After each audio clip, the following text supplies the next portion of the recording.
If you look at some of our new weed accounts in particular, you'll see that they're just amazing. So as we bring in other species to that level of development, it's going to be impressive.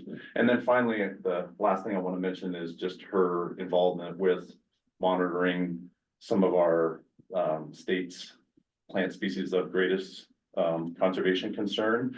Particularly Eucalyptus trusses, and a brochure on that that species that is helping management. It's a species that can actually get along well with grazing as long as it's done at the right time. And so it's just a matter of letting landowners know what they can do and what they should avoid, but it's really compatible with land uses. So and also delisting of water howellia and the monitoring of that species after it was delisted from the Endangered Species Act. So that was pretty cool. That's sort of a feather in the cap of the entire program, actually, is getting that species delisted. And then Spalding's catch fly monitoring. So thank you, Andrea. Yeah, thank you.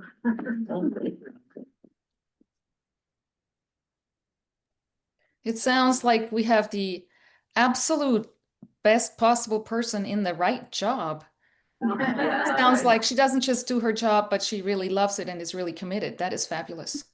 Yeah, and it's given me opportunity to work with all taxa, which is not something that most botanists can do. Usually they have to focus on certain things, and it's been really great being in for our natural heritage program, to be part of the state library, because it allows us to just provide information and collaborate on projects to bring forth information. And you know, for managers, educators, and others. So I thank everybody here for kind of supporting me in those last 10 years. When are you gonna start working on goat grass?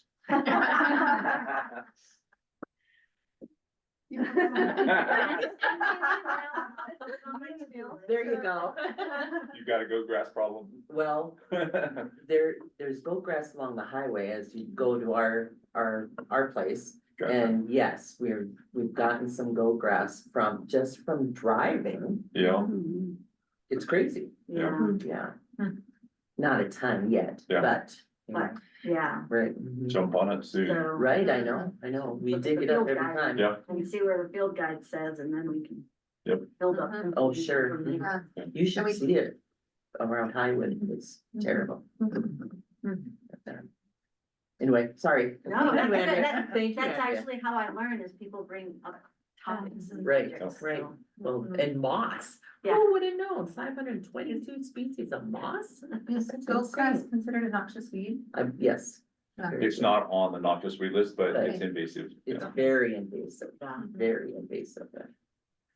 Yeah, interesting. Thank you so much. Yeah, well, thank you. All righty, Have a good meeting. Thank thank you. you. Okay, And congratulations, Sharon.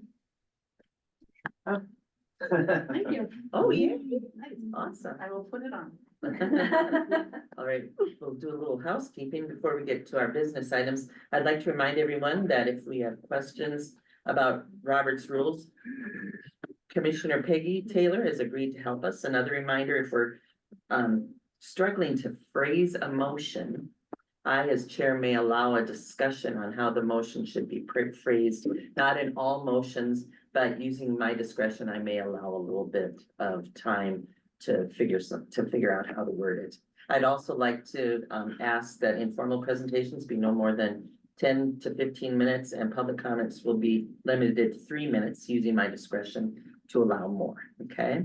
Does anyone have anything pulled? Does anyone want anything pulled from the consent agenda to be discussed separately?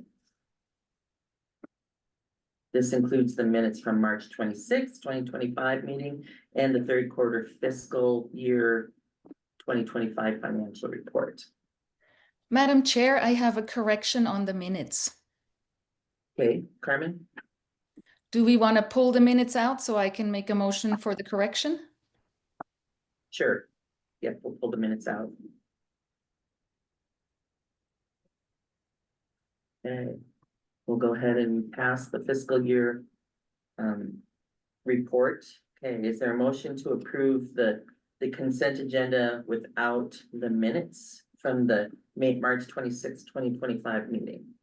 I so move. Okay, is there a second? I'll second. Okay, it's been moved and seconded that we approve the consent agenda without the minutes from the March 26, 2025 meeting. Is there any further discussion? Is there any public comment? Okay, seeing as there is none, we will now vote on the motion, which is to approve. Let me, That's okay. To approve the consent agenda. Withdrawing the minutes from the March 26, 2025 meeting. All those in favor say aye. Aye. All I, opposed, no. Okay, I say aye also. okay.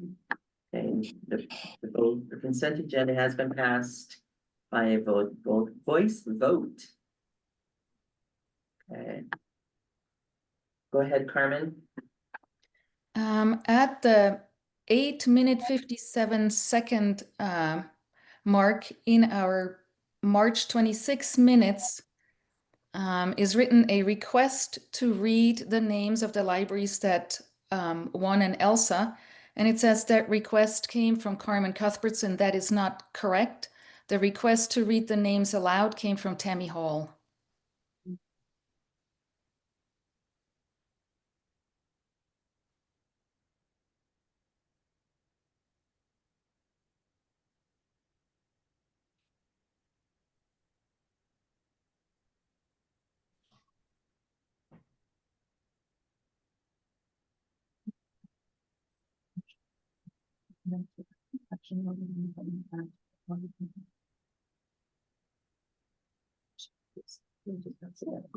Hey, Robin, yes. I don't remember that, but I certainly always trust Carmen's memory, which is stages exponentially above mine. Actually, I read it and I found it curious because I didn't remember it. And so I went back and listened to it because the meetings are great with those timestamps. I didn't have to listen, to 15 minutes of meeting to find it. Thank you. I went right to where it was. And it was Tammy Hall that made that request. It was you. Thank you, hon. Okay, so. The minutes have been changed. Is there a motion to approve the minutes from the March 26, 2025 meeting? With the correction. I would so move. I'll second Okay, it's been moved and seconded to accept the minutes from the March 26, 2025 meeting with the correction made. Madam Chair, Yes, I just want to compliment the minutes. I thought, and not having caught that error, and I thank Carmen for that, but in general, I just found the minutes very, very helpful and complete this time, and I'm very grateful for that. To Nicole. okay, thank you. Is there any further discussion? Or to Melissa, whoever did them. Probably Nikki. Is there any public comment? Okay, seen as there is none, we will now vote on the motion, which is to accept the minutes from the March 26, 2025 meeting with the correction made. All those in favor say aye. Aye. I, All opposed say no. Okay, the consent agenda, or sorry, the minutes of the March 26, 2025 meeting have been accepted with the correction made. Alrighty.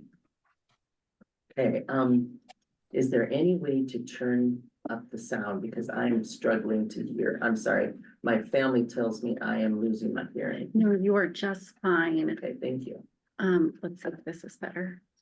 Can you say something, Carmen? sure, I can babble along as long as you want to check the volume. I can do that. Just a second. Go ahead, say something again. Is it better now? Can you hear me well? Why it's Really? coming from It's not my, coming through the owl, it's coming through yeah, the it's speaker. coming through my computer. And we're trying to figure out how to get it to come through the owl, I'm sorry. I'm really struggling to hear, so I'm, See there. Do you know? No, is the volume all the way up on the laptop itself? It is. I'm assuming that there's nothing I can do on my end except speak up. I'm very close to my laptop here. You. No, Carmen, I think it's just that this, it's not coming out of the correct speaker on this. right. It's not you. Okay, try one more time.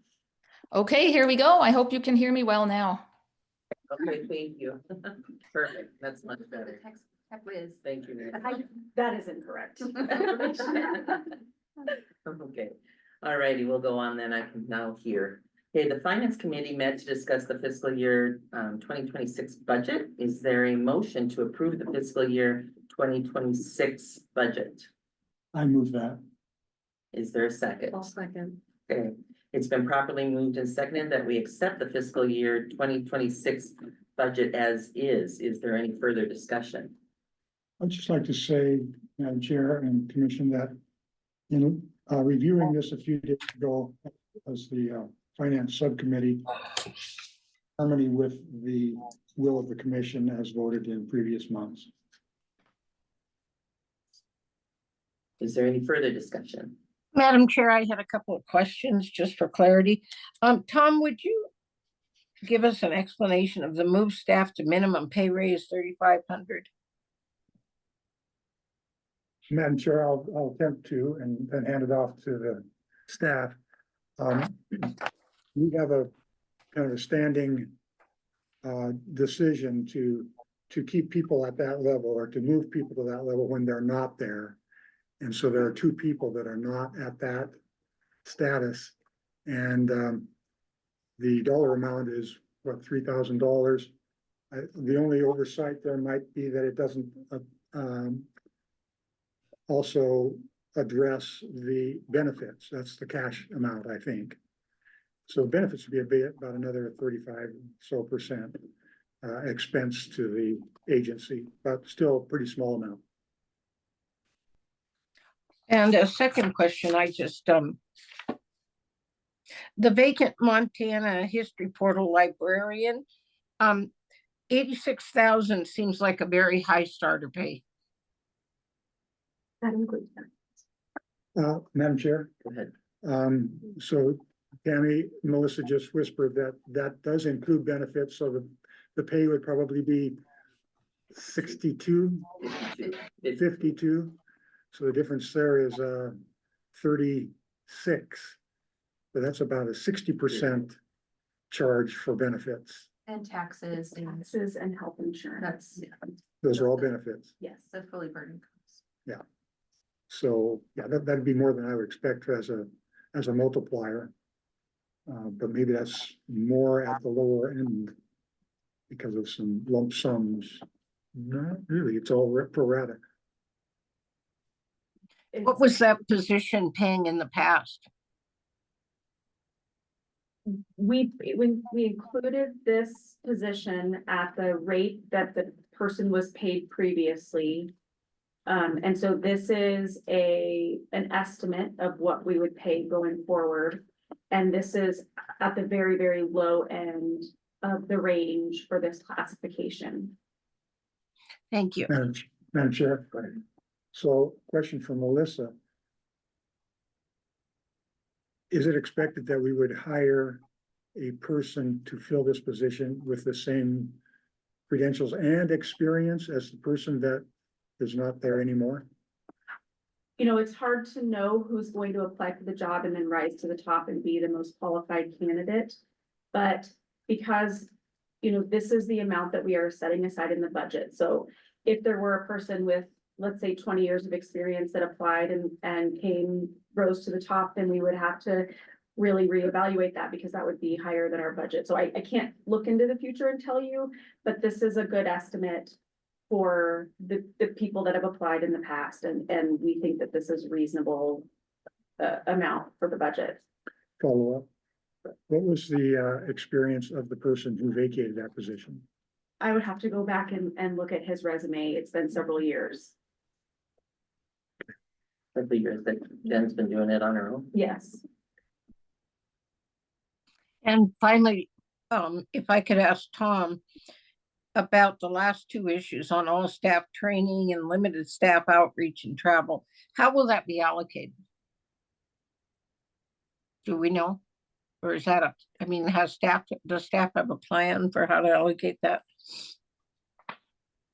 Madam Chair, that would probably be better for staff, but the limited outreach is a reflection of of some reductions that the commission Right, preferred. And so that's a lesser amount than it would have been had we not taken some action on that subject, if I understand that correct. right. I knew we cut that back, and so I was just curious how that would be allocated, so we might. And then I just wanted to comment on the vacant portal librarian. We have talked about trying to get the budget down because we did have several ranges of employees, especially in our GIS, that were way at the top of the pay range. And we had talked about doing that by bringing in new people at a lower level when people retire. So I just wanted to not get caught in the trap of replacing new people automatically with the salary of the person leaving or whatever. So I appreciate Melissa saying that for this grade, this is a low level. So thank you for that clarification, Melissa. Okay. Is there any further discussion? Is there any public comment? And seeing none, we'll now vote on the motion, which is to accept the fiscal year 2026 budget as is. All those in favor say aye. Aye. Aye. All opposed say no. Okay, the fiscal year 2026 budget has been approved by a voice vote. Okay, we're now on to the fiscal year 2026 Federation Plans of Service, and we're gonna turn it over to Tracy.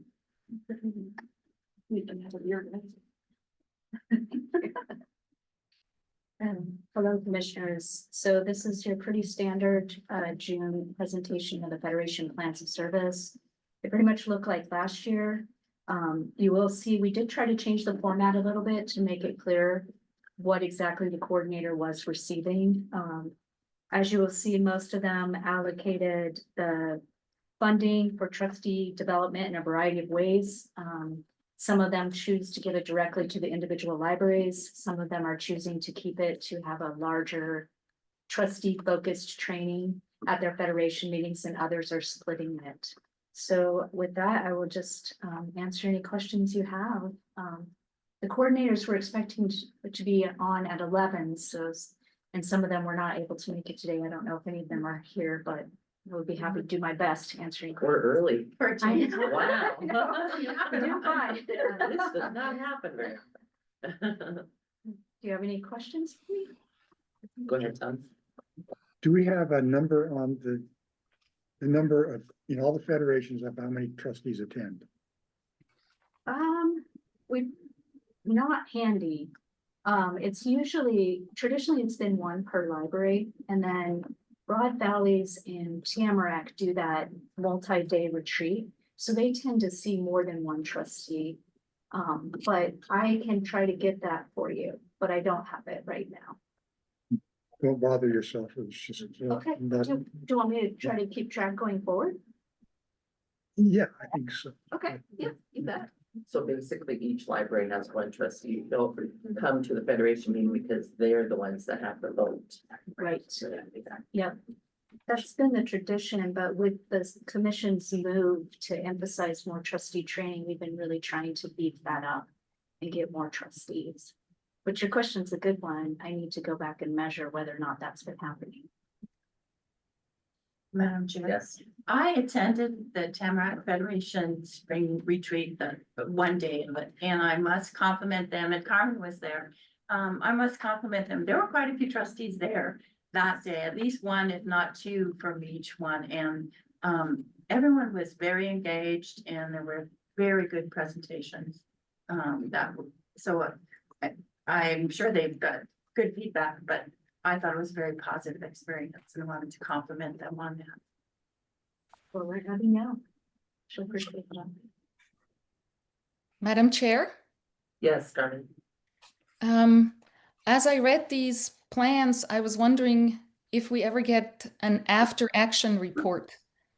I went back to look at the motion we made regarding the $4,000 that we reinstituted, and it designated the $4,000 for trustee travel to in-person meetings or trustee training. And Tracy is right, all the plans have included that in some way, shape, or form. I would love to hear what they actually did. Just to get ideas from how they allocated that to benefit trustees. It seems to me if we just get the plan, that's great, but we should actually get a bit of a debrief of the previous year to see what they actually did. And I don't know how difficult that is, Tracy. That would be to gather that data afterwards. You know, it will not be hard. Some of them are really good about doing that. They're in the annual reporting process right now. And so what I will do is I will peek in there and see how much detail they have in that. And then I will ask the coordinators to also give you a more formal report on that when they attend your October meeting. Does that sound good? That would be fabulous. Thank you. Oh, yeah, of course. Madam Chair. Yes, Tammy? Okay, first I want to just to prove what Carmen just said. I really agree with that. That would be helpful information. I would like to ask a few questions. Again, I appreciate that the $4,000 was sometimes spent by the trustee for the group and then sometimes shared. I thought that was unique in the way they worked with that. It may have been my pre-notes, but I had the list of Belt, Blaine, Choteau County, et cetera, under two different federations. Which one did it go to? Because it was with two of them, the same list. Really? I will have to check on that. I know it was weird. Yeah, Okay. it I'll is check on that. Pathfinder. Yeah. I thought it was, okay, it was under Pathfinder and another one for me. I had twice, but can you help me remember? And I was on the Federation group for a year and I should remember, but why every group pulls out one library, Bozeman, Laurel, Blaine, North County, something. Each one pulls out a library to give significantly more money to. And why do they do that and how do they decide? Yep, so each of those libraries are the coordinator libraries. And part of that is historical. So historically, back in the 50s, when federations came into being, they had headquarters libraries. And those headquarters libraries actually acted as like mentors to all the other libraries, even provided library services. And I believe it was the 2000s, early 2000s, they changed that to federation coordinator positions. This was due actually to a decrease in funding. Because the federations used to actually get about almost $500,000. So they're at half that now. And so the federation coordinator libraries take on the role of all the paperwork, managing all the meetings, paying all the bills for those meetings, and being your conduit, the commission's conduit, between the libraries, the federations, and you. So they come to your meetings and we do pay their travel for them to be at your October meeting. And your plans of service are a little higher because we're going to try to get them at the October and June meeting so that you can chat with them about what's going on in libraries and so forth. And so those libraries receive more funding. The vast majority of it is for their travel to Helena to meet with you. It is for the logistics for the meetings, and it is to pay presenters and meeting room fees and so forth for those who do trainings. And then for a couple of the federations, the coordinator pays for a federation-wide movie license, for programming. And then, for one of them, they pay for book kits to be shared. And so the coordinator is managing all of that. Okay. So the very little of the money is actually going to the coordinator. There has always been a stipend for the coordinators, and that was in recognition that most of the coordinators end up doing this on their own time. And it was just a small stipend for doing that. And that does change after time. It hasn't always been the same.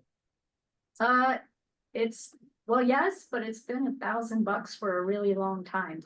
Like, Well, I but just- it's quite a difference in the pay, I mean, to the library, like, everybody gets 2,000 and Bozeman gets 10. And Right, but everybody, that's because Bozeman pays for all the bills associated with their annual retreat. So they're one of the federations that in the fall, they meet via Zoom. And then in the spring, they meet in person, and Bozeman pays all of those bills. I see. So that's what it is. Yeah. So with everybody being 2 in Pathfinder and Blaine being 8,000, that's the cost of the same kind of thing they meet. Okay. Yep. Pathfinder this year apparently chose to do a trustee training. And Blaine is going to pay for that, Okay. and that's what that money is for. Mhm. Of course. Madam Chair, I attended Broad Valley's meeting and they initially were going to meet in person in Butte. Given the financial uncertainty at the time, they chose to meet on Zoom instead. And the Federation chose to take the savings that came from that and to distribute it amongst the libraries themselves. That's good. Madam Chair. What is there, I know that the federations are required somewhere in law or rule. But is there any place that they're specified to be 6 in number? No, the State Library Commission has the authority to establish how many there are. More or less? Either way. Yep, And either way. the distribution of libraries. Yep. That is a State Library Commission authority. Would that be determined by rule? Yes, it is an administrative rule. Thank you. I don't have anything afoot, I'll tell you that. much. Well, that's interesting because we have got some federations where there's lots of miles between Yes, the towns, and it's awful. that is come up in South Central. Are they actually Right. too large to Right. be one federation? Because there's so many miles. Yeah. So that's an interesting story. Madam Okay. Chair? Yes, I have another comment I would like to make based on my attendance at the Tamarack Federation. That's my library's federation. We had a fabulous meeting, and we have a certified event planner that is our coordinator. So we probably have the absolute best meetings with great information. I want to point out one thing that I think probably happened at all the federation meetings. Posters were provided by the MLA that came from legislative night, and it was simply lawmakers that happened to be there and chose to be photographed with a book in hand, and it just said something like read or whatever. And I thought about this long and hard. I am not comfortable with encouraging public libraries to put up these posters. And I would like to discuss that with staff and the commission, whether we do want to allow that in the future. I understand that nobody was, told not to stand there or told to stand there. It was all entirely voluntary. But these are state legislators. And in order for our libraries to maintain institutional neutrality, I do not think it was a good idea to have the federations distribute these posters to their members and encourage them to hang them up in the libraries. I would like to hear what everyone else has to say about that. I would just, Madam Chair, I would just say that didn't occur at the Broad Valleys meeting. I didn't see it at the Pathfinder meeting either, but my picture is hanging up right here too. And in the conference room. Um, I can provide some context and history. The Read posters are posters that the Montana Library Association has created during Library Legislative Day, going back as long as I've been a part of those days, which is going on 2 decades. Legislators are told that if they get their picture taken, it will be hung in their library. That's part of the incentive for a legislator getting their picture taken. And it's a popular program. Many of the legislators come, as well as other officials. Lieutenant Governor Juris got her picture taken with a number of people. We have Superintendent Headland's poster also hanging in the conference room here at the state library. So there's longstanding tradition in that being done. And we've been told by legislators over the years that that's something that they really value from libraries. Madam Chair, yes, anytime a politician wants to get their picture on the wall, they're gonna take it. right. Yeah, So it's not surprising. yeah. Madam Chair. Yes, Tammy. I share Carmen's concern, and I'm happy that Kristen had her picture taken. I'd be happy if Tom had when he was in the legislature. But I do think that in this day and age, it gives an impression that the library is supporting a certain candidate, and to think otherwise is being really naive. And so you know, I think that is just a concern, and I would share that concern. I also think we need to remember that MLA is affiliated with ALA, which we have officially departed from. So I think we're kind of disobeying or not following our own precedents of what we've done.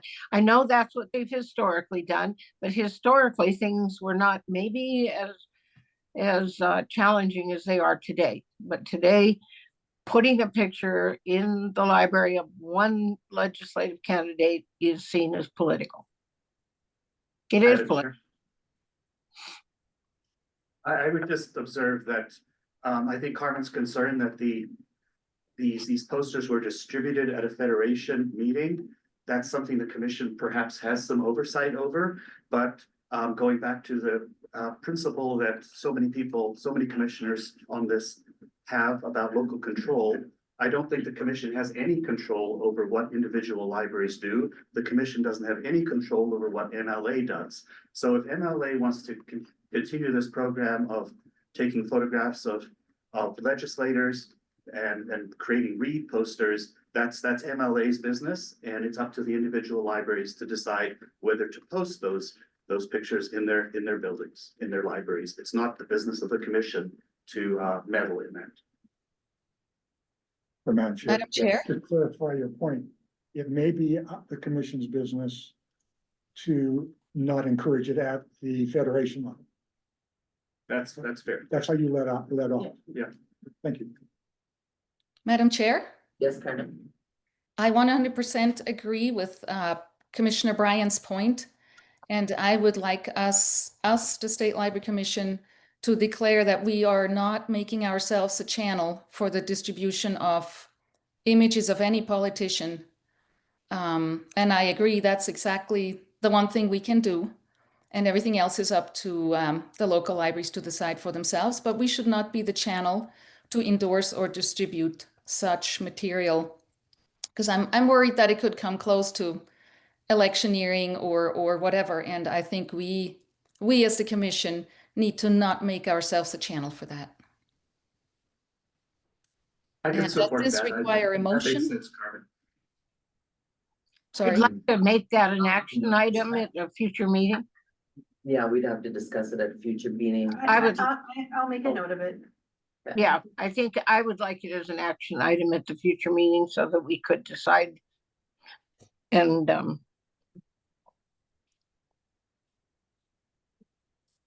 so it might be appropriate also to get some legal advice. Thank you, Carmen.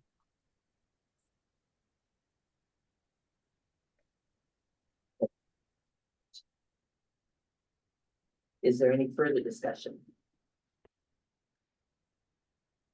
Is there any public comment? Okay, seeing as there's no further discussion or public comment, we'll now vote on the motion, which is to accept the fiscal year 2026 Federation Plans of Service. Oops, sorry. I move. Thank we you. accept Thank the you. Federation Plans of Service. I'll second. Thank you. Thank you. Okay, so it has been properly moved and seconded that we accept the fiscal year 2026 Federation Plans of Service. All those in favor, say aye. Aye. All those Aye. opposed? Thank you. All those opposed say no. Okay, it has been so the fiscal year 2026 Federation Plan of Service has been accepted by a voice vote. Alrighty, okay, we are supposed to be 11:30 now.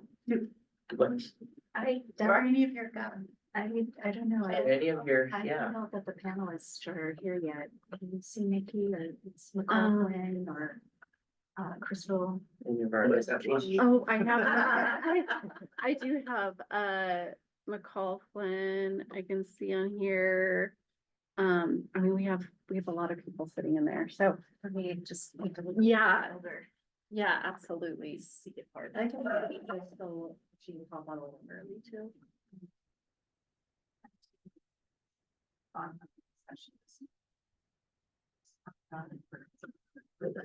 People have been popping on in the last. There's Julie. Okay. So she's one of the candidates. thing. I think we are just missing Coley and, The state legislature. Crystal. Okay. These last three. Sure. Dylan was a tentative, so. So while we are waiting to see Here we have if our Crystal. panelists Oh. are on, And Are Colette. they- Coley? are they all on? So. Okay. They are. All right, so we will go ahead with the discussion. Or the State Agency Continuing Education Programs panel. We have the Board of Public Education and the Office of Public Information Instruction. And I'm not sure who, so I'm gonna let, Go ahead and introduce the panel and then turn things over to Tracy and Colette. This panel came out of your March meeting where commissioners asked for more information from other agencies on how other agencies handle their responsibilities with regard to licensure or certification, continuing education and professional development. So we have invited McCall Flynn, who's the Executive Director of the Board of Public Education. I don't know if Dylan is with us or not. Dylan Clapmeyer, who I think most of you know, was with the Governor's Office, is now back again as the Chief of Staff at the Office of Public Instruction. meetings, I don't think he's gonna be able to join, unfortunately. Thank you. And then Crystal Andrews, who's the Accreditation and Licensure Senior Manager at the Office of Public Instruction, and Julie Merble, who's the Chief Program Officer at the Office of Public Instruction Operating Division.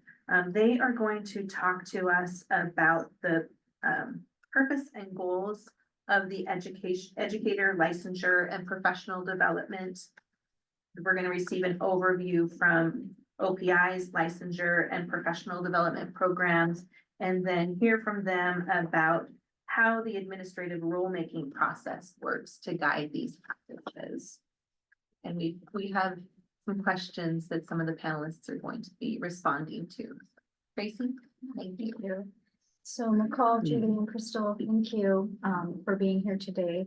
And for the commissioners, the way we did this is we thought we would just start with the big picture and then drill down into the details.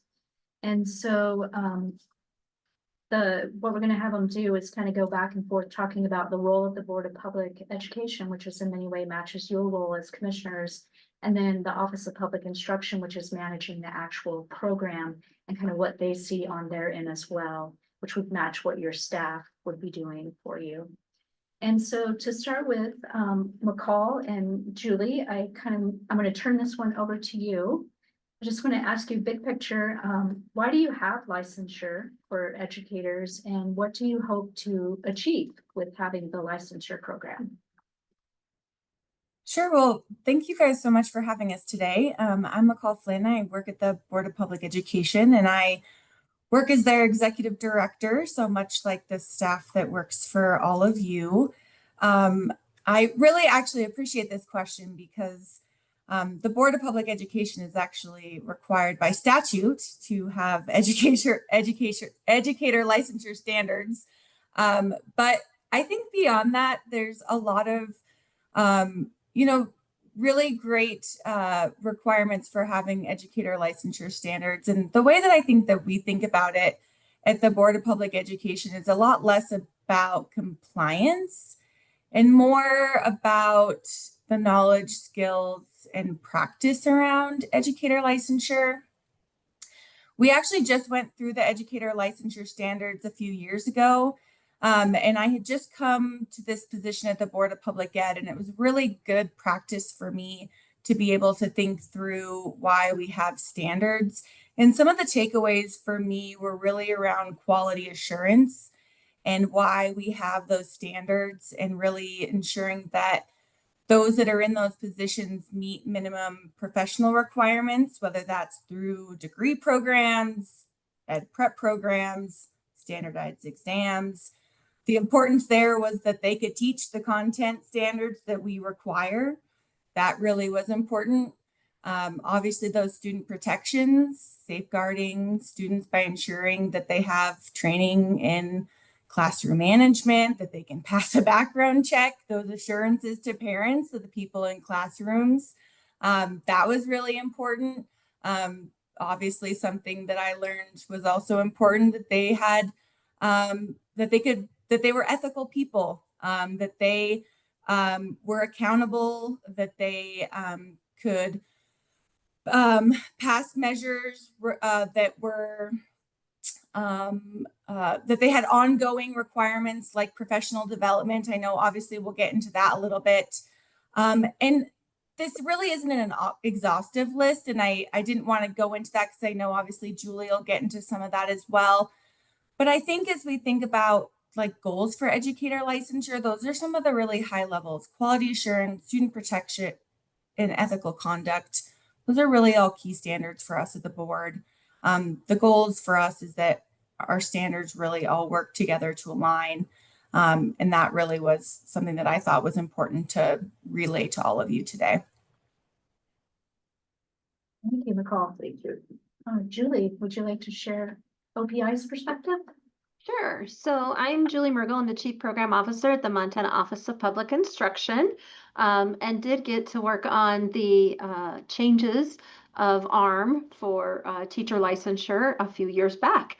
And I think McCall really has kind of captured really the essence of what we see for teacher licensure. We want to ensure that we have a quality educator in every classroom in Montana, that we have quality leaders and administrators and psychologists and counselors, that anybody that's working with our students in the K-12 setting meet a level of quality, that they meet that component around safety. And I think that McCall talked a little bit about, like, when we talk about quality assurance, like in particular, there's some pieces that are like very unique to Montana. So we expect all of our educators, no matter the type of role that you have or the type of license you get, to have a basic understanding of Indian education for all. So those are some of the kind of pieces that are within ARM. At the end of the day, we just really know how important it is to have folks working in our schools and meet those kinds of standards, if you will. And so we want to know that that certificate, that there's something behind it, that it stands for something when you get it. Thank you. It's very helpful. Since both of you mentioned the administrative rules process and how you just recently went through it, will you please kind of explain how that process works and how you use it to guide your educator licensure program? Julie, do you want to go first since some of them start at OPI? Does that make sense? Sure, McCall, I'd be happy to go first. Take it away. Way of saying. So the ARM process. So generally speaking, with licensure, we take a look at these rules every 5 years. And we just really want to ensure that they're current and up to date, and that if we're seeing any need to bring forward and seek permission through the superintendent to the board to open up those standards for review. So through the superintendent, they go to the Board of Public Ed, and then they seek to open them. And then once that permission is set, then a timeline gets set and stages happen where you really start to do a research and review phase. Like you really want to understand, get the data, get the research, really be making informed decisions around if you're going to recommend a change, what would be the reason for that? If you're going to add a new rule, what would be the reason and what's kind of behind that? So there's a good length of time where you spend really researching. And then at the OPI, with these particular set of standards, we would have a task force of people that would be involved in this, different types of stakeholders, whether it's the people who prepare them at the colleges, teachers themselves, administrators, community members, but different entities to come together and talk then about what we're finding in that data, what we're finding in that research and that information, and what would be the need, and then begin drafting and proposing what types of changes would that be. So it's really important for us to kind of pinpoint what those conceptual changes are and why we would be recommending them. And then after that, they go to the superintendent. The superintendent kind of looks at what's being recommended from a group of people, then goes to the board. And McCall can explain to you kind of the process once it reaches over there to the board.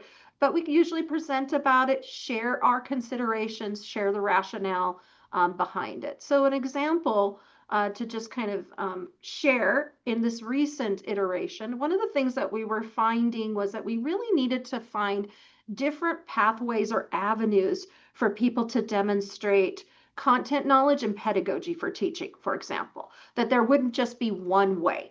And that you could maybe not only pass a praxis exam that could tell you have the content, but maybe you could demonstrate that through experience, or maybe you could demonstrate that through a portfolio.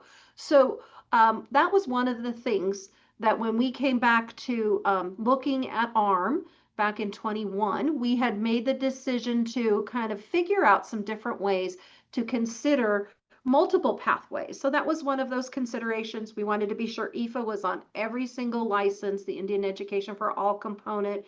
And we wanted to ensure that when we're looking at quality educators, that we also didn't have rules that really were creating barriers for folks from out of state coming into Montana, or that there really weren't pathways to get into it. And so that was also really important to take a look at what we call provisional, where someone may have a bachelor's degree and are looking at starting to do the work while they're completing some requirements. So those were kind of the things and the reasons for why we went back to it. But we generally take a look every 5 years because sometimes there's some things, some tweaks that might need to happen based on changes in legislation, changes in ARM, or just changes in the field. Thank you. So I think you heard from Julie what takes place at the Office of Public Instruction before it ever even comes to the Board of Public Education, which is a lot of work. And so as the Board of Public Ed receives proposals either from OPI, sometimes those proposals just come from me based on what we're hearing from our education partners, or sometimes the Board of Public Ed will create a separate advisory council. We might get directives from the legislature that say, Board of Public Ed, you need to create rules for XYZ reason. So it'll require the Board of Public Ed to create an advisory council similar to the task force that Julie mentioned. So the board will begin once we receive those recommendations or proposals that Julie mentioned. Typically what we do is a 4-meeting review and adoption process. Our board meets every other month. So that would be about an 8-month process. Obviously, as you guys know, rulemaking takes a long time.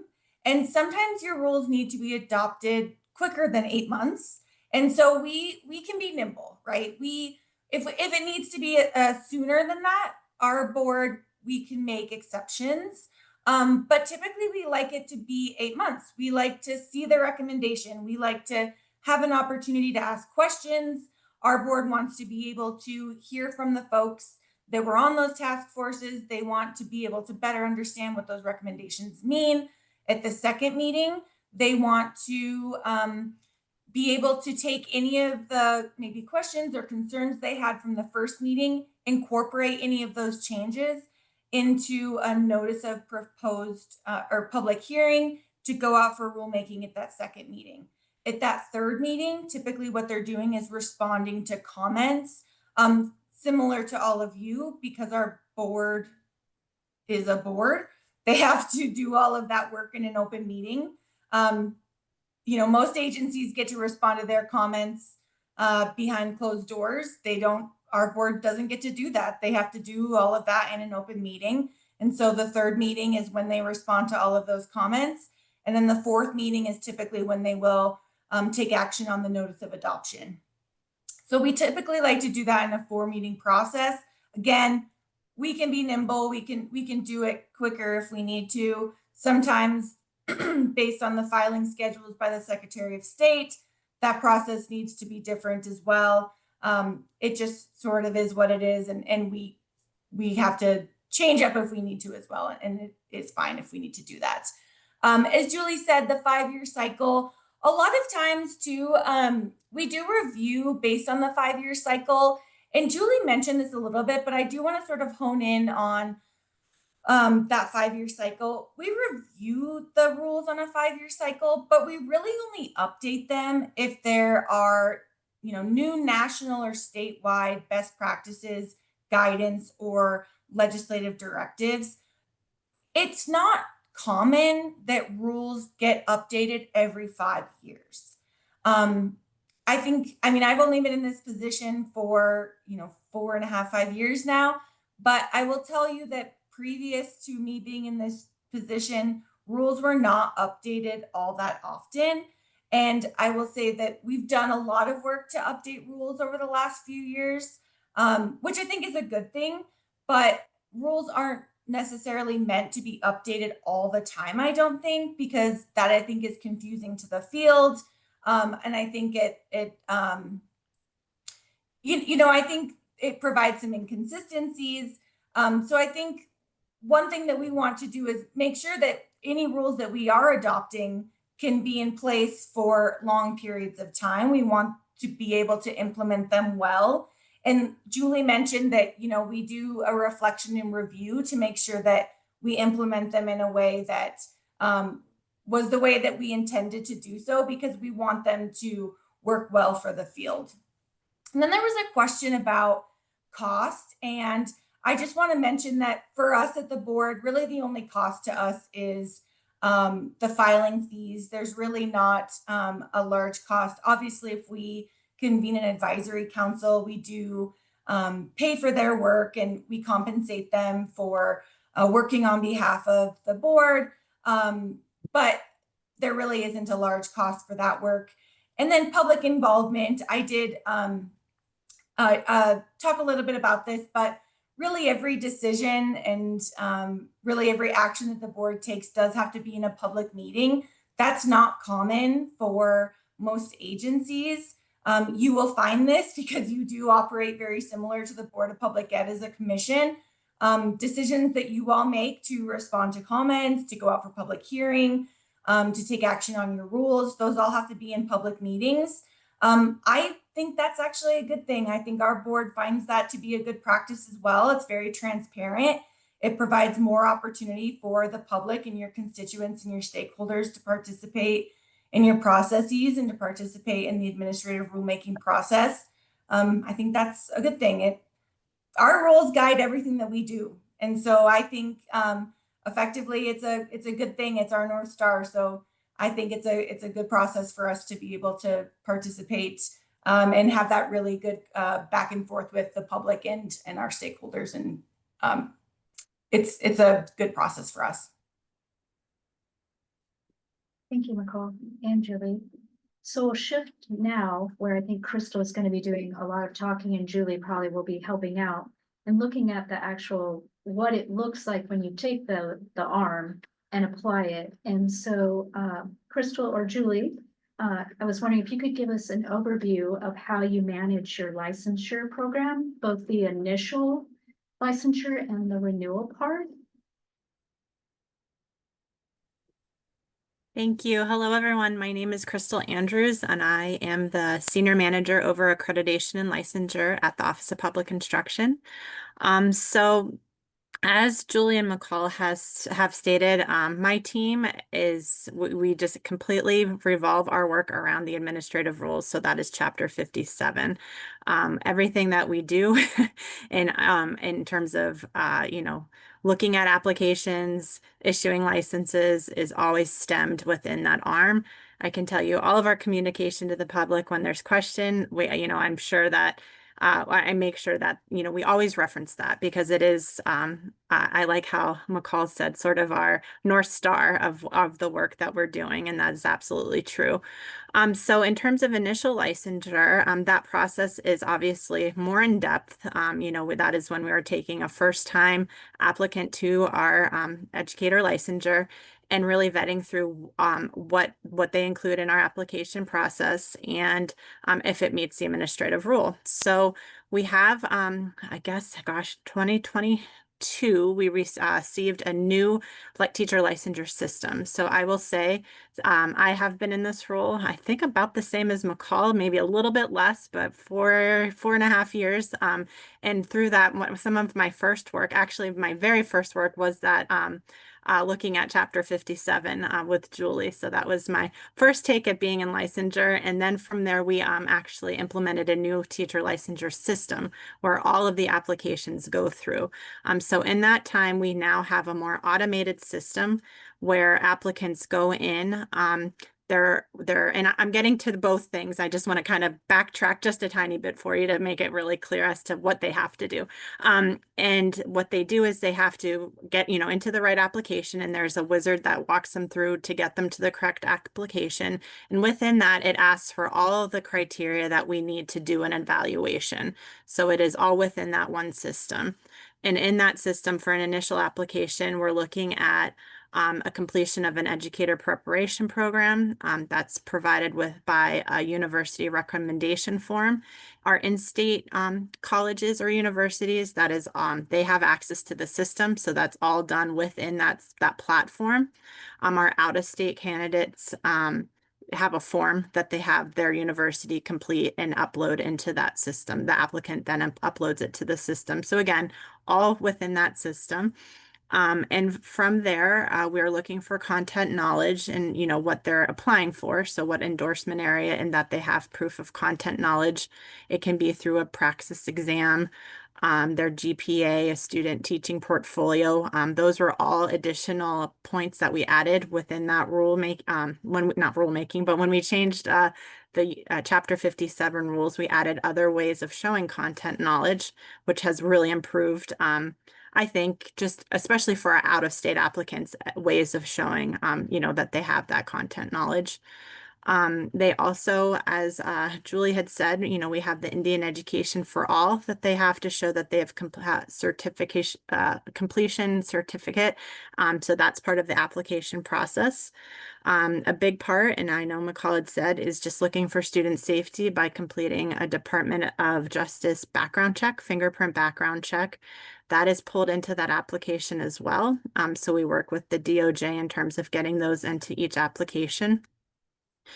And I think the final piece I would say for an initial application is a character and fitness, where each applicant has to attest to, their character and fitness and that it would align with what we would see in a background check, and a notary page.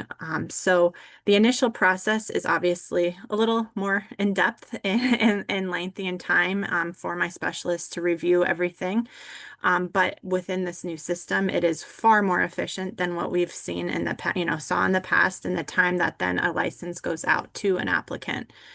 I think I would add there, if there is something that maybe would be missing, or, say, not quite complete, or, something wasn't real clear within a form that we received, we do have the opportunity then to mark an application deficient and communicate with that applicant as to what, maybe wasn't, quite clear, or something that we would need. And so within that system, the licensure system, we have that communication.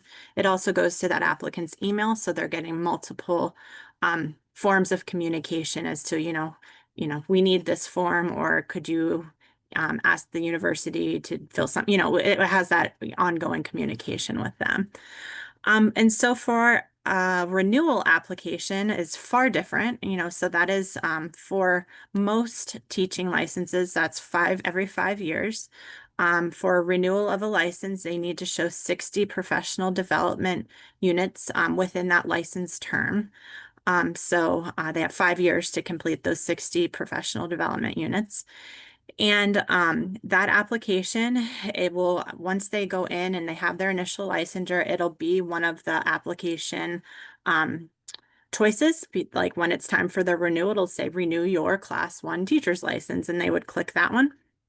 And it would ask, for them to say that they've done their 60 units. I think the character and fitness is still there just to have, but it can be an automated system. And by that, I mean, if they complete that application, submit their payment, they could get that renewal completed right then and there. And it doesn't have to go to a licensure specialist.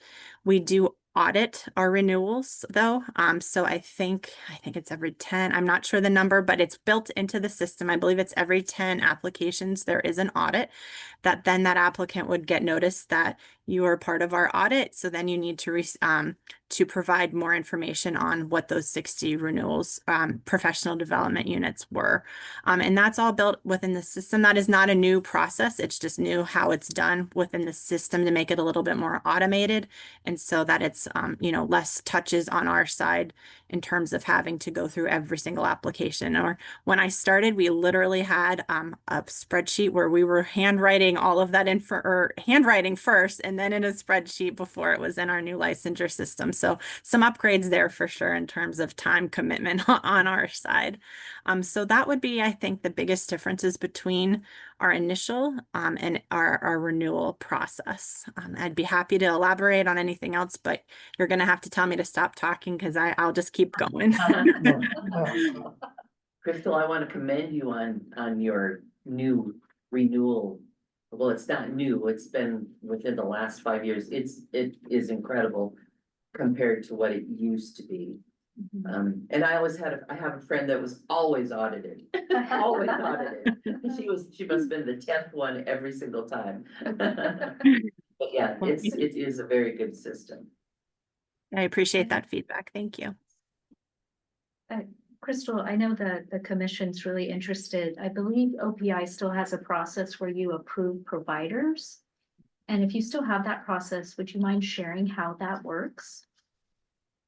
I sure can. And honestly, that is not something that I do. And Julie, please jump into because you do oversee that as well. But there is a process and and Julie, do you want to go ahead and I Sure, can ask? that's good. So that's such an excellent question. It's something timely that we've been looking at as well. So within ARM, we do have expectations for those professional development units. And so we have a process where we approve providers who can offer these PDUs. And so we have an application process where someone goes in and they submit that they want to be a professional development unit provider. And they have to demonstrate that they can meet some components and offer quality professional development. And then they get the ability to issue PDU unit certificates. And they can't issue those from Montana until they go through this process. And so that kind of gets done. We've recently been looking at this because we really have made the decision that we need to kind of go back and take a look at our list, because we've had people that have been on there for a long time, and just kind of come back and reset that bar again about what is quality professional development. A lot's happened recently when you look at COVID and virtual learning opportunities, and just there's a lot of different things there. And so we've been looking at that to ensure that anyone that's given that, that they meet those expectations that are in ARM really, really well. And so then they issue the professional development certificates, and they grant them to the individuals. For people who do not take professional development in the state of Montana by an approved vendor, there's an additional process that Crystal works very tightly, her team does, with our teaching and learning team, where they submit that, and it gets vetted through that to determine that, yes, even though it wasn't provided by somebody in Montana, would it meet that expectation, and then they approve it. We also sometimes expect people, if they're going to do something outside of a provider that's not on that list, there's also a process for that too, where they can apply to seek professional development units from an outside provider. So it's kind of multifaceted, if you will, but there are a lot of providers in Montana. And our number one provider for professional development in Montana is our school districts. So within our school districts themselves, they have a lot of coaches and a lot of instructional leaders who provide a lot of that PD within their school district. And then they might bring in people from the outside to present to them as well. But that's one of the biggest unit providers. We also have curriculum consortiums, different entities like that who do provide ongoing professional development out in regions in Montana. So those are kinds of the people that apply to be a professional development unit provider. And we have thousands of units that are provided in a year here in the state of Montana. And we also have, I probably think the last piece that is really important to know is we have a hub system, and Coley is on the line. She knows a lot about the hub system, but the hub Learning Hub in Montana is free to anyone. And those are a lot of virtual opportunities that are self-paced, and you can go on. Some are facilitated, but that has really expanded opportunities as well out there, where people can select things that are unique to them, and they could complete it in their own time frame, in their own way. And then that with the new system, so speaking of the new system, we've now connected those very tightly. So previously, before the system, for example, you take the EFA course that the OPI provided, and then you would get your certificate and print it and give it back to us and scan it back to us in the system. Or you would attend a hub course and you get the certificate and download it and submit it back to us through the teacher learning licensure system. But now that's not the case. You take a course at the hub, it just automatically gets put into your professional development folder, tab, whatever you want to call it, so that it just flows instantly right there. So that's also been a really huge data modernization component to link those two critical systems that we have here at the office. And if I can just add on to that quickly too, one of the things that they are required to do in administrative rule is to provide a comprehensive report to the board each year. And so we do have a report if you're interested in seeing that. I think it's really interesting. You can see all of the different professional development that is provided each year. Each year I am so surprised, and it is just very interesting. So I'm happy to provide that to you if you're interested in looking at that. It's a compilation of annually what's provided in the state by who, what districts are taking and individuals. It's just very interesting. So let us know if you're interested in that. Yes. Thank you, Nicole. Yes. Yeah, we are. We are Thank you. interested in that. Happy to forward you last year's. Thank you. And I didn't know, Crystal, if you wanted to add anything before I ask you my last question, and then let the commission see if they have questions. Do you have anything you want to add, Crystal, or did Julie cover it with the providers? She's real good. She covered it all. But I think the only thing I would add on our side is that so my team, my specialists, they do, look over, even if it's not an audit, just because the system is new. They have, they do take the time to just count up and ensure that the number is correct. And, it is automated, but we still try to do some checks and balances to make sure that, the professional development units are coming through the way that they should. And, just take a little extra time, not much, just a little time to ensure that process is going the way that it should. And that, yeah, it's been an amazing, improvement to have the units upload into the system itself, especially that IFA component, because that's requirement for every license. So just that connection and working with the teaching and learning team and providing that has been very, very beneficial for us. Thank you. So this last question is for all of you. What advice do you have for the commission as they review the state library's certification program?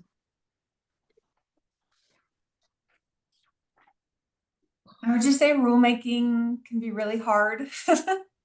Give yourself some grace. I think, one thing that we really grapple with is bringing in all of the right voices to the table, making sure that you have all the right stakeholders at the table, that, you're bringing in all of the voices, listening to your constituents, weighing all the rationale and the options. I think that's really important.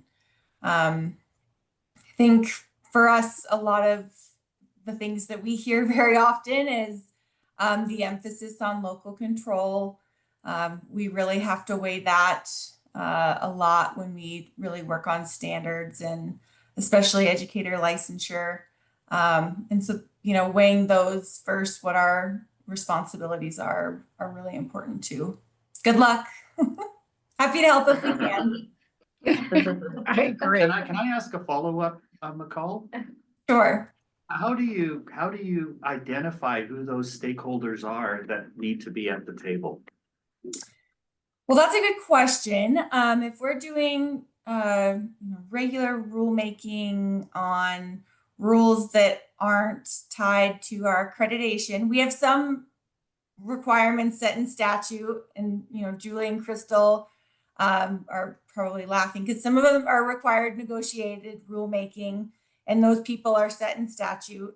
But if it's regular rulemaking and we're setting up a task force, I think typically who your constituents are. For us, it's the teachers, the admin, the counselors. You want to make sure that if you have a rule that's around librarians, make sure you're not leaving out the librarians. If you have a rule about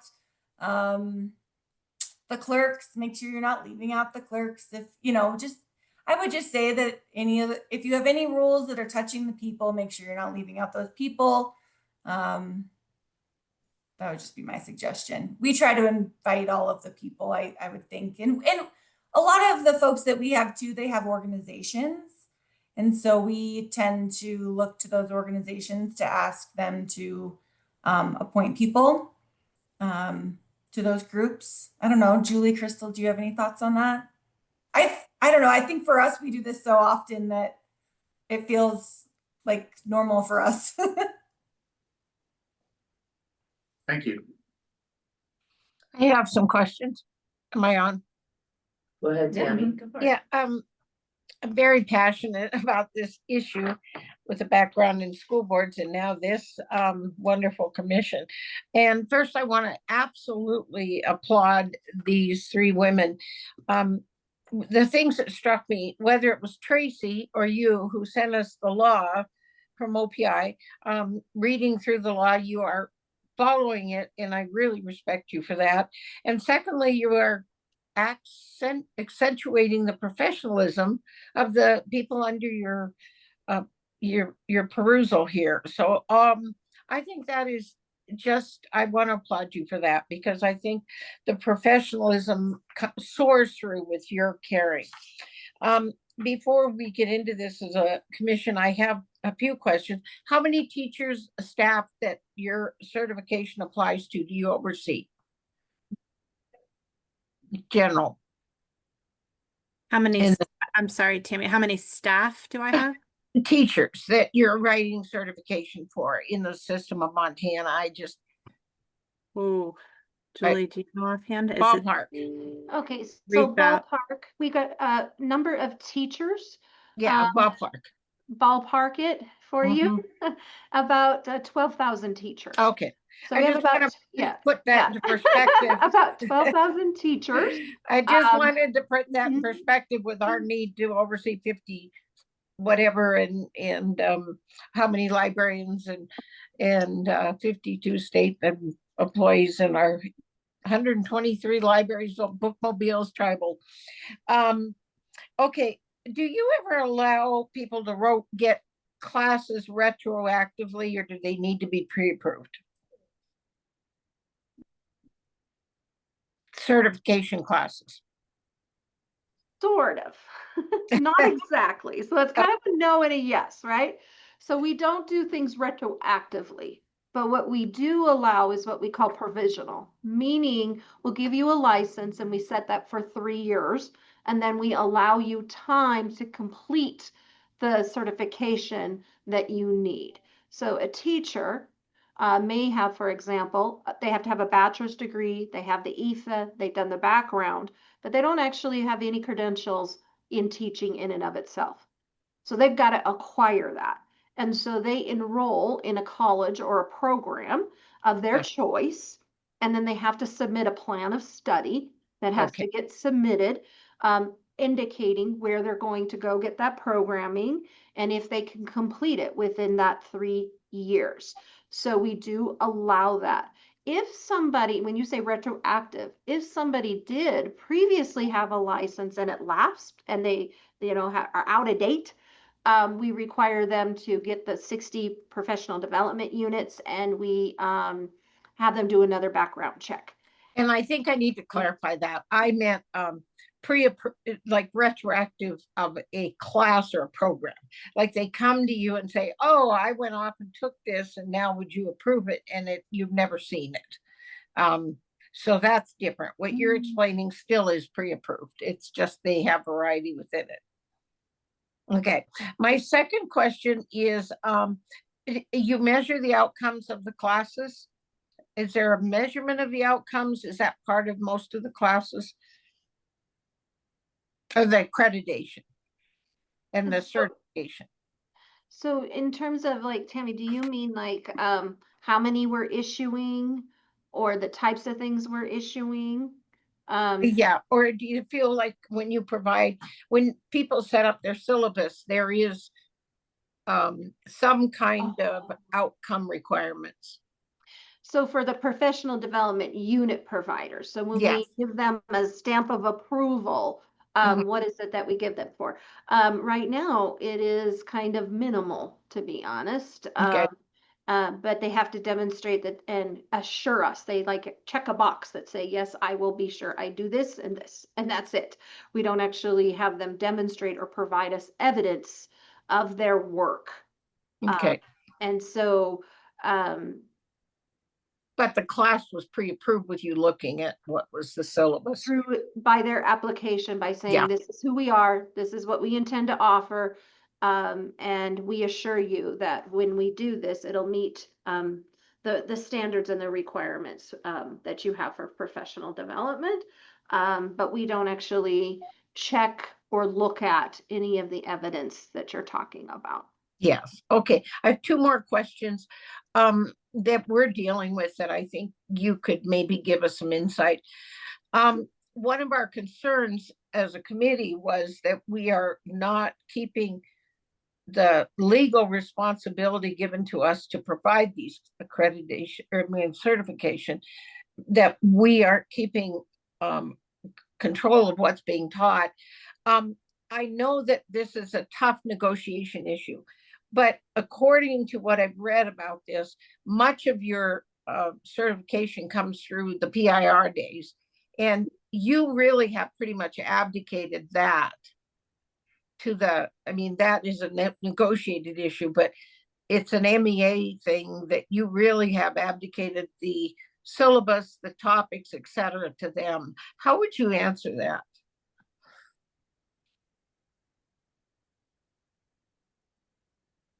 How would I answer that? So, And you maybe can't because it's a negotiated issue. I know that. I was on the board. So yeah, I mean, we don't, so we have them, we want to ensure like, right, that anybody that's receiving the PD, that it's high quality and that it's supported with, good professional learning standards. We don't necessarily get down into, is what you're offering, the topic, something that, we're going to vet or not vet. And so we just really want to ensure that there's that quality, if you will. And so we're looking at like your ability to like that the professional development opportunity is rigorous and that it leads to strong results for our educators who are getting that. And it has a value, if you will. But I don't feel like we get down into the topics, if you will, and are vetting that to that degree that you're talking about.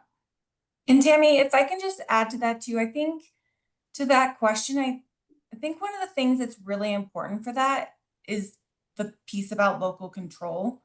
Like people don't have to go to those conferences. That local control piece is incredibly important. That school district, 400 school districts across the state are deciding what their teachers need, what their admin need. They are best set to determine what those needs are for the folks in their communities because they're closest to them.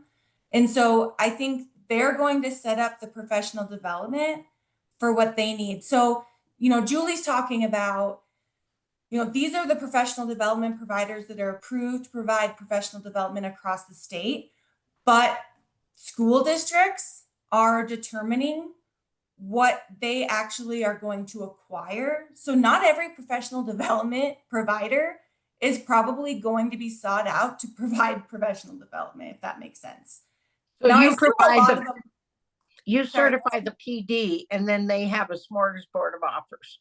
Yeah. So Okay. they're right. So like they're being approved to provide the professional development, but they also have to be sought out, right? So Okay. I think there it's sort of a two-way street. So Yeah. you know, school districts and folks across the state really get to best decide what they need. What they need at the local level. You know, what's needed in Jordan, Montana probably isn't what's needed in Kalispell. And so I think that's really important to keep in mind. And so these professional development providers, they're providing, you know, one single, well, they may have a multitude of offerings, but you just have to keep in mind that what's provided at MEA, you know, probably has a lot of different things that they're providing, but that might not be 100% of what every teacher needs. And so there's going to be a multitude of things that people are going to seek.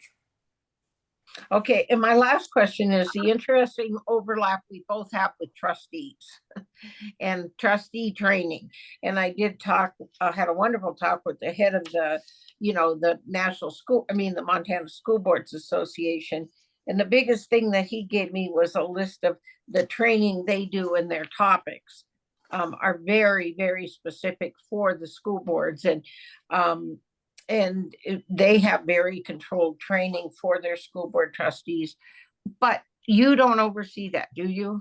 I mean, you don't require it. No, we don't. Okay, that's up to the local board to assign them or the community. Okay, those are my questions for the panel. Thank you. Do you have any other commissioners have questions for our panel? I have a couple of questions, but commissioners. Go first.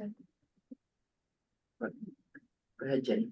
So I want to follow up on one question about the kind of pre-approval of the PD units versus the retroactive. So if I understand properly, the professional development providers in Montana are approved, and then of course the content in the hub is approved. And so any teacher that is taking those courses can be assured that they'll get credit for taking those courses. What about the courses that are taken outside of Montana? You mentioned that there's a process for teachers to submit unit information about that coursework. Does that happen before the class is taken or once the class is taken? Both. Yeah, go ahead. Yeah. There's a process for both. Okay, okay. We suggest and encourage to do it prior so that you know in advance of taking a course or, you know, something that it will be approved.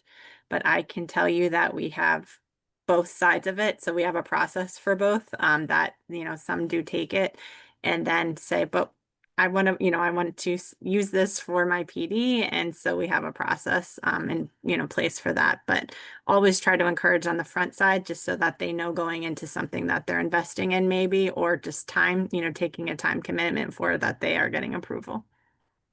That's helpful. And then my understanding is that the criteria that have to be met both for the providers and the units is described in administrative rule. Correct. Can you give us any kind of sense of why a provider might not be approved, or why course content might not be approved, or a course might not be approved? A great question. Julie, can you think of an example? Example. Why a course would not be approved. Like why you would recommend someone getting that approval ahead of time? Yeah, because we really want to be sure that the professional development adheres to the quality standards. And so if it is something that doesn't seem even related to teaching Yes. and learning, something like I could give you like really disconnected, like Underwater basket weaving. underwater basket weaving would not be There you go. approved, Yeah. right? Like that kind of We thing actually got one for really- whale watching once. Yeah, one we've of got them. We've got. which you could stretch to say if you're maybe you know, teaching high school bio something, you know, maybe, but it was pretty far-fetched, and it was also not within the time, so it was a guaranteed not allow, but something out of the ordinary like that. That's helpful. And then maybe we can follow up with staff. I think Tammy asked a good question about the number of teacher certifications we're talking about relative to the number of certifications that we manage as a state library. I think it would also be helpful then to have a way to compare the number of staff that are involved in this process at OPI. And this licensure system, I'd love to know more information about what that looks like, the cost of implementation, and kind of ongoing maintenance and administration that's involved in that process. Sure. So my staff for licensure, of course, I wear multiple hats. So I'm a supervisor, but you know, with over 3 different program areas. But I am heavily involved. I have a staff of 2, well, 1 full-time and 2 part-time specialists. And so I'd call it like 2 full-time, or you know, staff in terms of the number of FTE. I do want to put an asterisk next to that, however, because I am very, very fortunate to have 2 of the staff members have been in licensure at the Office of Public Instruction for 20+ years. One actually is retiring today, is her last day, and we are just so you know, I say that not just to give them some accolades, but it just comes with how much experience they have, how much knowledge they have. So the amount of time it takes them to maybe go through an application or knowing the rules so well cannot compare to somebody new coming in, right? So even when I started, I mean, I think after what, 4.5 years, I just now can tell you the rules pretty inside and out, but it takes so much time to really understand the intricacy and, you know, everything that you need to know in order to approve an application. And so having a small staff is very, very manageable at this time. I think as we get to that, two new staff or, me coming in to help assist more, it will take time for that to be back to where it is right now. So I just want to point out that, it is a small staff. That is the staff I'll have going forward, but it's right now it's just like a well-run machine because of who we have in those positions. But of course, with anyone starting something new, we will have a very large, shift in terms of learning and understanding all the ins and outs of, what it takes to be a licensure specialist. But the system itself, it was a system that has been configured for Montana. It, I believe, was about $800,000 to build. And our yearly maintenance is around $135,000. We And are, do you have IT staff that maintain that system for you? no, it is through the program. The programmers have their own. We have they're maintaining the whole thing, and they even have a help desk. Just this morning we had a little system blurb, and I immediately reached out, and they were on it, and like within minutes, they were on it and into figuring out what was going on. So we have that support within that, within those amounts as well. Madam Chair, Yes. before we finish this topic with the panel, my questions, thank you that you answered my question. I would like to make a comment. I thank you for giving us insight. I think we have to be careful of a complete comparison because you're running the teachers a huge, amazing job for the entire state and different laws and just different jobs. I mean, we have some librarians who are only open 15 hours a week or whatever. But I really appreciate what you've shared and that there are areas that we can learn from what you're doing.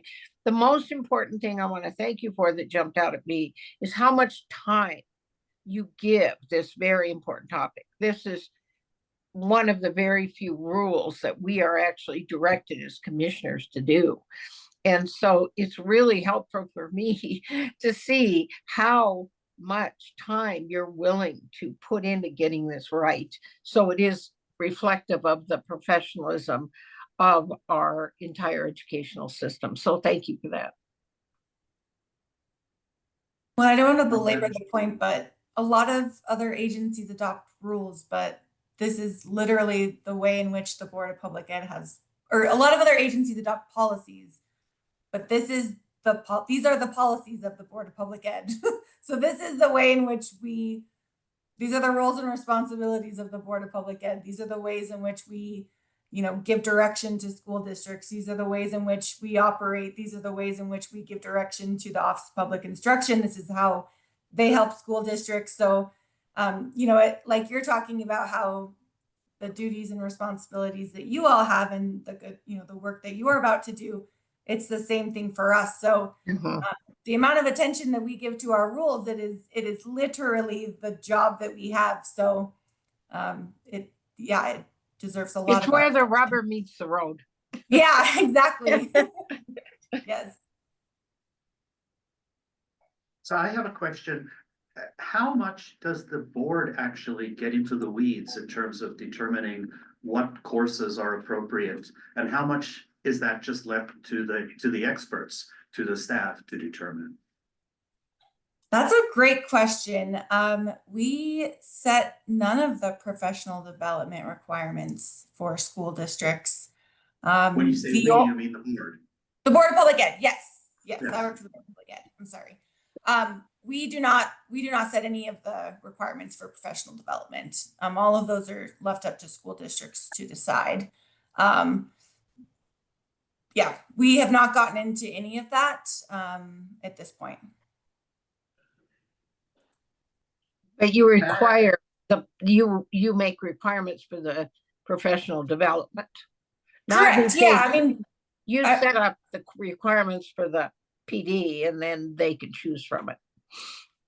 Yes, absolutely. We're the Yeah. ones that set up the requirement that they have 60 professional development units every 5 years. We've set up the requirement that their school districts set those professional development requirements for their schools and their teachers. Correct.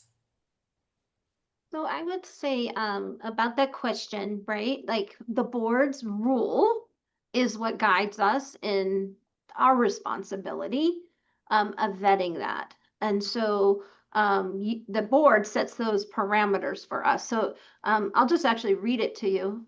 So it says professional development activities used to renew or obtain licensees must be a planned and structured experience, benefit the licensee's professional development as defined in ARM 1055, 714, an exposure to a new idea or skill or an extension of an existing idea or skill in compliance with the second rule, which is acceptable to renew professional development training workshops or coursework. So, and then it kind of defines what those are. And so the board also sets the rules for us in accreditation. And so within accreditation, that's that 1055 that's referencing. And in there, it talks about what are the expectations for a school district around professional development. And Right. so part of the way that that chapter is structured is in accreditation is to say, as an accredited school, we expect you to be providing support and ongoing development to always be increasing your effectiveness as an educator. And so in school districts, they have plans. And so the board's rules require them to have the types of plans to say, what kinds of professional development are we going to engage in and what does that look like? Because that's a really important component to be able to have a quality school. Is like the number one factor for a quality school is quality educators. And so the board sets an expectation for our schools as well that they have professional development plans. And so the board doesn't really ever say you can't offer that course or that one shouldn't be approved or why is this one on here, right? What they do is they set that guideline for us and then our team has to vet it. And then we do have to annually, as McCall had indicated, we got to then come back to the board with a report every year to say, how many units did you provide? How many providers do you have? And what were the types of units or activities did the teachers participate in? What were they for? And Julie, I Julie. appreciate you elaborating on that because I didn't mean to oversimplify it. I guess my point was that the Board of Public Education does not prescribe that a school district or a teacher has to have X amount of units in school safety, X amount of units in health, mental health, X amount of units in, quality, school quality.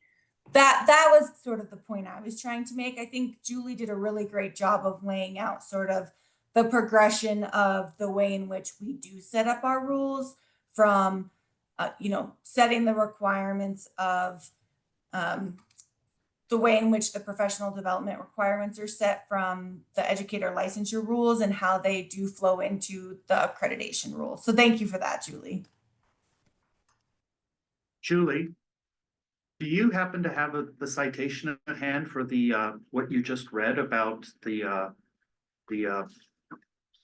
guidance? Yeah, it's under ARM 1057 215 professional development and renewal requirements. Thank you. You bet. And it's also in the second one, I think it's 216. Also, 1057 216 has a little bit about professional development approval as well. Thank you. You bet. Helpful comment. The memo we got regarding certification and continuing education review has those links on the second page of those rules that we're talking about for the schools. They're linked on the bottom of that document.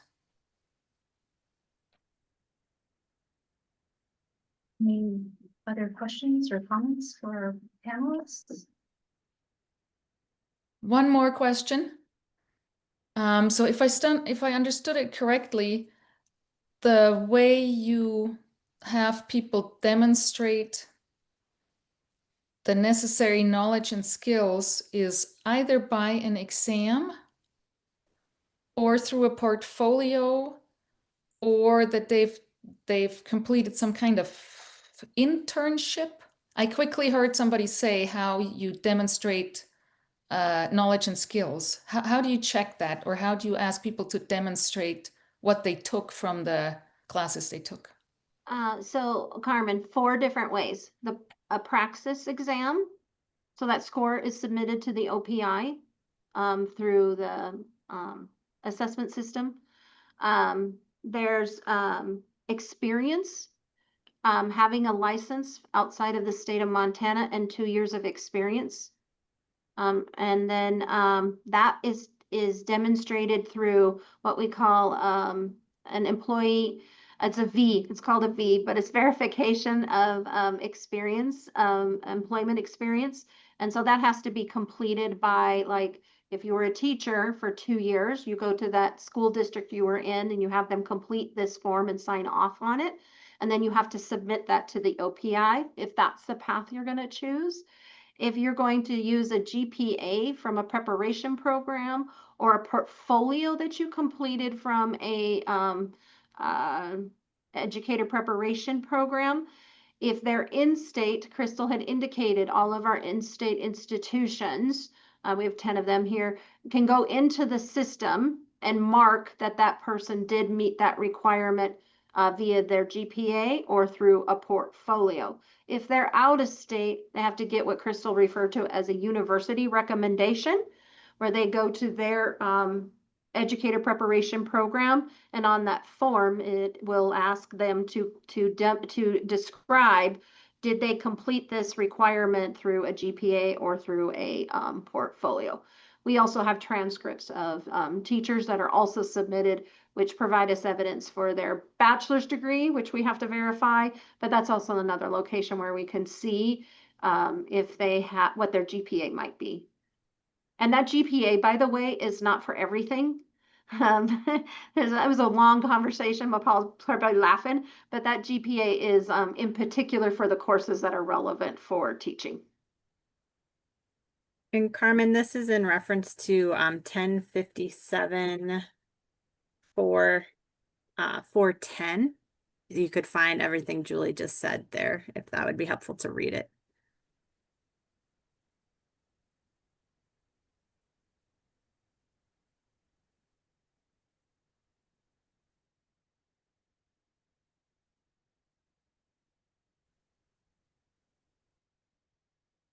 Any other questions or comments for the panelists?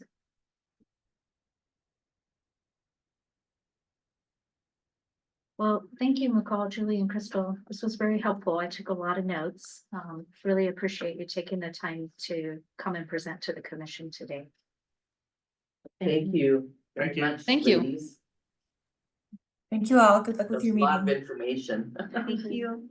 Thank you. Appreciate it. Having us. Bye-bye. Bye-bye. Thanks.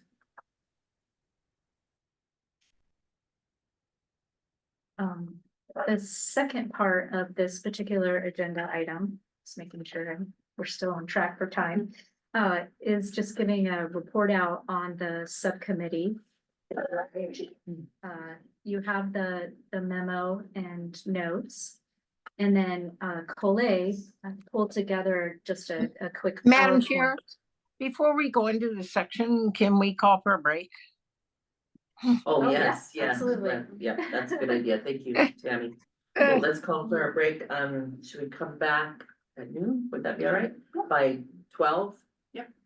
Thank you. Okay, thanks.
Robin?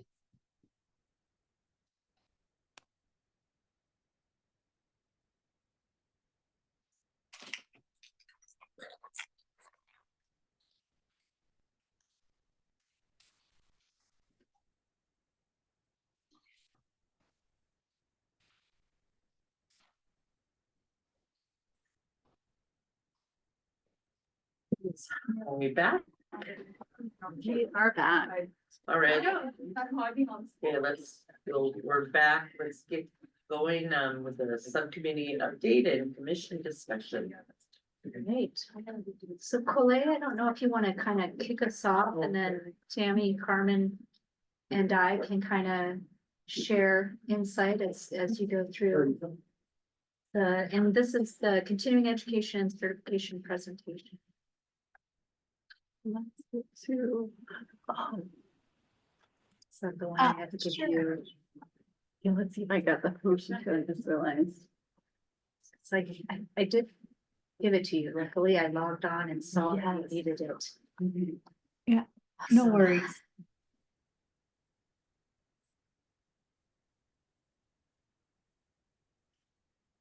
So we did want to just share a few things. Good afternoon, everybody. Colette Bartow with the State. And so you have the memo and we'll kind of return back to any questions that you might have from the memo. But did want to just kind of talk through the basics that our committee met. If we want to go on to the next slide, thank you. And there we go. So our esteemed committee of Carmen, McKenna, and Tammy, and then myself, Tracy, and Rebecca, we met on the 29th of April and had a really good initial session to kind of talk through both the goals that were guiding these discussions and then just kind of for the good of the order, some of the key topics and areas of concern that that we want to be looking at as we study certification in particular and continuing education. So we met online and really had good in-depth conversations.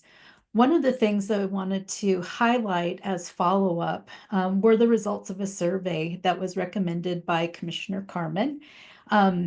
There were really 3 simple questions that she posed, and we thought, well, let's go ahead and ask those questions of directors. And so with the kind of the context that you have from our panel and talking about skills, knowledge, and kind of the competencies that professional librarianship and actually trustees, those competencies and skills that they might need to have. We just asked the directors these questions. We had 45 respondents, I believe it was overall. And the 3 questions were, what would it be nice for all new hires to know? What would it be nice for all new trustees to know? And then the director answering from them for themselves, what do I wish I had known as a new director just coming into the role? And so we had nice distribution, as you see, kind of representation of responses from across the federation. So we got geographic expanse and good representation from each of those regions. And as you look at the responses to the first question, this really big block around customer service rose to the top of what directors wish their new hires would have. And so like that was a really interesting insight to be able to gain because that was such a strong response. And then you see other things that are represented in the additional responses that really do relate to kind of interpersonal skills, professionalism, using their time wisely, and then also that kind of basic library specific knowledge that you might not be able to get other than through direct library related training.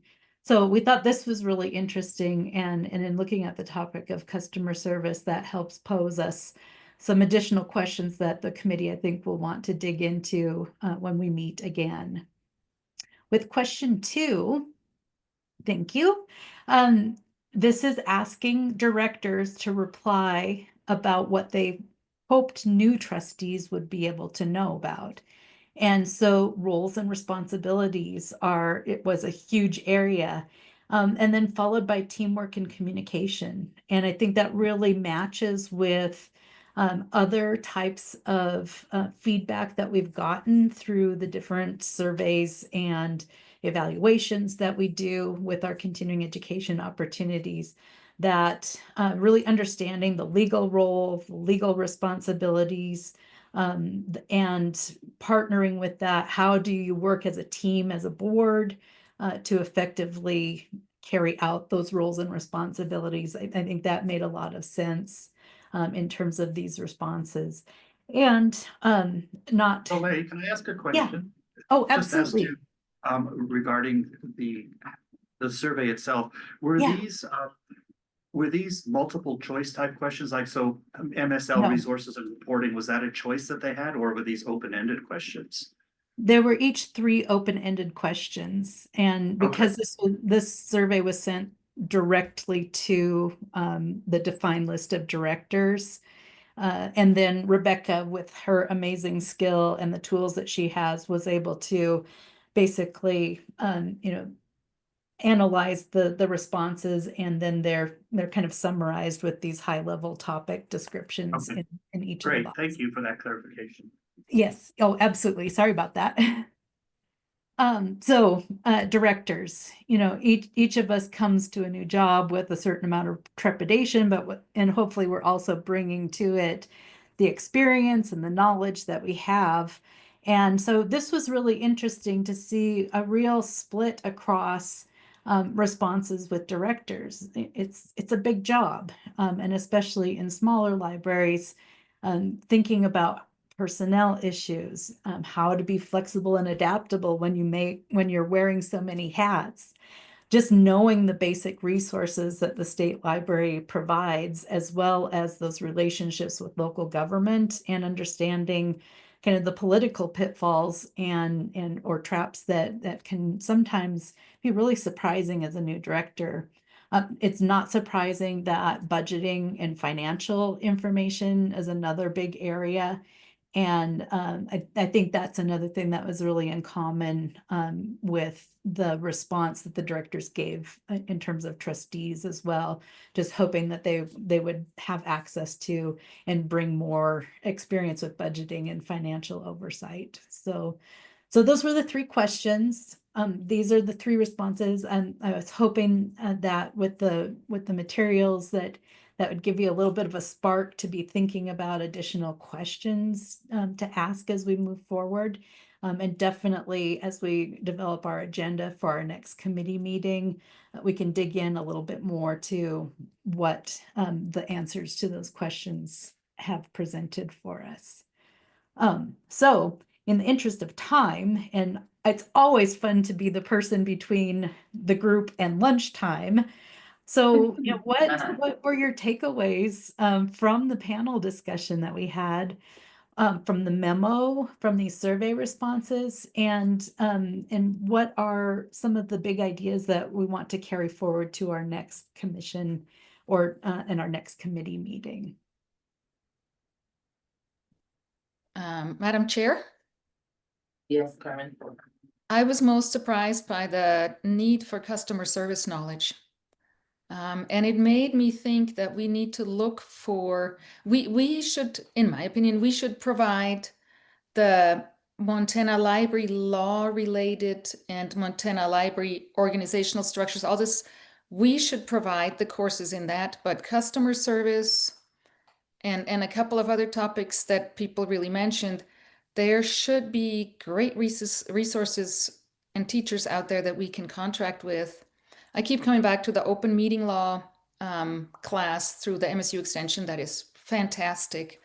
So we definitely can pull together a great course of classes, I think, from in-house expertise, and then paying close attention to the survey results with qualified other entities that are already out there teaching those topics. I don't know if we still have that cowboy hat, customer service thing initiative that was out there. And I don't know if that would mesh with what you need to do in a library, but it definitely makes me think we should find groups that have the expertise already for some of these topics. So that survey, the customer service thing, just blew me away. That was so important. So that survey had very interesting results. Thanks, Chloe.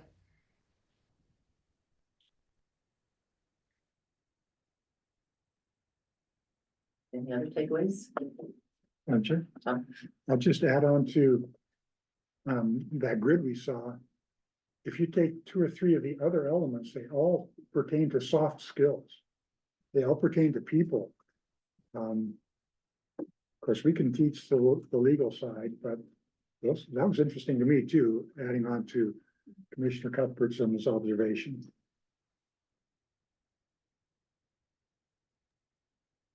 One more comment. Yes.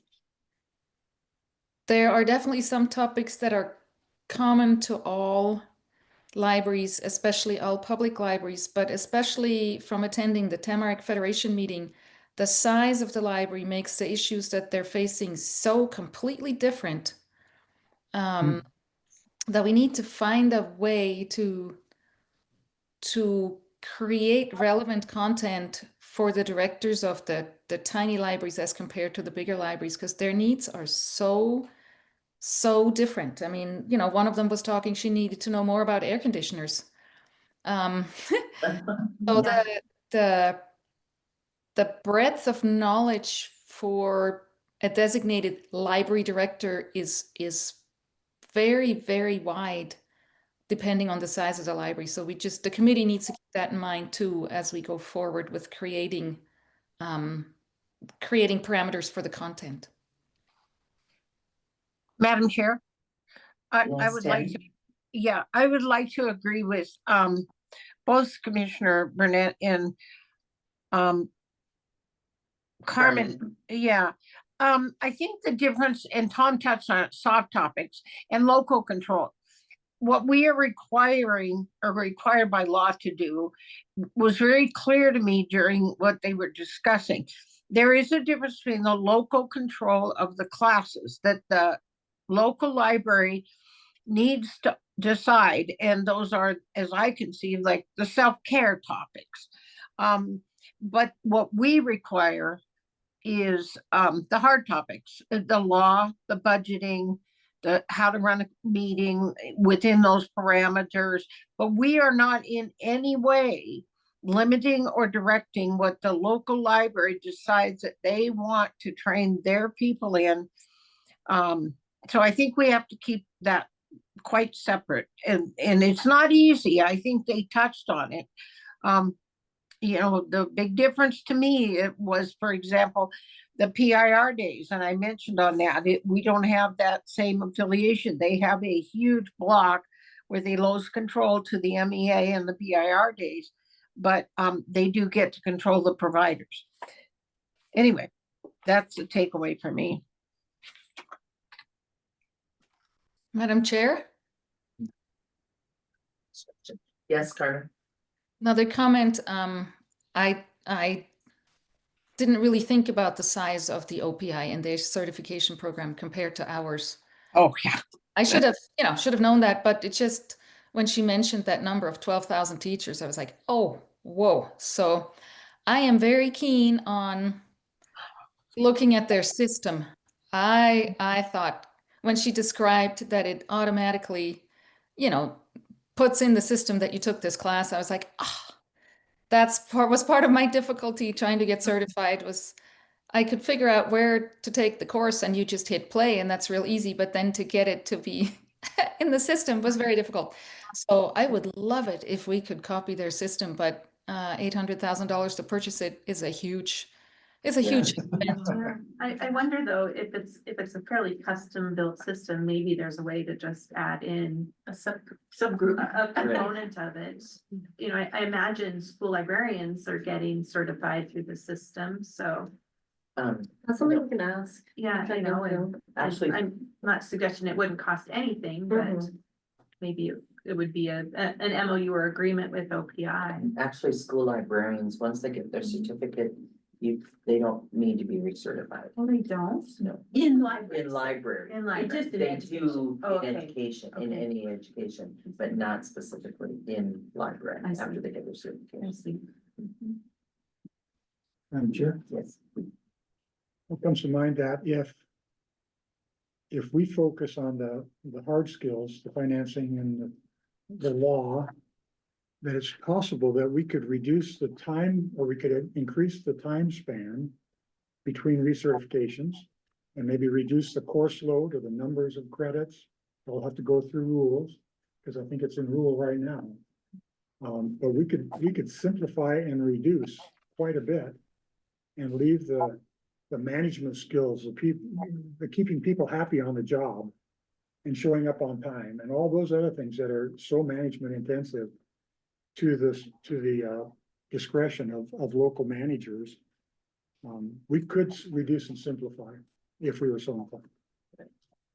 Right, I find the issue with the local control is the underwater basket weaving type of class, you know, the ones, that you really don't have to justify. I guess that might be an issue. What do you think, Carmen, Tammy? Are we gonna talk for a minute about our committee perception? Okay, yeah. Is this yes. appropriate? Are we If- ready? Sure. Yeah. Is go this ahead. appropriate, Tracy? Yep, Okay. go ahead. Keeping in mind the difference between what we're directed to do and the freedom for local control to do what they want to do, I felt like we had 5 major questions that this commission has to answer. I did, by the way, send you this paper, and I didn't know if you all got it, but one would be who will provide training, what topics are acceptable, how many credits are required for qualification and renewal, and what kind of timeline. Should all classes be pre-approved versus retroactive? And what should be the requirements for trustees? Those are sort of our general topics we have to, finish up with. I'd like to point out that the law says 22-1-103 that we as commissioners must adopt rules for the certification of librarians, which I appreciate very much Tracy separating from us accreditation for libraries and certification for librarians. We are directed by law, and it's one of very few things we're directed to do. So I think we have to take it seriously. And I was really, really impressed with the presentation and how much time they were willing to put into making professionals professional, because I think we have to make our professionals professional. That's our job. Providers and topics for, I'm going to say something here, and there's no nice way to say it. I'm going to do it with as much grace as I can. The committee looked at what was given out credit for in 2024. And I found it, and some of the other commissioners, but I can't speak for them, very unacceptable. In general, there were 37 providers or more, many marked not known. We don't even know who provided. We didn't have names for all the classes. We did not have descriptions for what workshops were applied. We actually had people who went to hear a motivational speaker and retroactively got credit for that. And I actually put the blame of that at the fault of us as commissioners, because it is our job to make sure that professionalism is being respected, and at the leadership who approved or were supposed to approve this. Now, I would say historically, the commission has been excessively hands-off this part of their job. And the commissioners have not overseen what people are getting credit for. And we have fallen into what I would call very serious soft topics that are not relative even to librarians or the local. That being said, I think there was agreement that we have to be much more aware of who we are giving our respect and right and name to as professional providers. And the CE training could many of us felt should primarily be done by our staff, because we know they are professionals, very, very professionally oriented people who understand topics very well. We also understand they can't do everything. But we felt like as we go back into getting this job right, because we had slipped into not doing it, so it's going to require some correction. And this is not forever. This is just some correction right now. And then we'll get back on track. And so having our staff do the training, but allowing them, because there's so many cases where they are extremely well trained, but not maybe in the topic being required, they could bring us a qualified professional with a class description, a syllabus, a desired outcome, and an evaluation tool.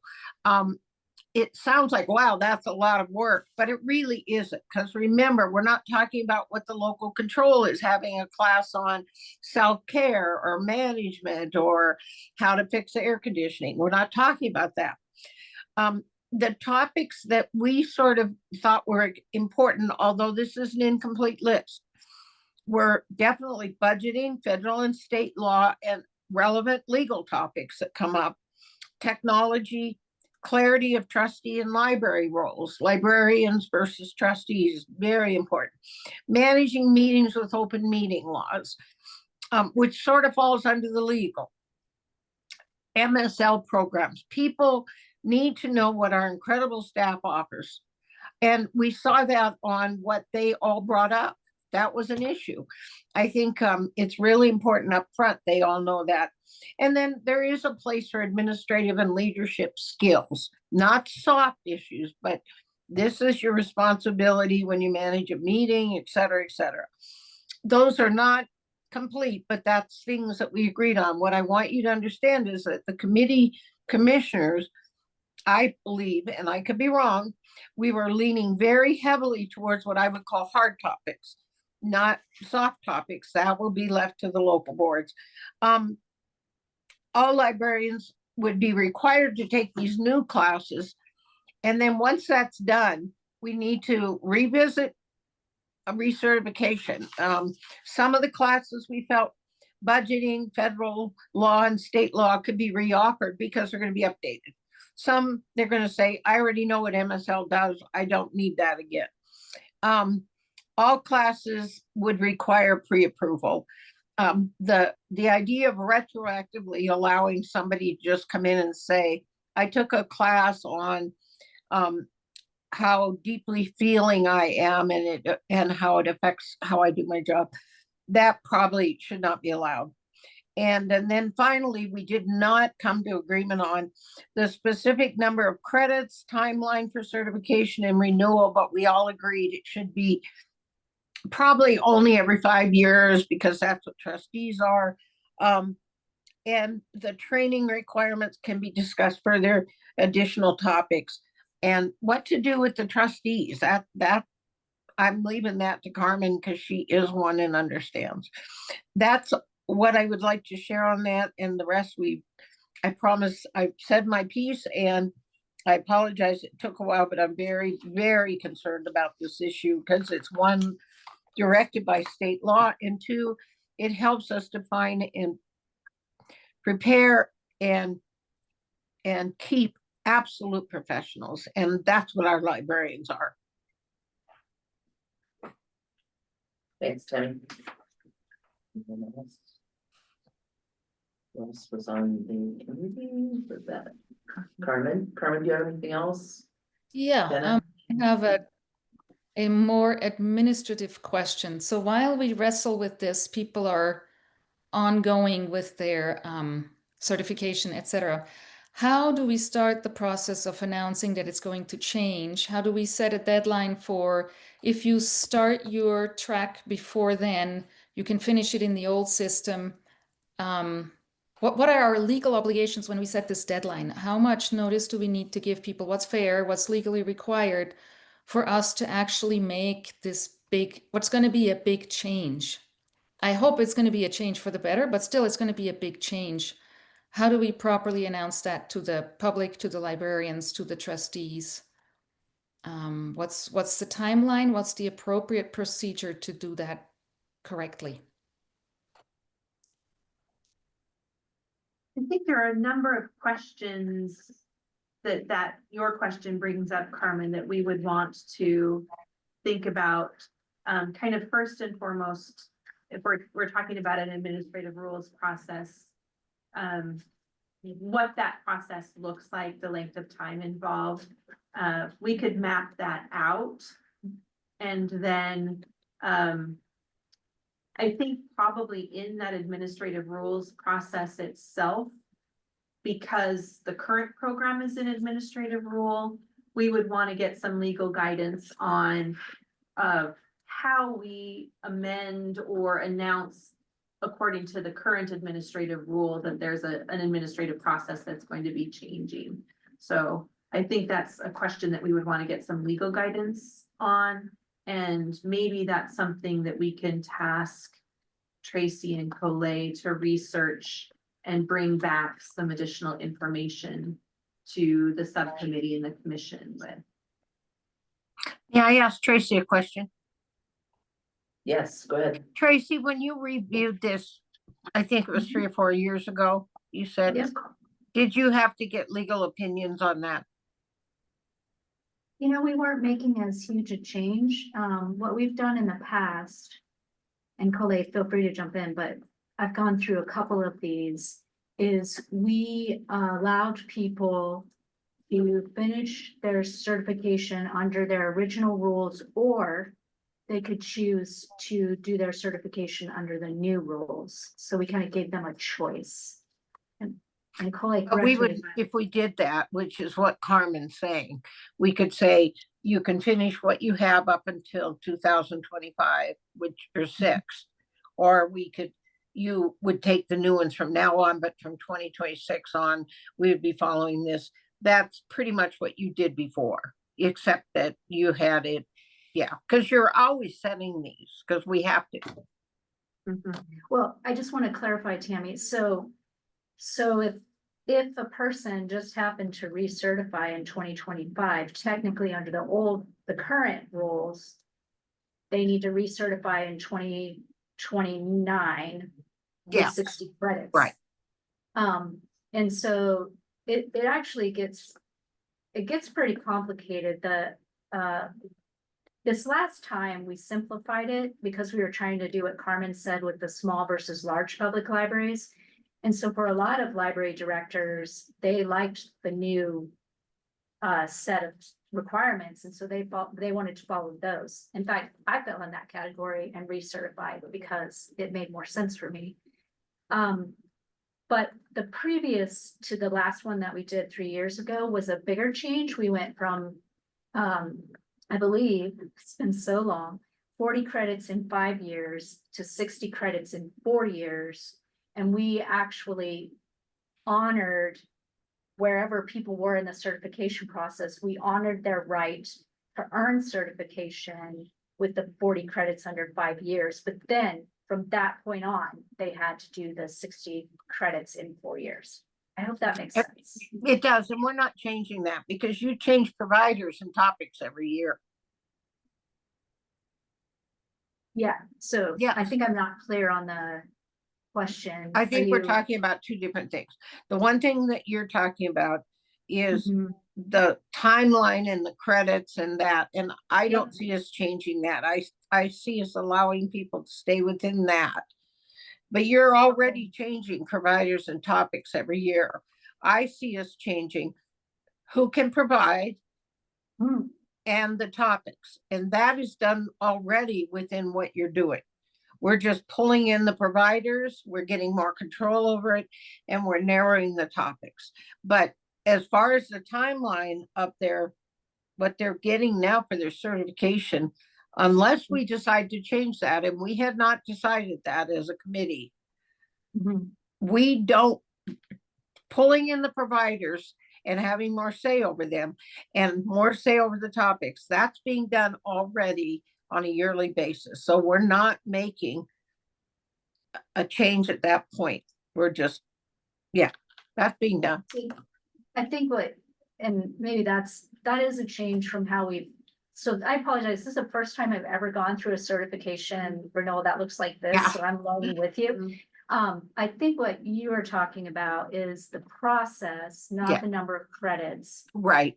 And I actually have no idea, because I do understand what you're saying. You're saying, we're just saying we're gonna change the process for the providers.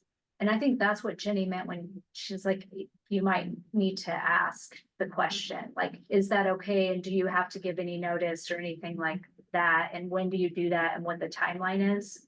Because I would think you would want to give a heads up. And you'd want the commission to formally adopt it because it's a commission level decision, but I'm not totally sure.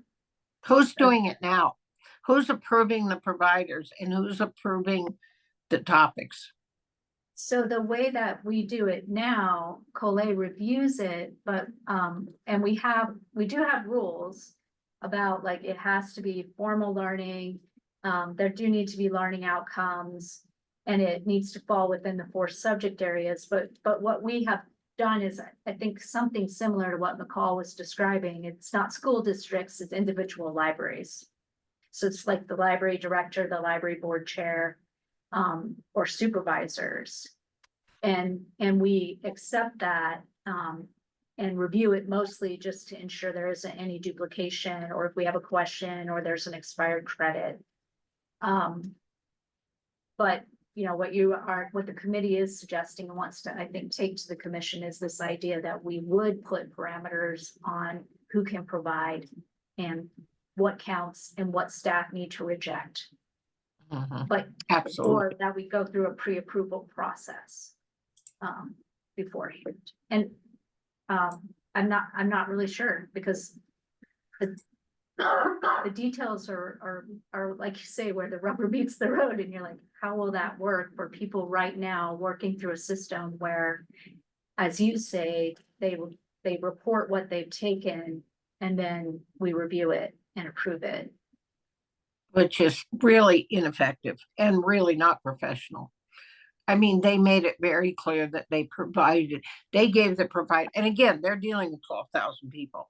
So they approve the providers, they approve very seldom do we were a little loosey-goosey. Madam Chair? Yes, Carmen? I'm wondering if we do simplify things and pull things back to requiring the core competencies and very strongly supervising those, we may end up requiring fewer credits. And it may be an issue because people will say, oh, I'll do that. That's only going to be 20 hours. I'll do the new way. And this may be a non-issue, but I just wanted to make us aware. What about people who are in the system in the middle of their certification and here we change horses? You know, that's not fair to somebody who has started with the idea that they're going to finish this process. They've got it all laid out. We can't just pull the rug out from under them. So that's the part I want us to be aware of. Yeah, good point. Yeah. Thank you for saying that way better than I did, Carmen. So that's what I was trying to say, but I couldn't quite word it right. Yeah.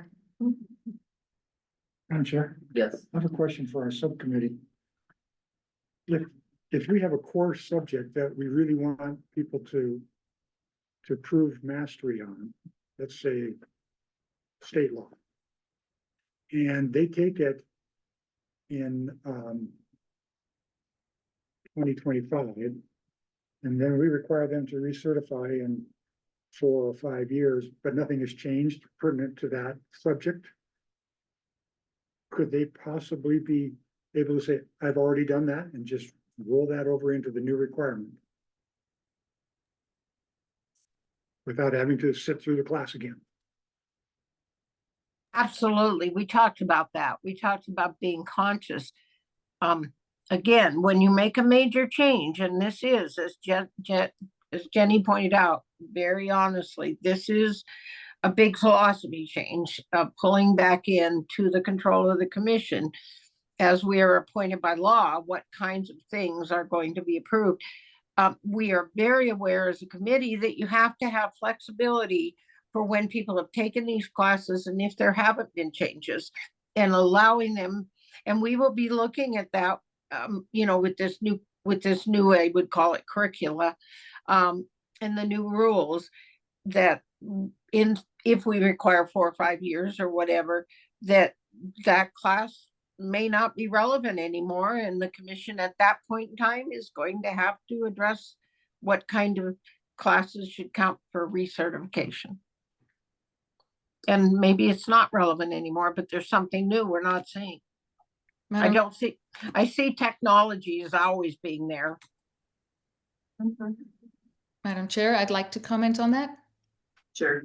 The key word that I heard in Tom's idea was proof of mastery. And it reminded me of my kids in high school. What frustrated me to no end was not allowing people to test out of a class. So for example, if you know state law because you've been involved with the library for 25 years, it would not be smart to require you to waste 4 hours of your continuing education listening to something you already know inside and out. So we should incorporate some kind of proof of mastery concept. So even with the core things, if we require something about, you know, actual library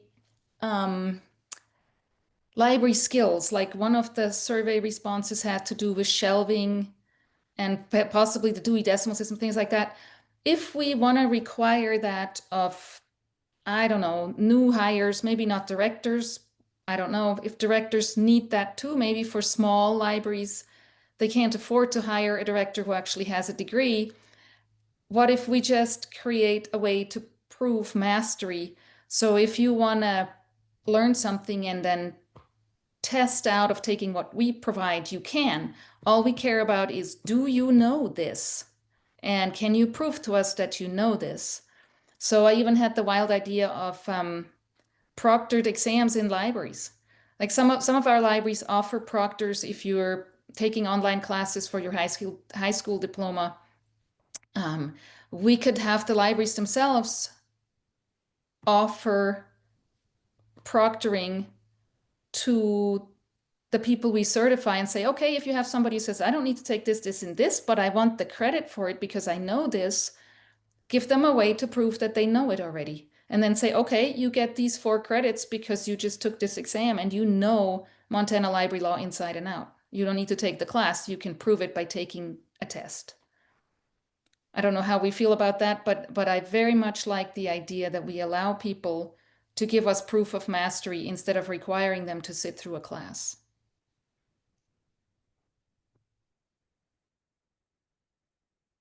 Yeah, that would be a huge change, I think, for the librarians. But I understand the point. I want to make one suggestion or throw out one idea for the subcommittee and then the full commission. And that is that maybe we think about breaking apart the components of the system that we're talking about making adjustments to, and considering them not necessarily one at a time. They can certainly run in parallel, but it feels like there's some decisions that can be made more quickly and implemented more quickly, and others that might take a little bit more thought. Especially if some changes are just more changes to practices and are maybe already allowed for within our administrative rules. So, for example, if the commission wants to move to this process of having the state library approve providers, that can be a recommendation that the subcommittee makes to the full commission. And we can look at what, if any, administrative rules changes might be necessary for us to begin to implement that kind of process and kind of a timeline. You know, maybe it's the start of 2026 where we have that process implemented. And then another component would be looking at the number of credits and the timeline for certification. And that would require administrative rules changes in the process involved. I think that process could be done separate from this idea of approving providers. And then another component would be, what is that actual core curriculum. And what do we need to do to officially recognize that kind of core curriculum? And there may be other components that I'm not thinking about, but it feels like a really big lift to do all of that all at once, when some of these decisions might be a little bit simpler to advance. Just an idea to help maybe move some things forward. Madam Chair, I Yes. really like Jesse's idea. Jenny, sorry. Yeah. I think that pulling in the number of providers, 37 was uncontrollable for our people. And they could not possibly know all those providers, everything about them. In fact, some of them weren't even clear online. Not when it says provider not known, then it's not known. So we can't have certified it. Topic not known, we could not have certified it. We could move forward, I think, with bringing in the personnel mainly to the committee, but to the staff, and then with specific examples or people provided to the commissioner for approval. And even the topics being, I think we could address those two things now. But I'm also really aware of Commissioner Carmen's concern about the timeline. I don't want to make anyone feel like they've been pinched in the timeline, but we've always approved different providers and topics. So I think we can move on that now and then deal with the rest. Well, we can't move really. It looks to me like it needs to go to the subcommittee. Yeah, And yeah. and they should back to the subcommittee. Yeah. Yeah, we'll send it back to the subcommittee. And To bring us the next step. I mean, move on it now. I meant make those the focus. Sorry. that's okay. Madam Chair, Yes, one more clarifying question to Jenny. So it's the number of credits and the timeline of certification that's in the rules. The core curriculum or any of that stuff does not require a rules change? It may require a new rule, and I think that would be something that we would want to look into. Okay, thank you. okay. We have, Lisa Culligan at 1, so we better have a quick lunch break if we're finished with the subcommittee. Yes, okay. All right, let's go ahead and have lunch break. Lisa Culligan will be here at 1. So we'll reconvene at 1. And maybe be eating still. And lunch, Nikki,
Okay, we'll see you then.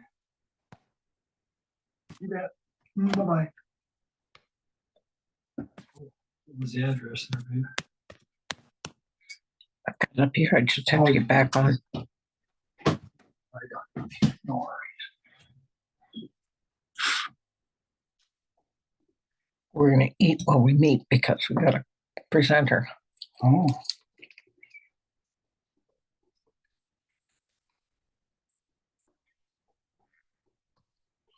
I don't think they're back on yet. Thank you for being understanding.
I didn't bring anything for a screen, but. Thank you. Good. Thank you. I'm Robin, Thank you. by the way. Hey, nice to meet you. Nice to meet you. Thank I you. said I was gonna put. Yeah, it is.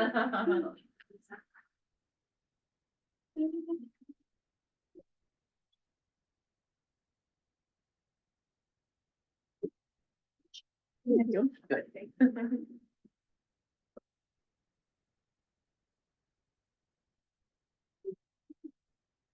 How are you liking your little building down here? Little is the key word, right? Operative word, yeah. Well, it was easy to find, so. Got somebody online. Yep, yeah, me too. Yeah. And Carmen, are done. We will reconvene. Are we unmuted? We are unmuted. Okay. This is Lisa Culligan from State Human Resources Division. You're gonna visit with us a little bit. Sure, I was told to come, I think talk about a recommended performance evaluation process, if I have that correct. I thought I would start by sharing a little bit about what the rest of the state does under Governor Gianforte. So I know you guys are a little different, not quite as connected to, well, I feel appointed you all, but not quite as connected to him as those of us in the executive branch agencies are. But for the executive branch, he calls it his OGSM, if you've heard it, and that stands for objectives, goals, strategies, and measures. And the way that that works is, I believe directors actually worked with him in developing agency goals. And then we also, when developing goals, kind of look at what's the mission of the agency, what are the agency needs, and then I will admit a lot of our goals for the upcoming biennium are going to be based on legislation from the past session. So you'll hire most of the things that happen there. And this is a recommended process. The higher level goals have been cascaded down to agency management and employees. And then we do allow flexibility though for employees to develop their own goals in coordination with managers. So not every goal you have might be tied to the governor's priorities, but a lot of them are. And I know you've been using the talent system a little bit, our state system. I will say the governor has mandated all of us to use that system. It is run out of my office. We're the ones who do the software support and training and all of that, but he did mandate all the executive branch agencies to use that system. And the process in that system, though, I think is more important. Doesn't really matter what tool you use when it gets down to it. But these are the components that we generally look for in a performance evaluation. I think you have Jenny do a self-evaluation, which we recommend. Sometimes, I doubt you probably have this, but sometimes it's good to know what the employee is thinking and how far off base they are with what you were thinking. And so having them go through that process to evaluate themselves can be kind of enlightening sometimes, more so than others. And then the next step of the evaluation process is the manager takes a look at the employee evaluation, does their own feedback based on how close or far away they are. And then the most important part, I think, of the whole process is having an actual private meeting with the employee, have a discussion. That's where we get into some trouble in the state. People like to just pass the papers back and forth through the system and not actually sit down and have a conversation. But I think you guys all know that. Sit down and have a conversation, and then after the conversation, maybe a little bit, check off that it's finished, regardless if it's paper or in the system. And it's important for the employee to provide final feedback. A lot of employees don't. You don't have to. Doesn't mean that you're agreeing with what the employee says at the end, but just important to give them their voice. So that's sort of the overall process. And I'm going to get down to some of the components in a minute that should be involved, such as goals and competencies. Our state process is based on goals and competencies. And I'll talk more about that in a minute. But the most important part is you have to tell people what they're being evaluated on. If not, how else do they know how to adjust their performance to meet those expectations? So the biggest recommendation is have that process set out a year in advance, so that everybody is clear on what performance throughout the year is going to look at. These are the goals for the year. This is what you're going to get evaluated on the end of the year if you're doing a competency-based piece like communication skills or leadership skills or ability to get along with others. Important that people know what those are so that they can adjust their performance accordingly to meet those expectations. So lay that out at the beginning of the year, let everybody know what it is. And then our other big performance process kind of thing you should do is no surprises. That evaluation at the end of the year is not, I'm sure you've all heard, this is not the time to write up your whole list of why you've been annoyed with your employee all year that you've never spoken to them about. If you have an issue, address it in the moment. I wouldn't, even when you are addressing those in the moment, it is still good at the end of the year to reference it. Say, hey, you've been really great, but I want to have it documented here. We had this incident in July. Remember, we talked about it. it's still here on your performance evaluation at the end of the year. And actually, that's a great time to talk about maybe how the person has improved since that incident in July. Hey, that's great. We had the thing in July. I'm not gonna worry about it too much because you've been great since. So that's a big piece. We already sort of talked about direct communication. And then, yes, that process should be very confidential. Nobody wants to be told about their performance and then have that get back to other people or have other people have to witness it. And so in our state process, we have two big components, a goal process where we generally use SMART goals. Those are stands for, I put it in color on your paper. Specific, measurable, achievable, relevant, and time-based. And we really recommend for really everybody limiting goals. People should have 3 to 5 goals, maybe a little more if you're higher up. Would you repeat those things you just said a little slower? Sure. Thank you. And I will send you the handout too. Actually, Okay. Tammy, I took pictures and sent it to you, to your. Okay, thank you. I official- got, And Sharon has it too. So they should be Okay. specific. Carmen, you also, I sent it. I can slow that down. They should be specific, measurable, achievable. So something that the person can actually accomplish. I wouldn't say, Jenny, your goal is, although you would probably do it, to go climb this mountain in the next half an hour. You probably would do it. yes, she would. Achievable, relevant to what you've hired the person to do. So my goal as an HR person, my goal should not be go develop this library curriculum because I would not know how to do that. And then time-based, put some sort of time frame on that goal. When do you want it to be achieved, or is this, some goals will be ongoing from year to year? Is this kind of what is the deal around that?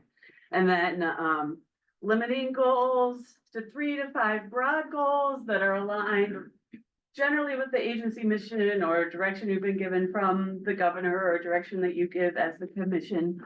And then the way that you can get into more information is develop tasks or projects that show how those goals will be completed.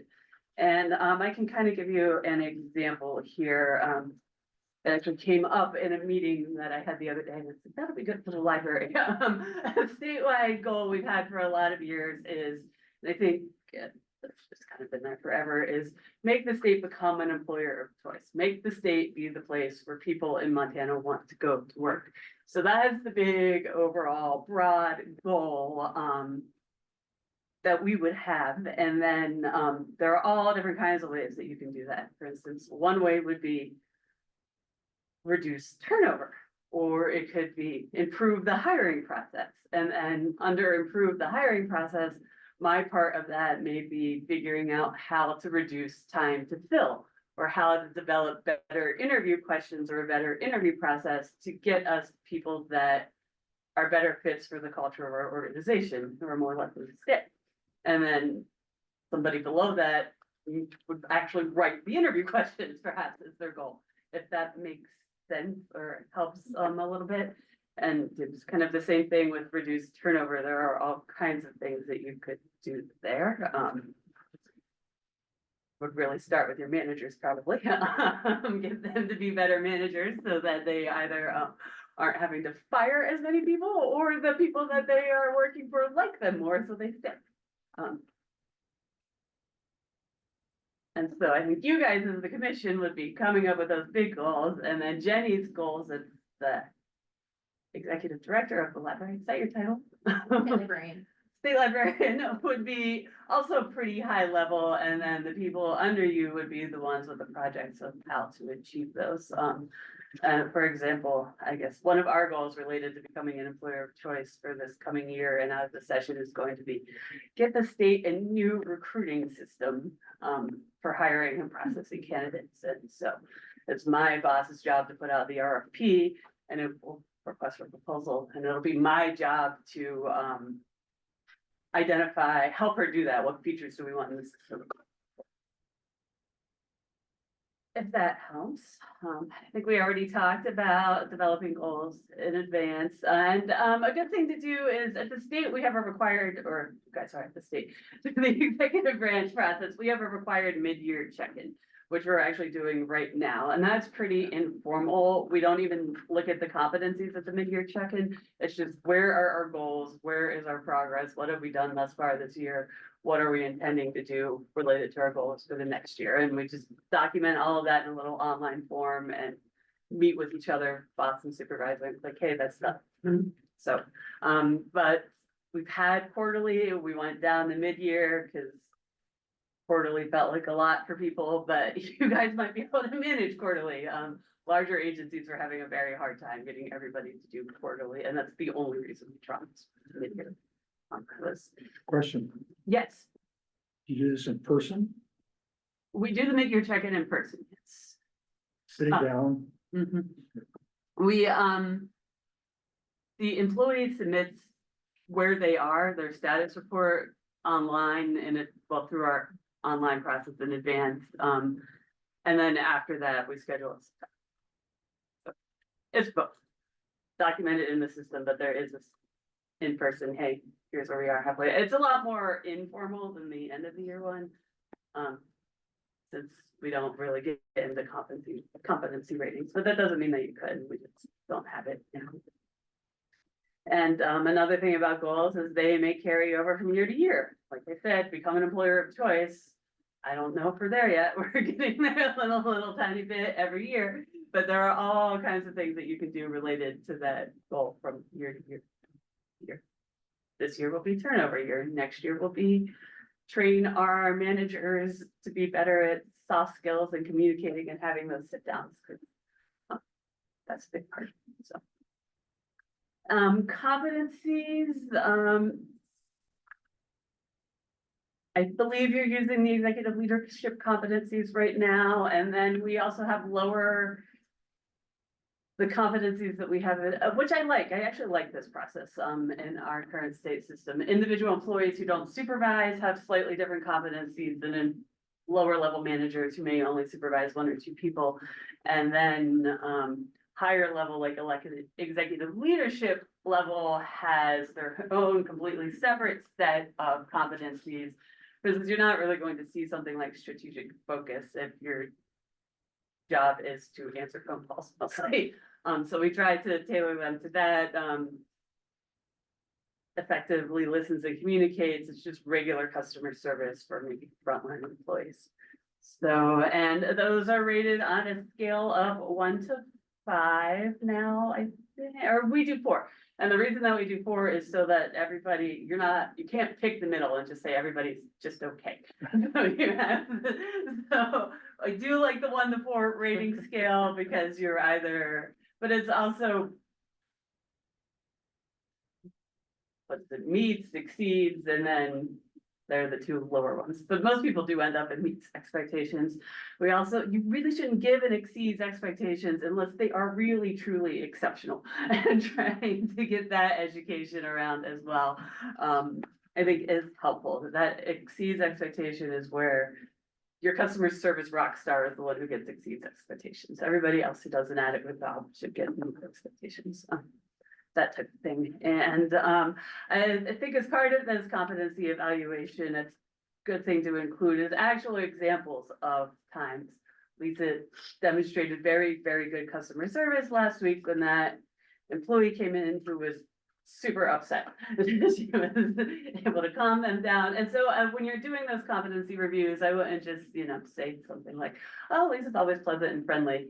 Pick out actual moments that where the employee was performing those competencies in the scope of their duties, or when they weren't. If they did a very bad job with that angry customer, that would be the place to document it. You were not great at customer service, and here is why.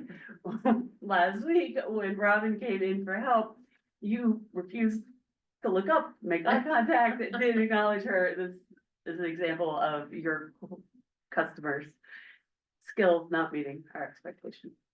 If that makes sense. Yep. Was this helpful at all? Oh, yeah. I wasn't quite We sure what to did. prepare, and I knew I only had 15 minutes on the agenda, so.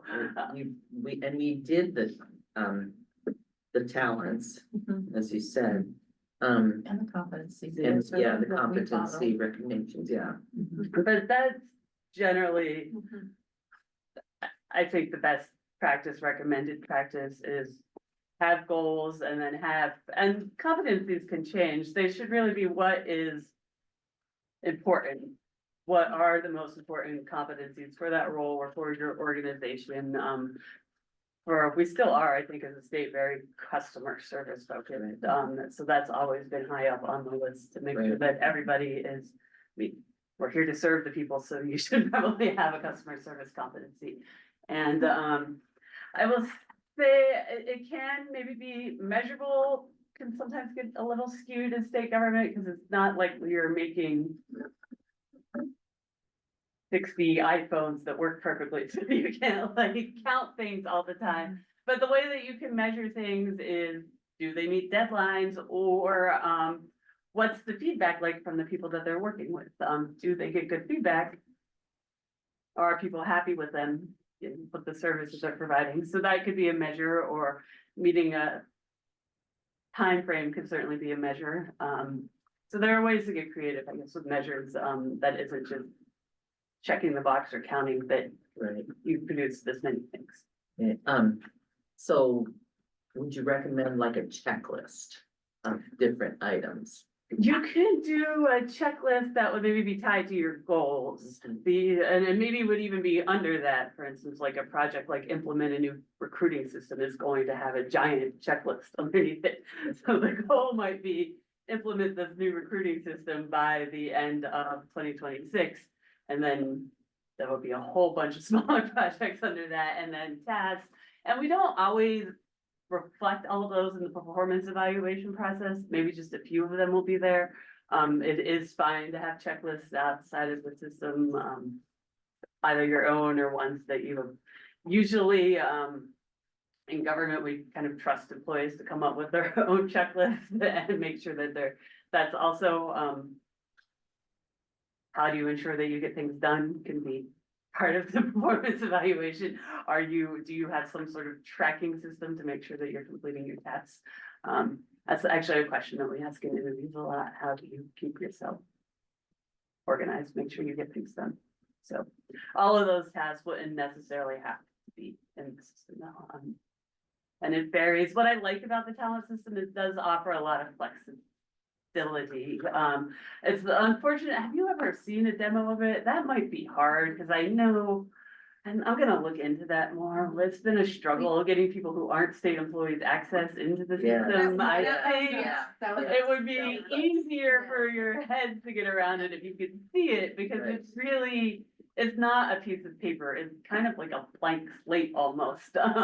For the goal section, you can do whatever you want. All that's required is to type in the goal, but there are options to do your own task list or make tasks or put deadlines on things or mark them high, medium or low priority.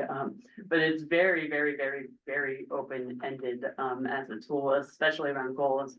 And then for the competencies, they're just listed with a definition and then you type in. So that's probably pretty similar to what it looks like on paper. But I'm gonna go back and ask about that, because it has been an ongoing issue. Because you can't access it unless you're a state employee Right. currently, but it's something, we have a lot of commissions around the state, so it's. What we Something that we kind of should have in look place into. right now, the commission has identified about 8 goals. That we're working on, and those goals filter down to me. I have projects and tasks, and then do work delegating to employees, and there's subcommittees, and staff are helping to support some of the subcommittees, so. And so we have, it's more of a table where we're tracking that information right now, as And opposed we to in the do- talent system. The governor's OGSM process is just a bunch of Excel spreadsheets, to be perfectly honest. And everything is, like, for the agency had one, like, we have a big spreadsheet for DOA, and then my boss has her own spreadsheet. But then at the employee level, we are kind of, we're recording our goals related to that in the talent. And that's kind of what we do for our staff. So we have our work plans, That's a better word for it, work plans. And the commission sees our work plans at every meeting. And so then employees have their specific goals related to the work in their work plan that are documented in the talent system, and supervisors are tracking and doing performance evaluation based on those goals. There's a few other things in their work, in their goals that may or may not be on the work plan itself, like performance development. Some set out goals for doing so much performance development throughout the year that isn't on the work plan, but is a goal that's documented in Yeah. talent. That makes sense. So like an employee who is maybe working on a certification and will have that as their goal. Exactly. Yeah. In the system, or Exactly. an educational piece for their job, or trying to learn a new software. That might be their personal goal. And that's another reason why I like the talent system. It allows for employees to have their own sort of professional development growth goals along with more concrete project related goals that tie back to the organization. And I will say the higher you are in the organization, I don't want to say lofty, but probably the more broad your goals are. That's just the way it works, because you're the one who is saying, we're going to become the employer of choice. So that's your goal to make it happen. And then it's everybody below you to figure out what projects they are going to do and how they're going to be involved in making that happen. And that would be a recommendation too, is don't just always say, this is what you're going to do and this is how you're going to do it. What is important is that it gets done satisfactorily. It doesn't really matter. The employee should have flexibility to How they get it done. how they get it done. Madam Chair, Yeah. may I? Okay, Yes. thank you for what you've been sharing. That's really helpful. I know it's a little different because when Greg the governor has to answer to, for his performance, it's to the electorate. And Yes. so, yeah, so obviously he got a positive evaluation, but one of the things that we've struggled with is that the evaluation tool we have is perfect for Jenny and her staff, but the role with that is different between Jenny and us as the commissioners. So do you sometimes have different evaluation tools, like the one that you use with your staff and then the one you use with the person above you? It's different. I think the only difference really is in the competencies that they're evaluated on, because Yeah. the goals system is so flexible. People can put their broad goals in it or they're very small. It's my job to write these interview questions full in it. So there's just enough flexibility to capture all of that. Yes, the competencies that people are evaluated on would be different, because the competencies for Jenny are going to be different than the competencies for me, and they're definitely going to be different for the people. I have 3 employees, my 3 employees, and they would be for me. Are these executive leadership competencies that you've listed, these are the ones from talent that we Yes. used? Are they also used for like other department heads? They're used all the way up to the division administrator level. I actually should get some more information on kind of what happens to the appointed agency directors. I know that they go through a process. They or may, depending upon the agency, they may or may not be in talent. Like, I think my boss, Miss Deanne, actually is in the talent system, but she might be the only one because it's her agency and that's her project. But they all have the goals from the governor's work plan that they have to answer to.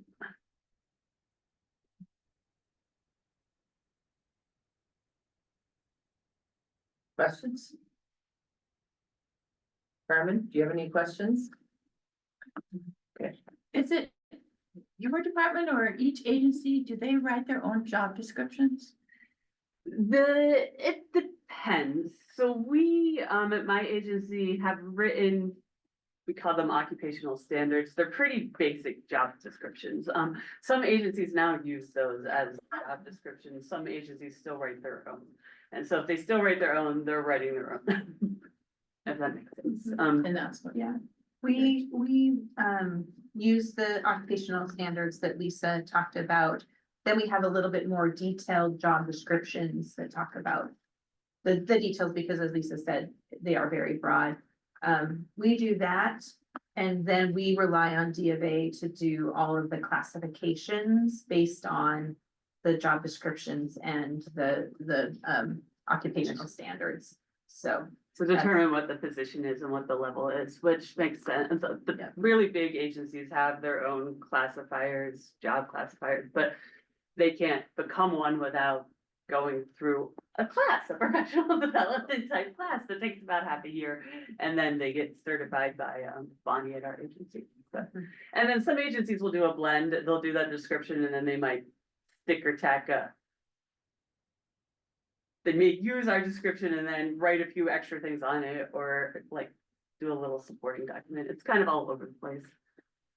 It's becoming more standardized. I've been in government about 15 years now, and I will say it's becoming more standardized, and that's actually been a good thing about working under the Gianforte administration. I would say so push towards standardization across state government.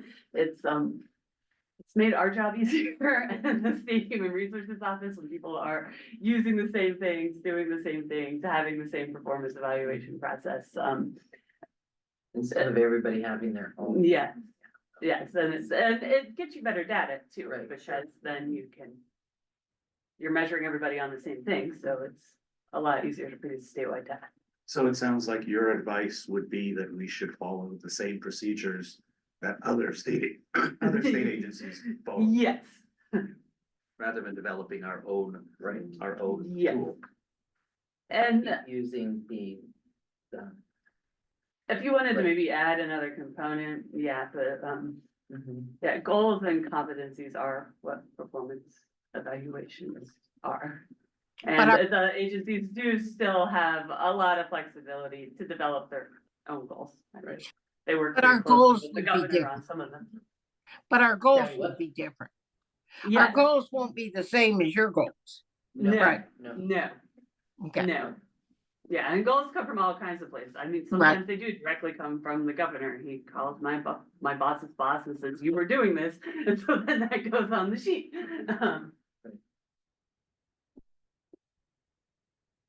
Yes, yeah. So can we see the recommendation? Yeah, goals are out. There was the one broad goal that was in the red tape release.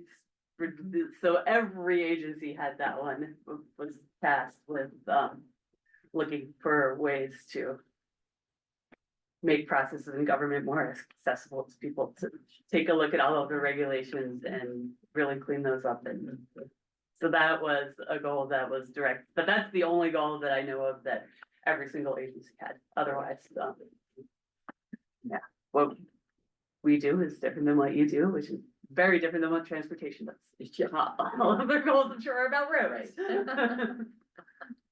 Right. Okay, so basically the talent system is it. And if you wanted any help in the goal department, I'd have to clear it with my boss first, but we could probably provide your agency some support there. And that's maybe a topic for a different meeting. You can talk for, I don't know, an hour on how to develop goals and then cascade those down to other people and they, align goals to your mission. My employee did a presentation on it last year that was like an hour, so you can do a whole little workshop on goals if you would like. Okay. So, I think our goals were they were reasonable and accessible, I believe. And we're making good progress. Right. Mhm. Yep, I believe so. so yeah, so I guess it is okay to carry them over from year to year. Okay, yeah, right, and some of ours are. Yeah. Are carryovers ongoing. And even, yeah, Mm-hmm. the past or projects might change or they might stay the same. Right. Okay, all right. Well, thank you so Nice to much. meet all of you. Nice to meet you too. I haven't been involved, around the time that Jenny was hired, I was working with the library a lot and then my priorities changed, so it was nice to be back. Yeah, well, thank you and you probably were in the other building. Yes, Yes. I actually got a tour right after the flood. Oh. So, Oh. Yeah. yeah. Oh, what a mess, huh? Yeah, that was awful. Right. Alrighty, well, thank you, Lisa, we sure appreciate That's you a taking your There's time. a whole bunch of. Yeah, here it's raining again. Yeah, I know, I don't have a raincoat, but I drove, so at Well, least I that's didn't want. good. And then, I did email this to Sharon, so Oh, if you wanted to perfect. send it to, the books online, or I could tell her to do that. Thank She, there's Sharon. Okay, yep. Yeah, I did take a picture, but it probably would look better if it came from Sharon, it'd be more standard, whatever. And if you wanted more information on what those 5 things mean, I could get that to you. Right. Okay. I'll forward that out to everyone here. Okay, thank you. Thanks, Sharon. Thanks for having me, Sharon. Yes, thanks so much, Lisa. Thank you. Weekend, everybody. I hope that the storms stop, yes. Yeah, I'm done we're after hoping this. for no hail. That's I what I'm know. hoping. So this is my last work task of the day. Thanks Oh, for making it so pleasant. Thank you. Ready. Okay, let's go on to, thank you to Lisa, that was good information. Okay, Tracy. Shortened trustee manual, Yes, took a look at it. so, It's shortened to 40-some pages. yes. Yeah, 80, was it? or No, it was was actually 2 volumes that Oh. were probably about 70 or 80 pages Each? apiece, yes. Ooh. So I really did shorten it. I basically asked myself, what would a brand new trustee need to know? Not necessarily to read it from cover to cover, but enough that they had a sense of what their job is and enough information they could dig in if their board was working on the budget at that time or policies or what have you. And then we have a bunch of supplemental resources we've done, and I tried to connect those two so they could do a deeper dive. And so I just wanted to know if that was what you were envisioning, and if so, we'll finalize it. And I did look, I forgot, it just, something popped in my head. Do you have information about the FOIA requests in there? I think we put that down for our public records supplemental resource, but let me double check. Because you're right, we should probably make a little note that they're warned that their documents are subject to FOIA. Okay, thank you. I will make sure that a brief sentence is in there and that we have more deeper dive.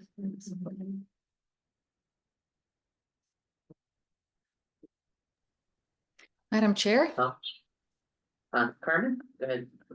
and I was supposed to help with that, and I completely fell off the wagon, so apologies to Tracy. She did it all by herself. Sorry, you're busy. Right, and I got very frustrated, but I had an epiphany the other day. I think I want something very different, and I didn't communicate it clearly.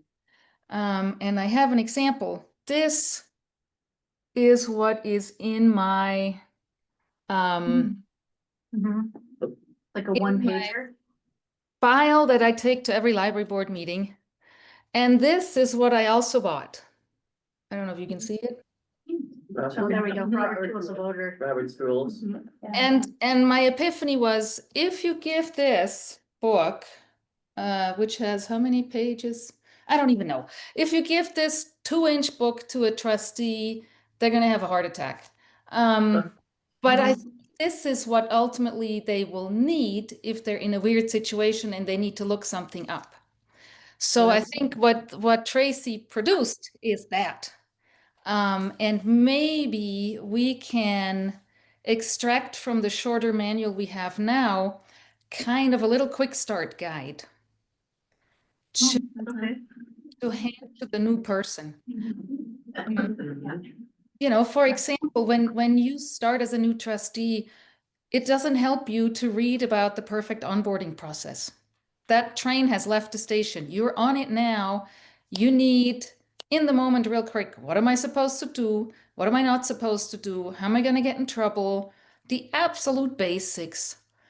And then a library director could give both of those to the trustee and say, hey, for the next meeting in 2 weeks, just look through this and call me with questions, and then encourage them over a longer time frame to read the entire manual. And I think I was looking at the manual and trying to condense it down to this little right off the bat quick start guide, and that doesn't work. But I realized that really, I think you need both. You need to have a resource to look up things when you need to go down deeper into an issue that your library is facing right now. And then you need this little overview of, okay, here's kind of broadly what's expected of any trustee when they get going. So thank you, Tracy, for cutting that down. And maybe we can create a short little, really almost pamphlet-like thing that could be given to a trustee just Initially. Madam Chair, Yes, Tom. I was just looking at Utah's and Wisconsin's trustees manuals. Utah's is 62 pages plus an appendix.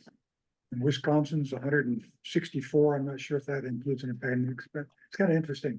Yes, and that is pretty typical. We actually used other states when we built that first manual, you know, and I had always envisioned that manual as being like, you give it to the board, but you say, you know, you don't have to read this. It's just when we are working on the budget, or if you want to know about the open meeting law, it's like Carmen said, it's the big Robert's Rules border, not the one pager.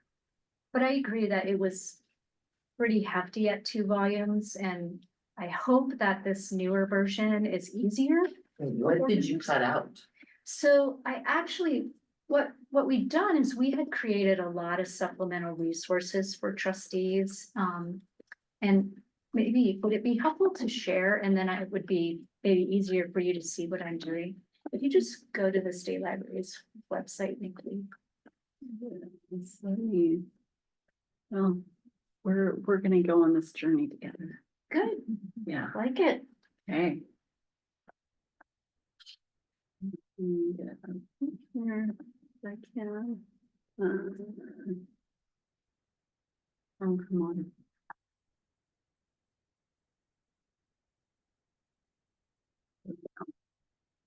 Out of that, get into here and then. So just go to msl.mt.gov. And then services to libraries. And library development. Oh, there we go. Yep. So I started, and then trustees. And so what I did was when I was reviewing these 2 volumes, I checked all of our supplemental resources. And my main question to myself was, my target audience is a very new trustee. What does a very new trustee need to know? And that remained. And then if you scroll down, Nikki, there's a whole bunch of supplemental resources. And the more in-depth information is in these. So if your board is working on budget and finance, you know, I put a little brief blurb. Most libraries are funded with local property taxes. Here's information about that. It's the board's duty to review and approve a budget. Here's the role of the director in that process, the role of the board. That remained in that trustee manual. But this budget and finance goes into much more detail about, like, you're expected, for instance, to review claims if you're a library board, and you have to have a process for that. And here are some of the financial reports you need to look at as a board. And then I just cross-referenced, so they knew that that resource was there.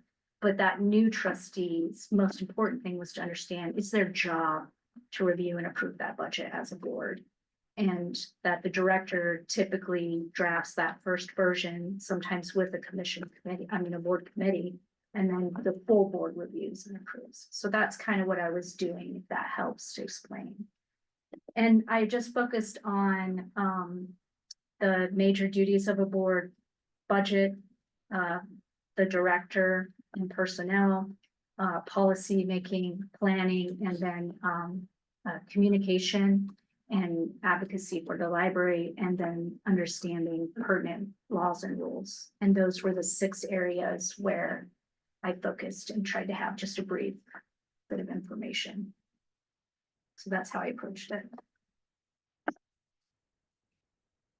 But I can definitely do a quick start guide. And I don't know, you probably haven't seen it, Carmen, but that new library board member orientation, it is orientation, but I was trying to do that quick start guide. So if you happen to have time, I could just take a look at it and see if that was getting closer to what you were thinking, that'd be great, but no worries. I will If do you my, need- thank you. Thanks, Carmen, appreciate it. It's only 6 pages, it's or 5, 5.